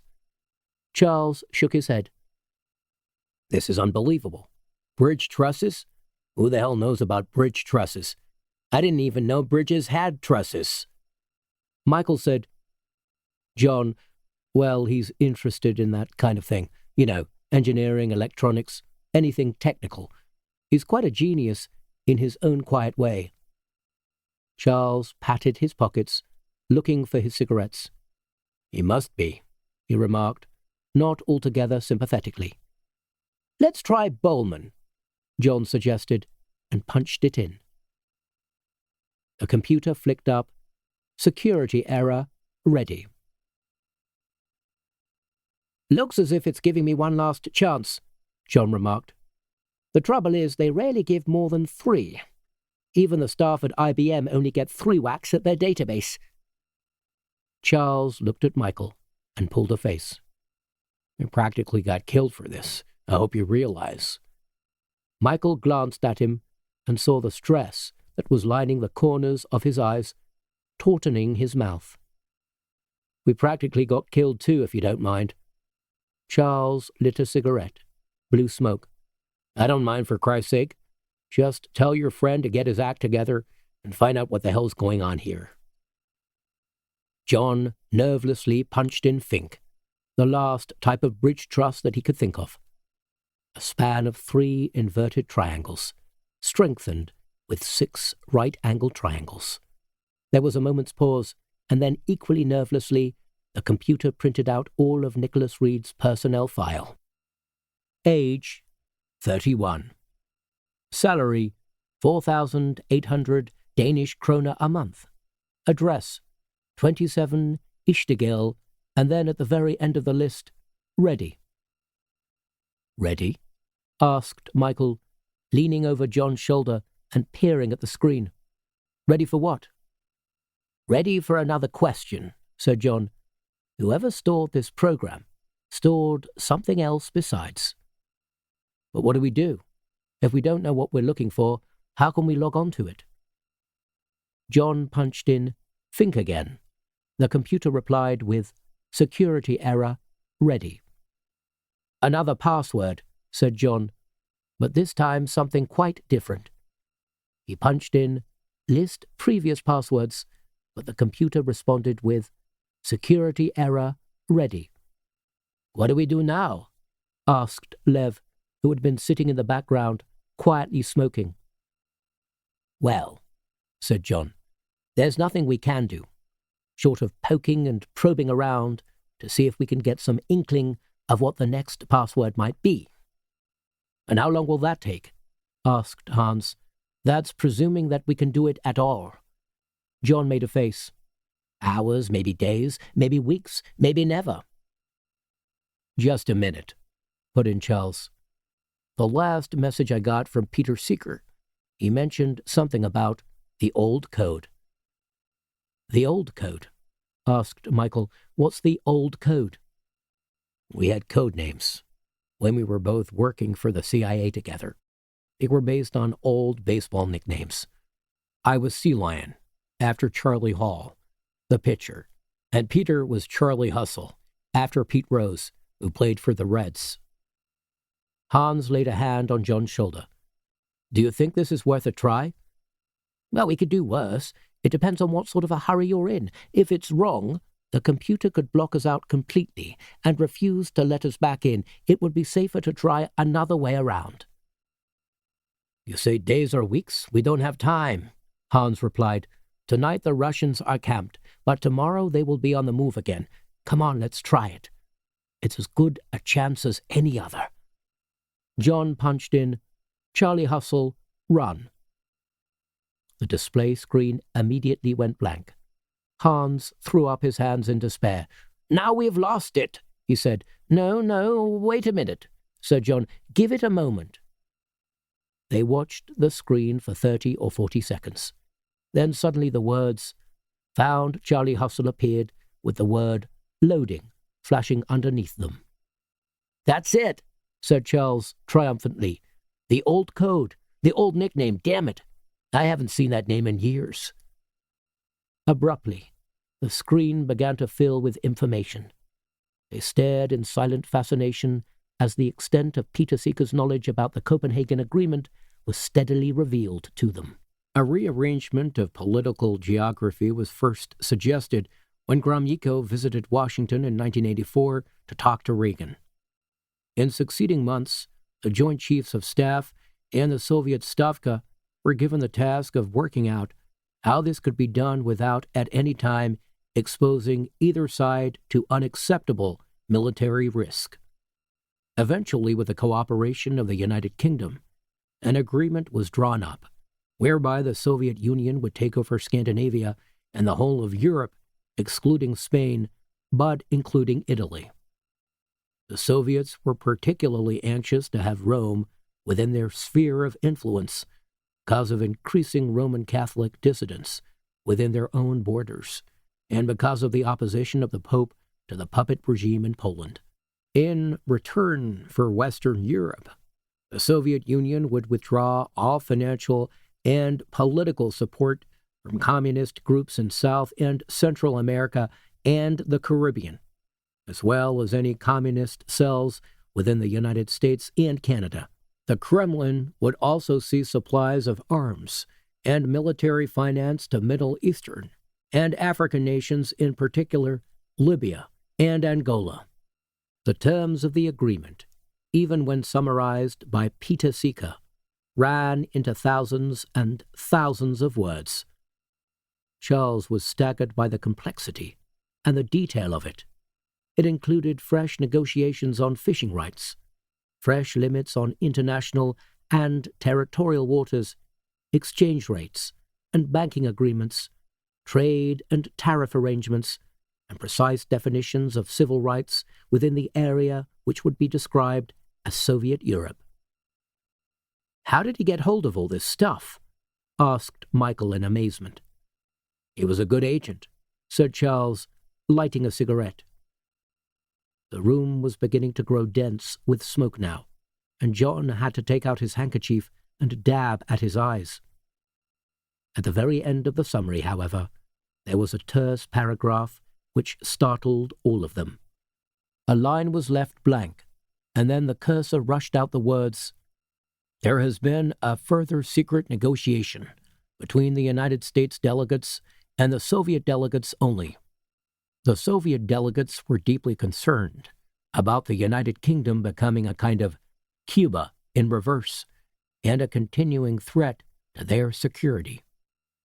After several days of talks, the Soviets were persuaded to dismantle their naval base at Spitsbergen and to curtail submarine activity in the Atlantic in exchange for which they will be allowed completely to take over the United Kingdom.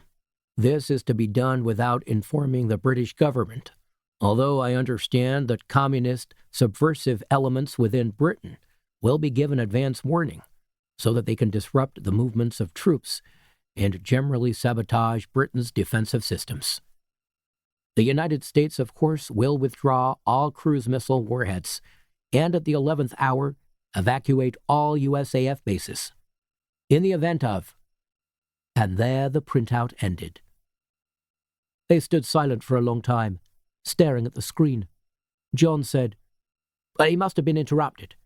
I expect that he was going to send the whole message to you over the phone, but he didn't get the chance to key the telephone modem instructions." Michael said, in a constricted, shocked voice, "The Russians are going to invade England too? I can't believe it." "You can believe it all right," said Charles dryly. Peter wasn't the kind of guy who makes things up. Hans smoothed back his hair. "It seems that we have come across the greatest double-cross ever perpetrated, doesn't it?" "I have to call Margaret," said Michael. He went back to the main office and picked up the phone. John switched off the IBM terminal and came after him. "After you," he said. "I want to warn Sonia, and my mother, of course." Michael dialed the number. There was a long pause, and then a continuous whining noise. He dialed again. Another pause, another whining noise. He tried dialing the operator. "Excuse me, I'm trying to get through to a number in England." "I'm sorry, sir," the operator told him. "All international lines have been disconnected because of the emergency. No calls out of Denmark are being permitted for the time being." "But I called England only half an hour ago." "I'm sorry, sir. No international calls are now permitted." "But this is essential. It's an emergency." "The lines are disconnected, sir. There is no way that I could place the call for you, even if I wanted to." "What about telegrams?" Michael demanded. "I'm sorry. We are handling no international messages, telegrams, or telex." "Then what can I do?" "You will have to wait, sir. Again, I'm very sorry." Michael hung up. "No joy?" John asked him, and he shook his head. "They won't handle any international calls at all." Hans came in and stood watching them with his arms folded. "What will you do then?" "I don't see that I have any choice. I'm going to have to fly back to England right away. That's if you can arrange it for me." Hans said, "We can't take you privately, I'm afraid, but we will see what we can fix up with SAS. Give me some time." The girl called Krista brought in a large tray, crowded with mugs of hot black coffee. They sat down in the office together, Michael and John and Lev and Charles, all tired, all tense, all feeling the effects of having at last discovered what was happening all across Europe too late. They had a deep sense of frustration, a deeper sense of fear, and yet somehow their discovery of Peter Seeker's report had come as an anticlimax too. Charles said to Michael, "You got a family? Kids?" "One boy." "Well, that's where you'll want to be, isn't it? Back in England, taking care of your boy." Michael slowly rubbed his hands together. "How do you fit into all this? Are you one of them? Lamprey?" "I used to work for Uncle Sam quite a few years back. This is supposed to be my peaceful retirement. Well, I have personal reasons for being involved.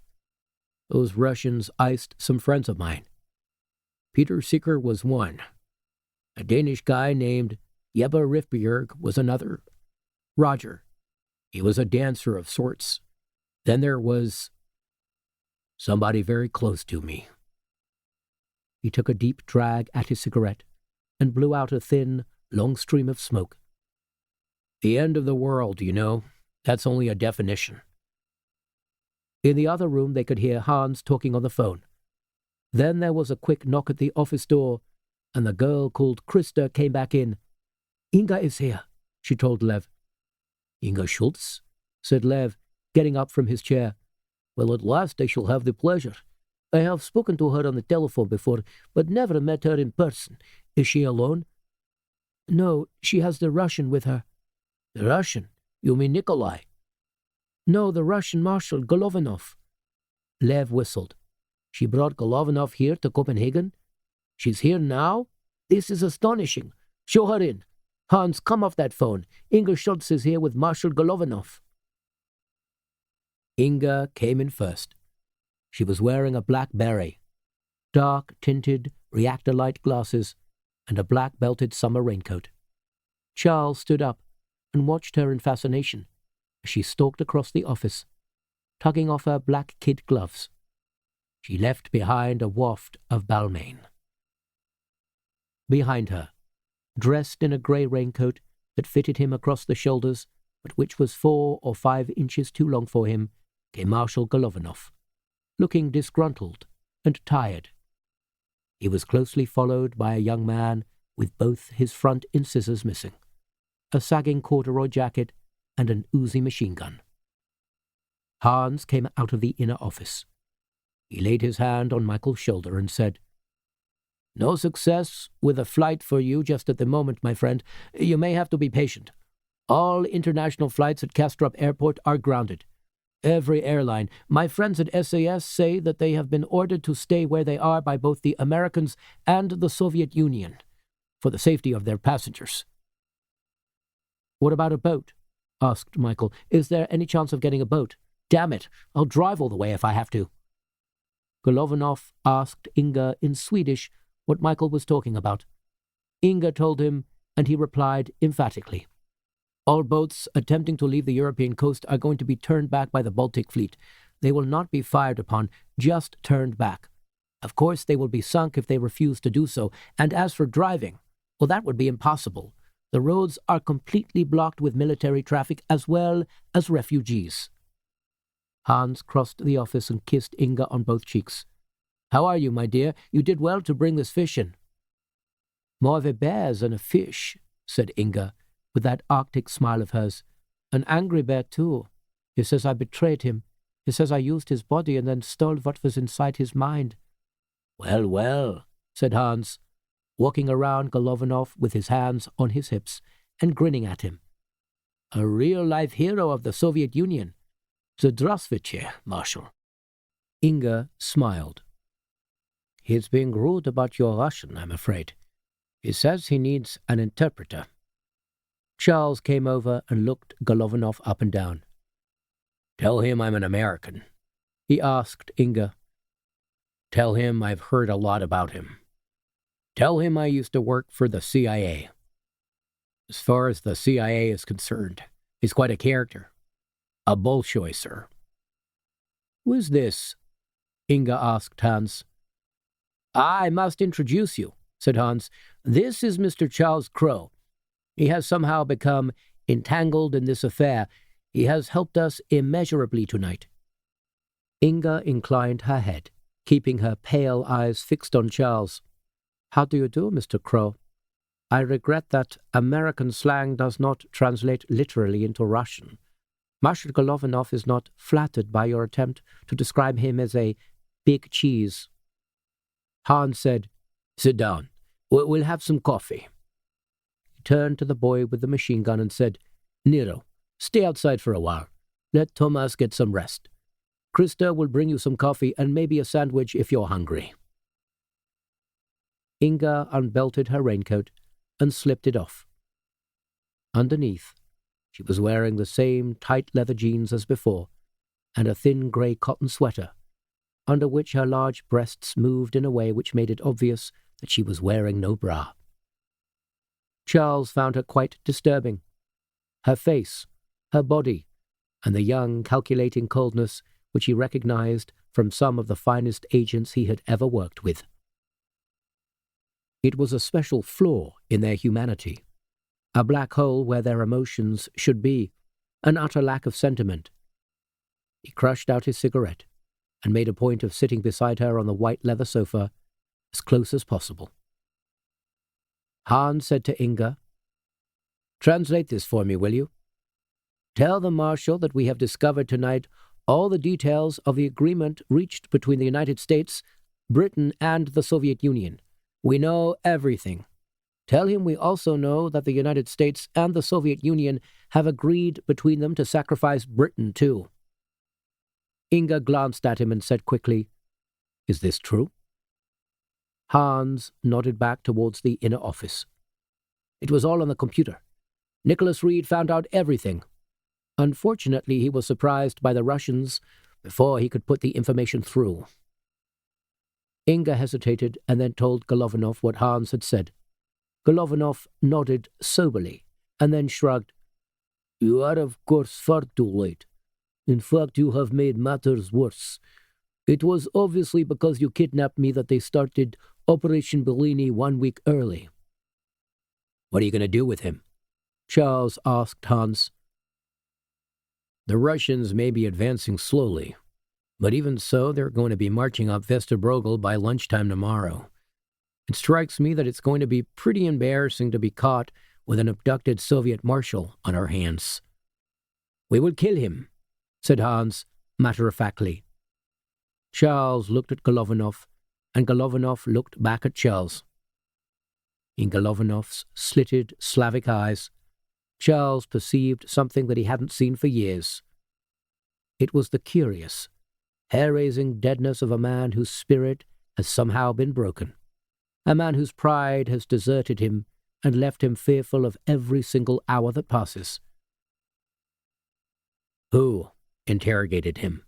he asked Hans. Hans said, "Inga. She is one of our best. She has a nose for a man's special weaknesses." "What the hell did you do to him?" Charles asked her. Inga smiled. "Do you want me to give you a practical demonstration?" Charles slowly shook his head. "No, I don't really believe that I do." 27. The Soviet army began to move westwards again at a few minutes after 4 o'clock on Monday morning. Huge diesel engines coughed and belched smoke. Wheels and tracks began to grind forward. Many of the main roads had been cleared of civilian traffic during the night, and the tanks of the 1st Guard Tank Army sped all the way through to the outskirts of Dortmund in less than 3 hours. Overhead, huge AN-22 transports shone in the morning sunlight, ferrying in mobile rocket launchers, troop spares and ammunition.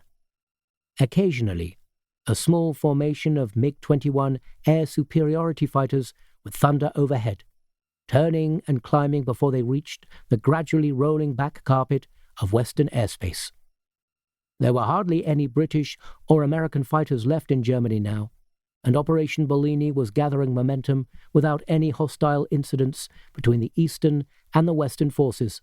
But the jets flew over to encourage the troops on the ground and also to give the Soviet Air Force some active part to play in what was now turning into a huge but very routine movement exercise.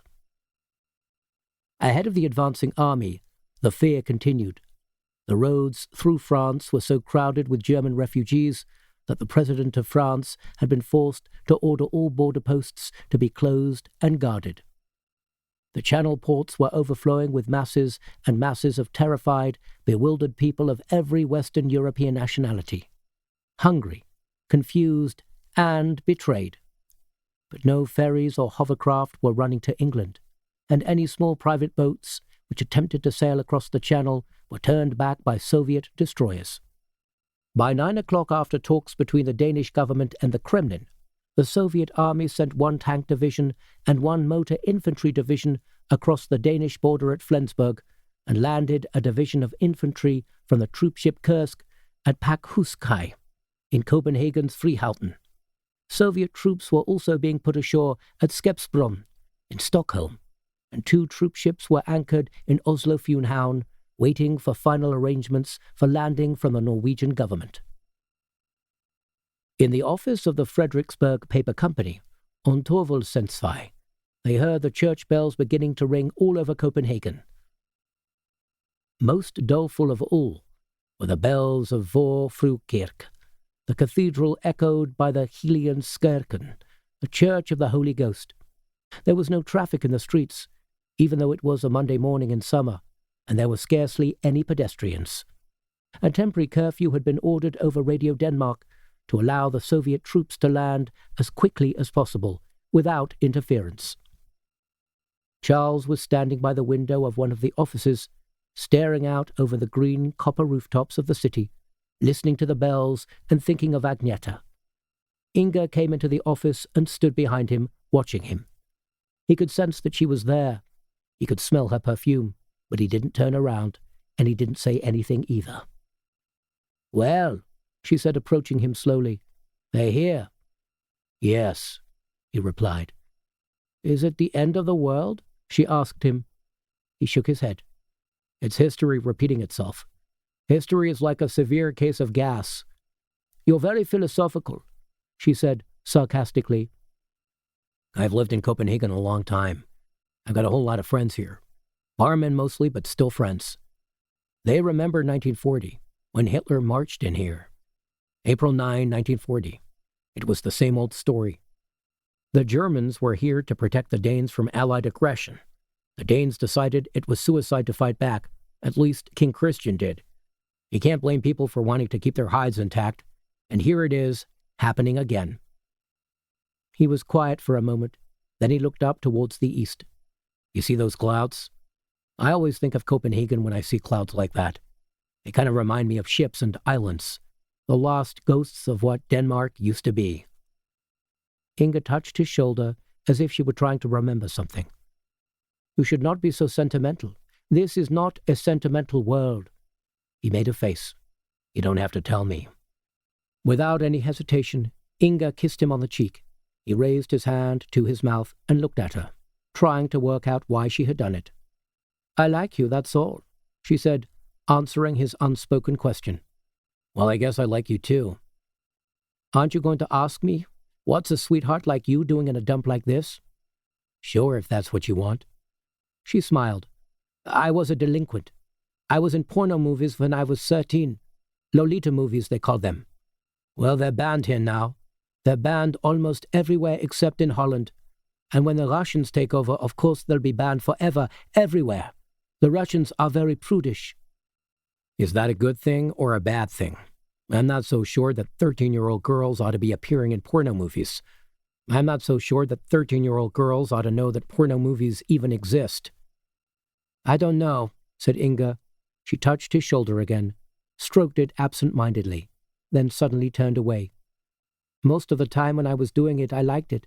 But I lost something, and I'm not just talking about my virginity. I lost, I don't know, any capacity to care." Charles gave a suppressed shake of his head. "Nobody ever loses that. Not completely."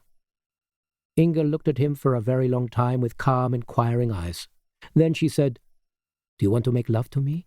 If I asked you, would you do it?" "Yes," said Charles. "I don't believe you. You would have been more of a man if you had said no." "I would have been a liar. I gave up lying when I left the CIA." She laughed. At that moment, Hans looked in at the door and said, "We're going to have to do something about Golovanov." "I thought you were going to kill him."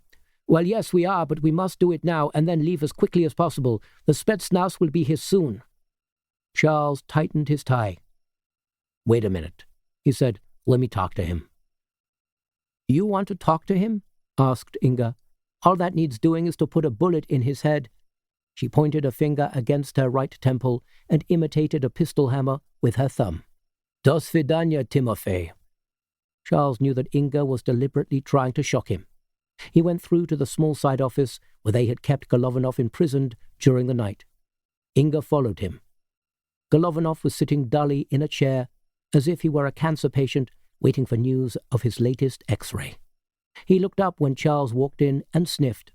"You want a handkerchief?" Charles asked him. "Umanji plotki?" Golovanov raised his hand and said, "Niet spasibo." He looked desperately tired. Charles drew up another chair and sat close to him. He was fascinated by Golovanov's uniform and by his insignia, and by the simple fact that he was a marshal of the Soviet Union. In all the years that he had worked for the CIA, Charles had never had an opportunity like this. It was like an SOE officer being granted an interview with Hitler. Inga sat close by translating. Charles said, "You and I can do each other a favor." "What favor?" asked Golovanov, averting his eyes. "A very considerable favor. You realize these people want to shoot you." "They might as well." "What are you saying?" Charles asked him, spreading his arms. "The Soviet army is already landing troops at Pakhuskaya, not 10 minutes away from here. The cavalry has come to the rescue, and you sit here quite content to be shot?" "Do you have a word in your language for disgrace?" asked Golovanov with a trembling chin. "Yes," said Charles, "and we also have a word for feudal, not to mention a word for bananas." Golovanov frowned. He turned to Inga and asked her a long and heated question in Swedish, German, and fragments of Russian. Inga eventually turned to Charles and said, "He thinks you are mad because you keep talking about things like cheese and bananas." "Tell him bananas means crazy," Charles growled. In broken Swedish, Golovanov said, "What is the favor which we can do for each other?" "Simply this," said Charles. "We can let you live, and in return you can tell your friends out there that it was us who rescued you from your kidnappers." "That would be a lie," Golovanov replied. "Of course it wouldn't," Charles protested. "Just because we happen to be the same people who kidnapped you, that doesn't mean we can't rescue you from ourselves." Inga translated this to Golovanov, and while she did so, Golovanov regarded Charles with a serious, baleful face. When she had finished, he said simply, "Banan." Charles told Inga, "I don't think you have to translate that." Just then, Hans came into the office. "I've had another call from my friend in SAS. Apparently the Russians are allowing out one plane only for American and British diplomatic staff. This was part of the Copenhagen Agreement. He says, the plane will land first at London and then refuel and go on to New York." Michael was standing behind Hans in the doorway.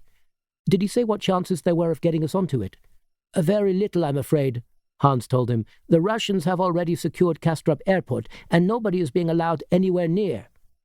Charles stood up. "Well, I, for one, would very much like to get a seat on that plane." "Well, can't you try?" asked Michael desperately. "Surely there must be something you could do." Hans slowly shook his head. "My friends, if there was a way, but now I have to be thinking about my own people, too. The Russians are here, and I have to make sure that all of them melt away and that all of our safe houses are dismantled." "There is a way," Michael insisted. "Sure, there's a way," Charles agreed. "We head for the airport in a hijacked taxi, machine guns blazing, and demand to be flown home. What could be simpler?" "No," said Michael. "You seem to be forgetting that we have one of the highest-ranking officers in the whole Soviet army sitting right here. If he can't get us onto that plane, then who can?" Charles pouted his lips approvingly. "The kid has imagination, I'll give him that. What do you say, Hans?" Hans said, "Very, very risky, my friend. How can you rely on a Russian? He would only have to make the wrong gesture, and you would all be dead." There was a bustle, and a small commotion outside. Then Nero appeared, the boy with the gappy front teeth and the Uzi machine gun. He was pushing in front of him Rafina Konstantinova, who was looking red-eyed and exhausted. There was a bruise on her left cheekbone, and her mouth appeared to be swollen. She saw Michael, and stopped where she was, but when he said, "Rafina," she turned her head away. "What's been going on?" Michael demanded. "Has she been beaten?" Hans looked him up and down. "Does it matter to you?" "Yes, it damn well does matter to me," Michael told him. "She is KGB, my dear fellow.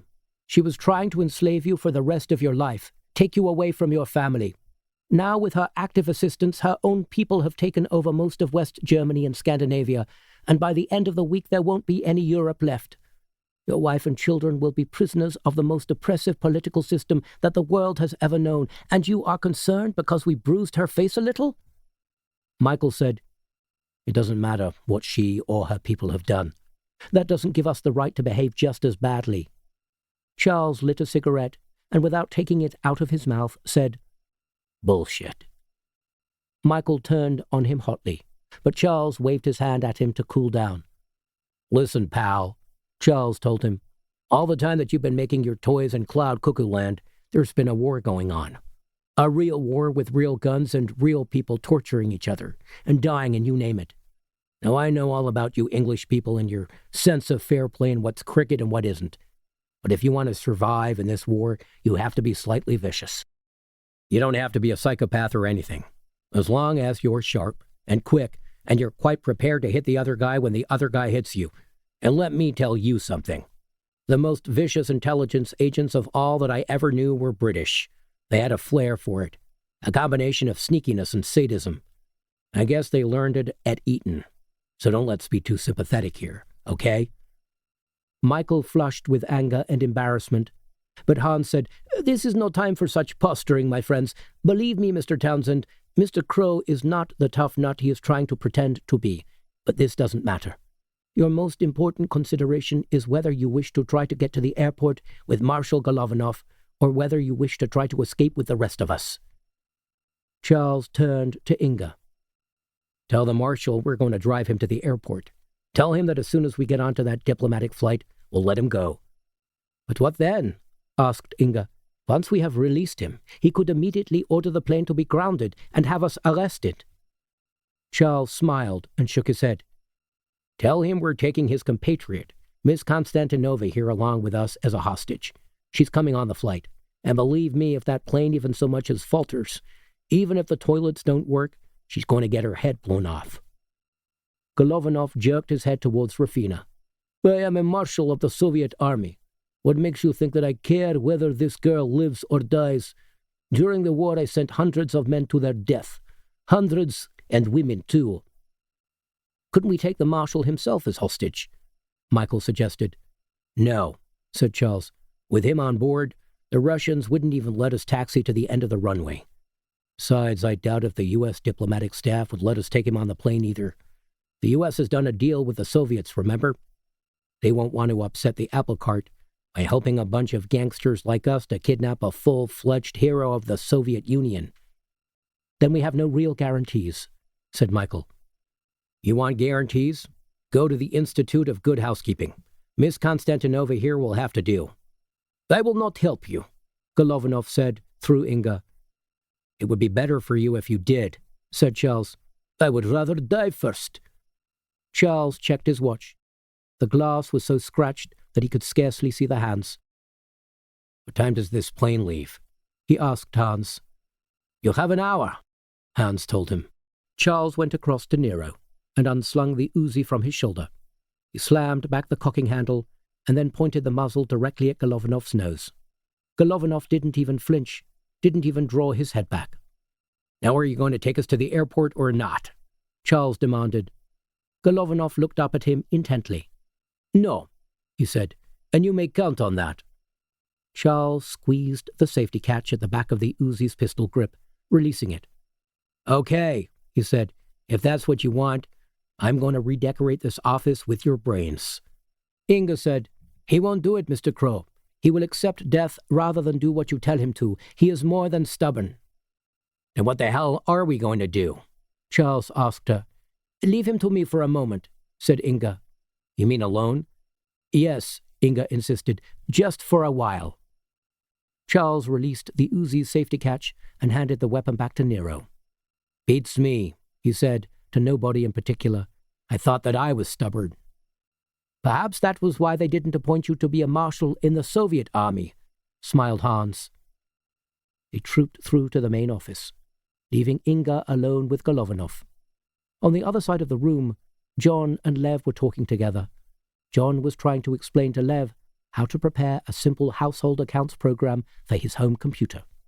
Since Lev had neither a house nor a home computer, the whole exercise seemed more than faintly irrelevant. Michael went up to Rafina and stood in front of her for a long time, saying nothing. "You don't have to apologize for your friends," said Rafina. "They beat you." "They did worse than that, but our training prepares us for such things." "They didn't." She looked away. Nero kept his eye on her, his machine gun raised, although even if she attempted to run away, there was nowhere for her to go. Rafina said, "You want to hear that they raped me?" "Did they?" Michael asked her. His skin felt cold all over, as if he had been electrocuted. Rafina was silent. Michael reached out and tried to take her arm, but she tugged it away.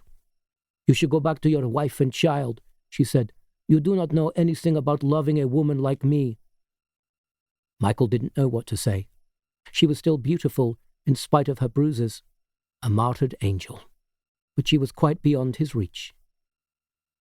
He knew that he would have to go back to Margaret and Duncan and the small house in Sanderstead.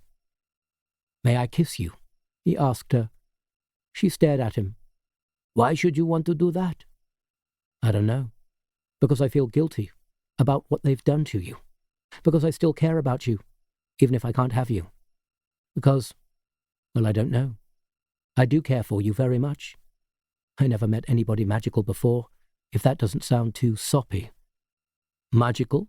She asked him. She hesitated, and then she came closer and lifted her face to him. He leaned forward and kissed her very gently on her swollen lips. She didn't close her eyes, but watched him as he kissed her from only an inch away. Michael found it strangely disconcerting, as if he were being examined under a microscope. Do you know what they did to me? She said. They pushed a wine bottle up me, base first, and then they boiled a kettle. They said that unless I talked to them, they would fill the wine bottle with boiling water. Michael turned around in shock and stared at Lev. Lev, not realizing what Rafina had been talking about, frowned back at Michael and then shrugged. John was saying, From then on, only the transactions which you type in on the keyboard are going to be printed. Your precious friends, said Rafina. They are just as bad as the KGB.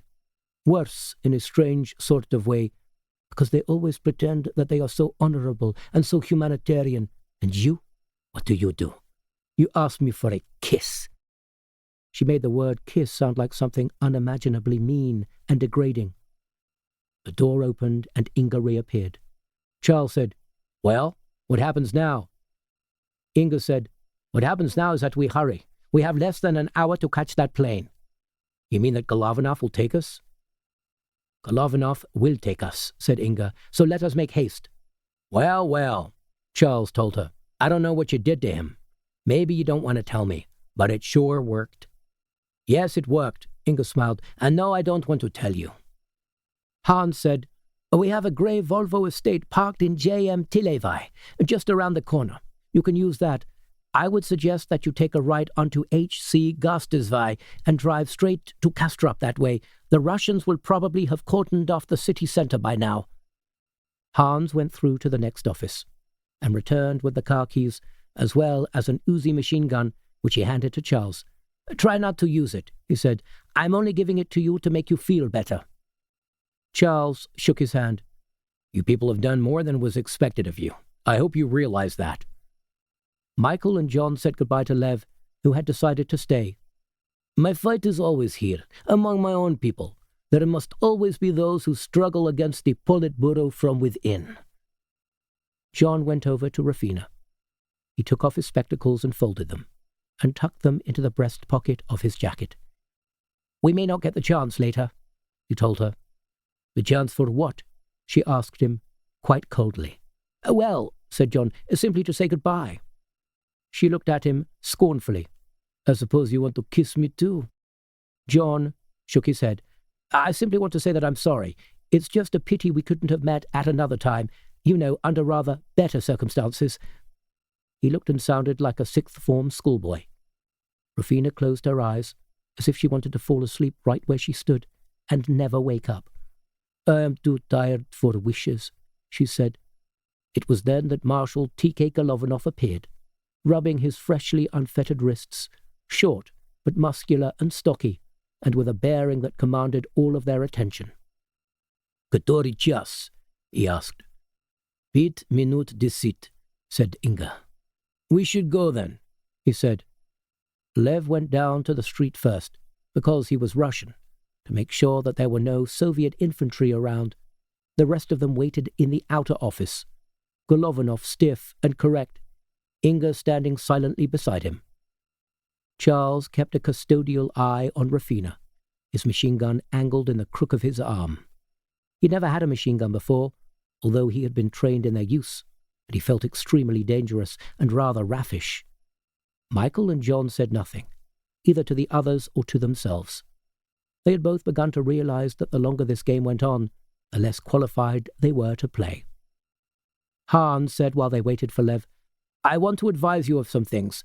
When you get onto the plane, if you do, make sure that you do not tell any of the British or American diplomats that you know about the Copenhagen Agreement or any of its terms. That will make life very perilous for you. You must behave as if you are nothing more than ordinary tourists who have been unfortunately caught up in the Soviet advance, and all you want to do is return home." 5 minutes went past, and Lev still did not return. Charles said, "We're going to miss that plane anyway unless he gets his ass together. What's holding him up?" Golovanov remained impassive. John began to gnaw at the side of his thumbnail, something that Michael had seen him do when faced with a particularly difficult computer problem. Charles lit another cigarette and made a lot of noise, blowing the smoke out. After 10 minutes, Hans said to Nero, "Go down and see what's keeping Lev. Maybe there's a Soviet patrol outside." Nero slung his Uzi over his shoulder and went down the corridor to the elevator. Hans called after him, "Take the stairs just in case." Nero waved an acknowledgement without turning around. They waited with increasing tension and impatience. After a further 5 minutes, there was no sign of Nero either. Charles said, "This is ridiculous. It's like the 10 little niggers. One went to see what the fuck was going on, and then there were 5. At length, there were only 35 minutes remaining before the diplomatic plane was due to leave. Charles turned to Hans and said, "What do we do? Risk it? I don't see that we have very much choice." "It could be that there are Russians down there," said Hans. "It is possible that both Lev and Nero have been captured and that the bastards are standing around waiting for the rest of us." Charles went across to the window and peered down into the street. "I don't see anything. No BMPs, no trucks. The whole street's deserted." Michael said, "For God's sake, we've got to try. Otherwise, that plane's going to take off without us." Charles nodded. "You're right, monsieur. We got to try. Is everybody ready?" Hans put in, "This is not safe, Mr. Krogh. All of you people could be killed." "Sure," said Charles, "and tomorrow's Tuesday." Michael looked at his watch, the one that Margaret had given him for his birthday. There were only 31 minutes to go, and Kastrup Airport was at least a half-hour's drive. He could almost imagine the plane on the runway, warming up. Even though the office was air-conditioned, he was sweating, and he urgently wanted to go to the toilet. "Wait for just 1 minute," said Hans. "Let me send Thomas down. Thomas!" "Jesus," said Charles, fretting. "We're going to be spending the rest of our lives under the red flag at this rate." Thomas appeared, a burly young man of 25 or 26, with a wispy blonde moustache, carrying an Uzi. Hans spoke to him quickly, and he went off to see what had happened to Lev and Nero. Michael took the opportunity to go to the office bathroom. Afterwards, washing his hands, he stared at his face in the mirror and thought, "God, what's happening to me? What's happening to the whole damned world?" When he came out of the bathroom, Thomas had returned. "There's nobody down there, nobody that I can see. I don't know what's happened to Lev and Nero." "Maybe they had to make a run for it," said Charles. "In any case, that's it. We're going. Michael, you ready? John? How about you, Marshal Golovanov?" Inga said, "The Marshal says that he is always ready." "Do you think we'll make the airport in time?" asked Michael. "Too goddamn bad if we don't," snapped Charles. With Charles leading the way, they walked quickly and quietly along the grey carpeted corridor. All the other offices in the building were silent. Radio Denmark had warned everybody to stay at home, to keep off the streets, and to adopt a dignified and correct demeanor towards the occupying forces. The bitter irony was that the newscasters used exactly the same words that they had used when the Germans marched into Denmark in 1940. Dignified and correct. They reached the lift. "I'm too old for the stairs," said Charles, and pressed the button.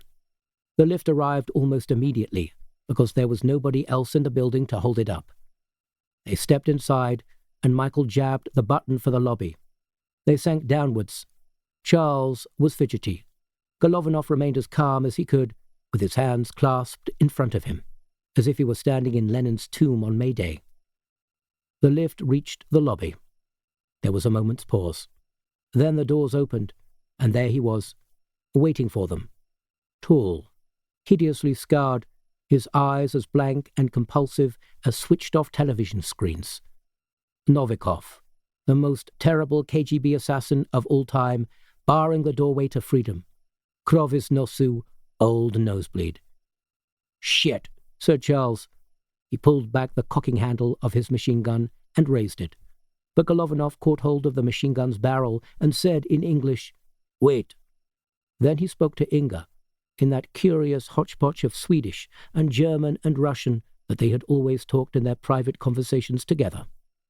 Inga said, "The Marshal does not want any violence. He does not want this man Novikov hurt. He will continue to take us to the airport, and he is sure that Novikov will not cause any problems, provided that we can take Novikov with us." "I'm not riding in any car with that monster," rapped Charles. Michael took Charles's arm. Hans, during the night, had told him what had happened to Agneta, and to Roger, and to Jeppe Rifbjerg. "Charles," he said, "listen, we don't have much time left. Let's just play along with it for now." "I could waste that monster in 5 seconds flat," Charles snarled. He was so emotional about killing Novikov that he was trembling all over. "Oh, yes," asked Inga caustically, "and in 5 seconds flat you would attract a whole division of Russian infantry. Be calm. You were a professional once. Show that you can be a professional again." Charles wiped his mouth with the back of his hand. He lowered the Uzi and said, "Let's go. Let's get out of here before I change my mind." Golovanov stepped forward and spoke quietly and authoritatively to Novikov. The Russian assassin several times bowed his head and grunted in reply. Charles circled around them, looking twitchily out of the office doors at Torvelsensvej, and then turning and smiling at Inga and Rafina and Michael and John as if they were all on a college outing and the bus was late. At last Golovanov said, "If we go now, there should be no problem." "Thank Christ for that," Charles breathed. They left the office, an incongruous party on the strangest of days. They crossed the pavement and turned left into J.M. Tilevai. Just as Hans had told them, the Volvo was waiting, and lying on the pavement next to a row of green-painted railings were the bodies of Lev and Nero, black-faced from strangulation, the wires still maliciously tight around their bulging necks. Charles jerked up his Uzi again. "You see what kind of a beast this thing is?" he barked, waving the gun at Novikov. Inga had tears in her eyes, but she said, "Go on. We have only 20 minutes left." They climbed into the Volvo, with Michael driving. Awkwardly, he U-turned and drove southwards in the direction which Charles had pointed out for him. "In a minute, we'll run straight into Enhelvai, and that's E66, which goes straight to Kastrup." The streets were deserted. There were no Russians, no Danes, nobody. Copenhagen looked as if it had been swept by a plague.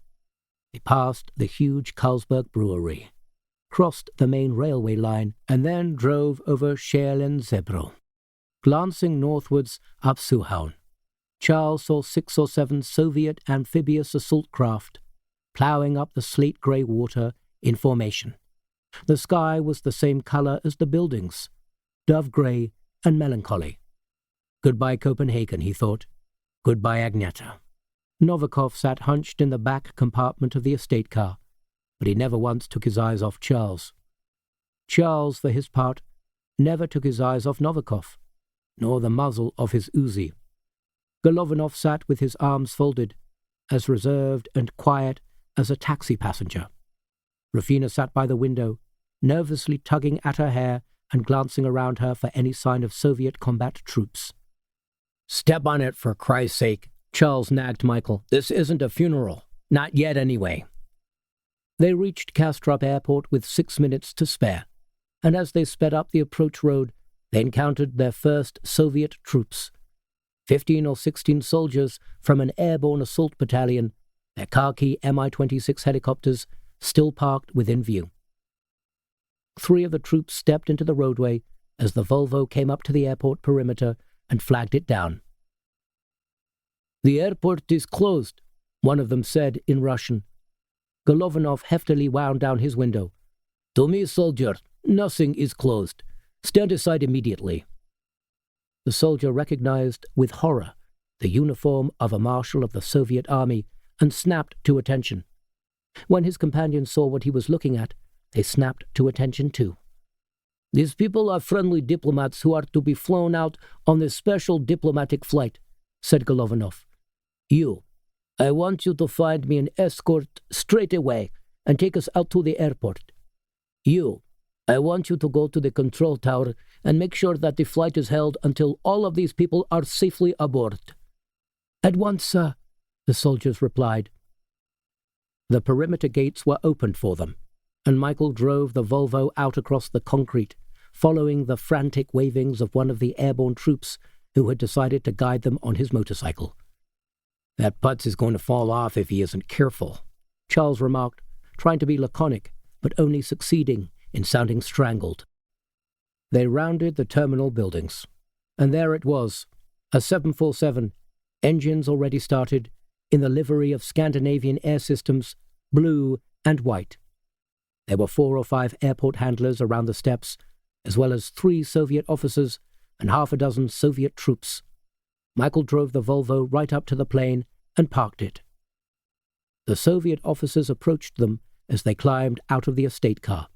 Then Golovanov heaved himself out of the back seat, and the officer's confident forward step went instantly into reverse like a country dance. They saluted in flurries and stood aside in silence while Golovanov accompanied them to the steps of the aircraft. A Soviet major came forward and saluted. "Comrade Marshal, this flight is about to leave. I am afraid that all of the authorized passengers have been accounted for." Golovanov said harshly, "These people are to leave on this flight, and that is all. I will regard any further comments as insubordination." The war May wind whipped across the airfield. The 747's engine built up to a thundering whistle. The Soviet major licked his lips and glanced towards the control tower, and then looked back at Golovanov. He knew Golovanov, from his picture in the Red Army magazine, and of course the Soviet news agencies had put out no bulletins about his abduction. "Very well," he said at last. "Board your passengers, but make it quick, please." With relief, Michael and John began to mount the steps of the 747, but then Michael turned around and saw that none of the others were following them. "Come on," said Michael hopelessly. He knew for some peculiar reason that they weren't going to come, that none of them had ever intended to come. "Rufina, come on!" Rufina smiled sadly and turned away. The West was not for her, especially not with a man who had to go back to his wife and his child in a suburb of London, no matter what the future of England was going to be. Marshal Golovanov didn't even look up. To him the West was anathema, no matter what risks he was going to have to take when he announced to the Politburo that he had been lost and now was found.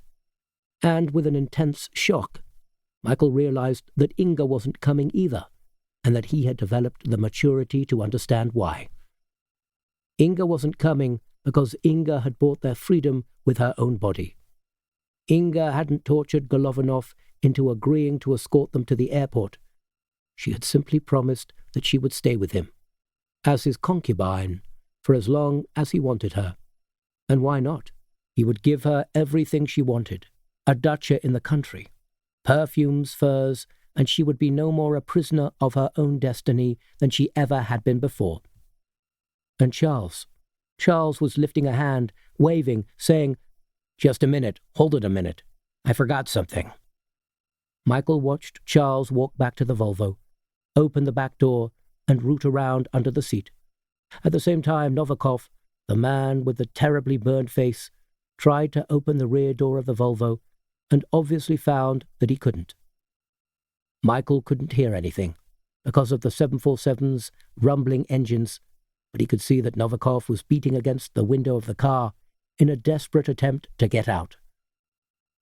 Charles stepped away from the Volvo, and Michael saw with a photographic chill that he was holding the Uzi machine gun. Charles had his back to the Soviet soldiers, so that none of them could see what he was doing. Golovanov was actually smiling, for the first time since Michael had met him, and Inga was lifting her face towards the wind like a fashion model. The Uzi didn't have such a terrifyingly fast cyclic rate as the Ingram. Only 600 rounds a minute, but it let fly with a burp that startled everybody, and then another burp, and then another. The first burst shattered the rear windows of the Volvo and splattered the splinters with blood. The second burst penetrated the seats, the doors, the bodywork, till sponge, rubber, and flakes of paint were flying everywhere. There was a pause. Charles walked around the back of the estate car with the elegance of a male ballet dancer, waiting while the prima ballerina completes her solo. He's got timing, thought Michael. Beautiful, elegant, experienced timing. He knows when it's time to kill, and he knows when it's time to die. A single bloody hand emerged from the broken window of the Volvo and tried to grasp the bodywork so that it could help to heave Novikov out. It was like a mutilated crab, a creature with a life of its own. But then Charles fired again, a very short burst straight into the Volvo's fuel tank. The estate car exploded with a dragon-like roar. Inside it was a brilliant hell of funneling orange flames. For a second, only a second, Michael thought that he could see someone flapping their arms in there. But then the black smoke began to tumble out and pile into the sky, and Charles turned away, and it was obvious to everybody that the act of vengeance was over. Krogh Nosu, the burned and resurrected man, had burned again.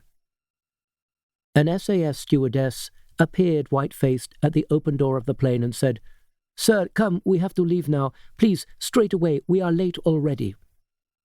Michael and John made the last few steps up to the plane, but then they heard a crackling series of explosions and an extraordinary moan, and they couldn't help themselves from turning around. Novikov, blazing, had somehow struggled his way out of the car. He was standing on the concrete runway, ablaze from head to foot, and the crackling explosions were the sound of his body fats burning. He took one step towards Charles and then another, although God only knew how he could tell where Charles was, because his eyeballs must have burst long before he got out of the car. Charles screeched at him, a long, long screech of hatred and revenge, and sprayed the remainder of his machine gun ammunition up and down his body. Novikov jerked, trembled, and fell. He lay on the concrete burning, and Charles walked right up to him and watched his flesh blacken and his fingers curl. It was then that one of the Soviet officers stepped up to him, unfastening his leather holster and taking out his pistol. He shot Charles once in the chest without even breaking his stride, and then shot him again in the side of the head. Charles heard a thundering noise. It could have been the 747. It could have been the sound of his own blood rushing through his brain. It could have been his accumulated memories, released at last. He opened his eyes and saw that the world was sideways and very shadowy. He must be lying on the ground with his face against the earth. He wondered why he was here and why he couldn't breathe. He didn't think about Agneta. Instead, he thought about his mother, tucking him up in crisp white sheets, and the pale light of winter shining blurrily through his nursery window. Somebody was kneeling beside him, a white-haired woman. "Mother," he said, with lips that could scarcely move. 28. David Daniels was finishing his coffee when the Canadian detective inspector came into his cell and stood there, frowning thoughtfully, jingling his keys. The detective inspector had a ruddy face, the face of a man with incipient heart disease and a gingery moustache. He said nothing for a very long time. "Are you going to charge me?" David asked him. The detective inspector shook his head. "I've been given other instructions." "What other instructions?" "I've been instructed to hand you over to two gentlemen from the Federal Bureau of Investigation. They're waiting for you outside." David put down his coffee. "But this is Canada. The FBI have no jurisdiction here." "All the same, that's what I've been told." "But you don't understand," said David. They're going to kill me." The detective inspector rubbed the palms of his hands together as if he were rolling out tobacco. "I'm sorry, my friend.